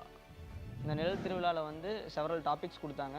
இதில் வந்து நான் அக்ரிடெக்கில் பெஸ்டிசைட்ஸோட யூசேஜை கம்மி பண்ணுற மாதிரியும் லேபர்ஸ்க்கு நடக்கிற ஹசார்ட்ஸை குறைக்கிற மாதிரியும் ஒரு ப்ராப்ளம் ஸ்டேட்மெண்ட் செலக்ட் பண்ணி அதை ரெக்டிஃபை பண்ணுற மாதிரி ஒரு ப்ராஜெக்ட் டெவலப் பண்ணியிருக்கோம். அதில் ப்ராஜெக்ட் தான் சுகர் கேன் டீட்ரஸ்டர்னு சொல்லிட்டு ஒரு ப்ராஜெக்ட். இது என் லைஃப்பில் ஒரு மிகப்பெரிய ஒரு அவுட்கமாக இருக்குது. இளைய தலைமுறையினரிடம் எல்லையற்ற ஆற்றல் ஒளிந்திருக்கிறது. நான் முதல்வன் ஒவ்வொரு இளைஞனுக்கும் தேடலையும் அறிவையும் திறனையும் வளர்த்துக் கொள்வதற்கான தடமாக செயல்படுகிறது. யூபிஎஸ்சி போன்ற போட்டித் தேர்வுகளுக்கு தயாராகும் இளைஞர்களுக்கு அவர்கள் தடையின்றி படிக்க அவர்களுக்கு ஊக்கத்தொகையும் போட்டித் தேர்வுகளுக்கான அறிவை வளர்த்து கொள்ள தேர்ந்த வல்லுநர்களுடன் பயிற்சியும் வழங்குகிறது நான் முதல்வன். ஒரு 1000 ஸ்டூடெண்ட்ஸை ஒரு என்ட்ரன்ஸ் எக்ஸாம் மூலமாக அவங்க செலக்ட் பண்ணி மாதம் 7500 மாதிரி 10 மாதத்துக்கு கொடுத்துருந்தாங்க. மெயின்ஸ் போகிற பசங்களுக்கு 25000 ரூபாய் ஒரு லம்சம் அமௌண்ட்டாகவும் கொடுத்துருந்தாங்க. ஸோ அது எங்களுக்கு அடிஷ்னலாக ஏதாவது டெஸ்ட் சீரிஸ் போடுறதுக்கோ இந்த மாதிரி யூஸுக்கு அது நிறைய ஹெல்ப்ஃபுல்லாச்சு. இன்றைய தொழில் தேவையை அறிந்து அதற்கான பாடத்திட்டங்களை துறை சார்ந்த வல்லுநர்களுடன் கைகோர்த்து உருவாக்கி அதை இணைய கல்வி மற்றும் நேரடி கல்வி வாயிலாக அனைத்து மாணவர்களிடமும் கொண்டு சேர்க்கிறது. கல்லூரி படிப்பு முடித்து வரும் மாணவர்களுக்கு பல வேலைவாய்ப்பு முகாம்களை நடத்தி அவர்களுக்கு தக்க வேலையை பெற்றுத்தர உதவுகிறது நான் முதல்வன். உயர்கல்வி படித்தா மட்டும் போதாது, வேலைவாய்ப்பு கிடைக்க வேண்டும். அதுக்கு தேவையான ஸ்கில்ஸ் அந்த கம்பெனிகள் மூலமாகவே நீங்கள் அடைய வேண்டும். இந்த மாணவர்கள் கழிச்சு நம்முடைய இளைஞர்களை பெரிய பெரிய வேலைகளுக்கு தகுதியானவர்களாக உருவாக்குறதும் நம்முடைய அரசுடைய கடமை. அந்த கடமையை தான் நான் முதல்வர் திட்டம் செஞ்சேன்.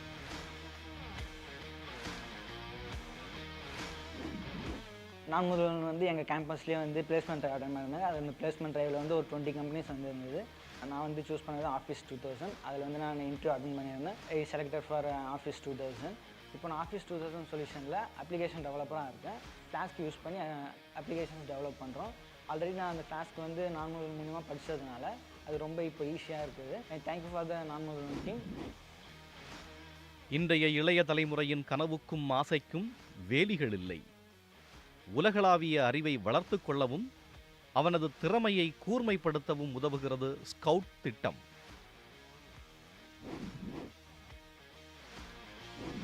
ஜூன் 9ஆம் தேதி எங்களை யூகேக்கு கூட்டிகிட்டு போனாங்க. இங்கே உள்ள இன்டர்நேஷ்னல் ஸ்டூடெண்ட்டோட கம்யூனிகேட் பண்ண இதை நல்லா இருந்துச்சு. அவங்க எப்படி எப்படிலாம் பண்ணுறாங்க, அவங்க எப்படி படிக்கிறாங்க, நம்ம எப்படி படிக்கிறோம், அவங்க வே ஆஃப் டீச்சிங் எப்படி இருக்குது, நம்ம வே ஆஃப் டீச்சிங் இருக்குது, இதெல்லாம் யூகே போனதுனால இதெல்லாம் தெரிஞ்சுக்கிட்டேன். அதே போல டிஎன் திறன் போட்டியில் பங்கெடுப்பதன் மூலம் மாணவர்கள் அவர்களது திறனையும் அறிவையும் வளர்த்து கொள்ள உதவுகிறது. இது நமது இளைஞர்கள் எதிர்காலத்துக்கான ஏற்ற திறனை பெறவும் அதில் தலைசிறந்து விளங்கவும் வழிவகை செய்கிறது நான் முதல்வன். மாணவர்களின் வழிகாட்டியாக விளங்கும் ஆசிரியர்கள் தங்களது திறன்களை வளர்த்து கொள்ள தொழில்துறையுடன் இணைந்து இன்றைய இளைய தலைமுறைக்கு தேவையான பாடத்தை கற்கவும் கற்பிக்கவும் வழிவகை செய்கிறது ஆசிரிய மேம்பாட்டு திட்டம். நான் முதல்வன் இளைஞர்களை எதிர்காலத்திற்கு ஏற்ப திறன்களில் தலை சிறந்தவர்களாக உருவாக்கி வருகிறது. தலைமைத்துவ பண்பை உண்டாக்கி வெற்றியின் எல்லையை தொடுவதற்கும் அவர்களின் விருப்பமான பணிகளில் சிறந்து விளங்கவும் உதவுகிறது. தொழில்துறையுடன் இணைந்து பொருத்தமான பாடங்கள் மற்றும் திறன்களின் வளர்ச்சி மூலம் தொழில்துறையில் அனைவருக்கும் வாய்ப்புகளை ஏற்படுத்தி தருகிறது நான் முதல்வன். We came to hear about Nan Mudalvan program and had the great opportunity to be a part of their placement drive. We had tremendous response and were able to go ahead and get almost close to about 180 students take the test, of which we shortlisted 50 for interview and onboarded 20 of them. They went through an induction program with us for over 2 months. They're already a part of the mainstream O2K team and are already firing on all sides.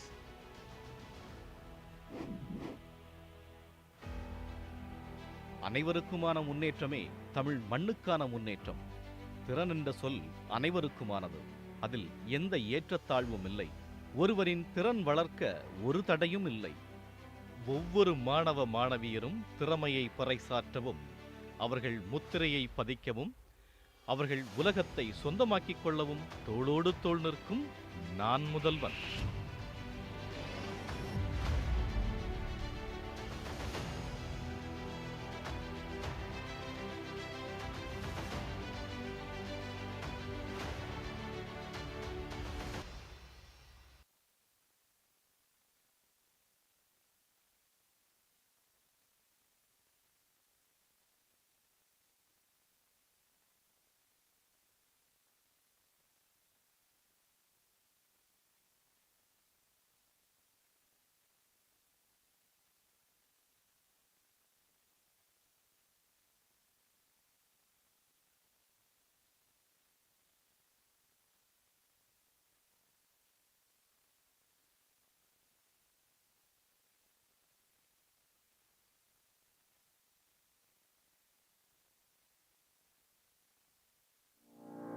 In a digital-driven era, businesses swiftly adapt to meet the demands of tech-savvy consumers, navigating a constantly evolving landscape with agility and innovation.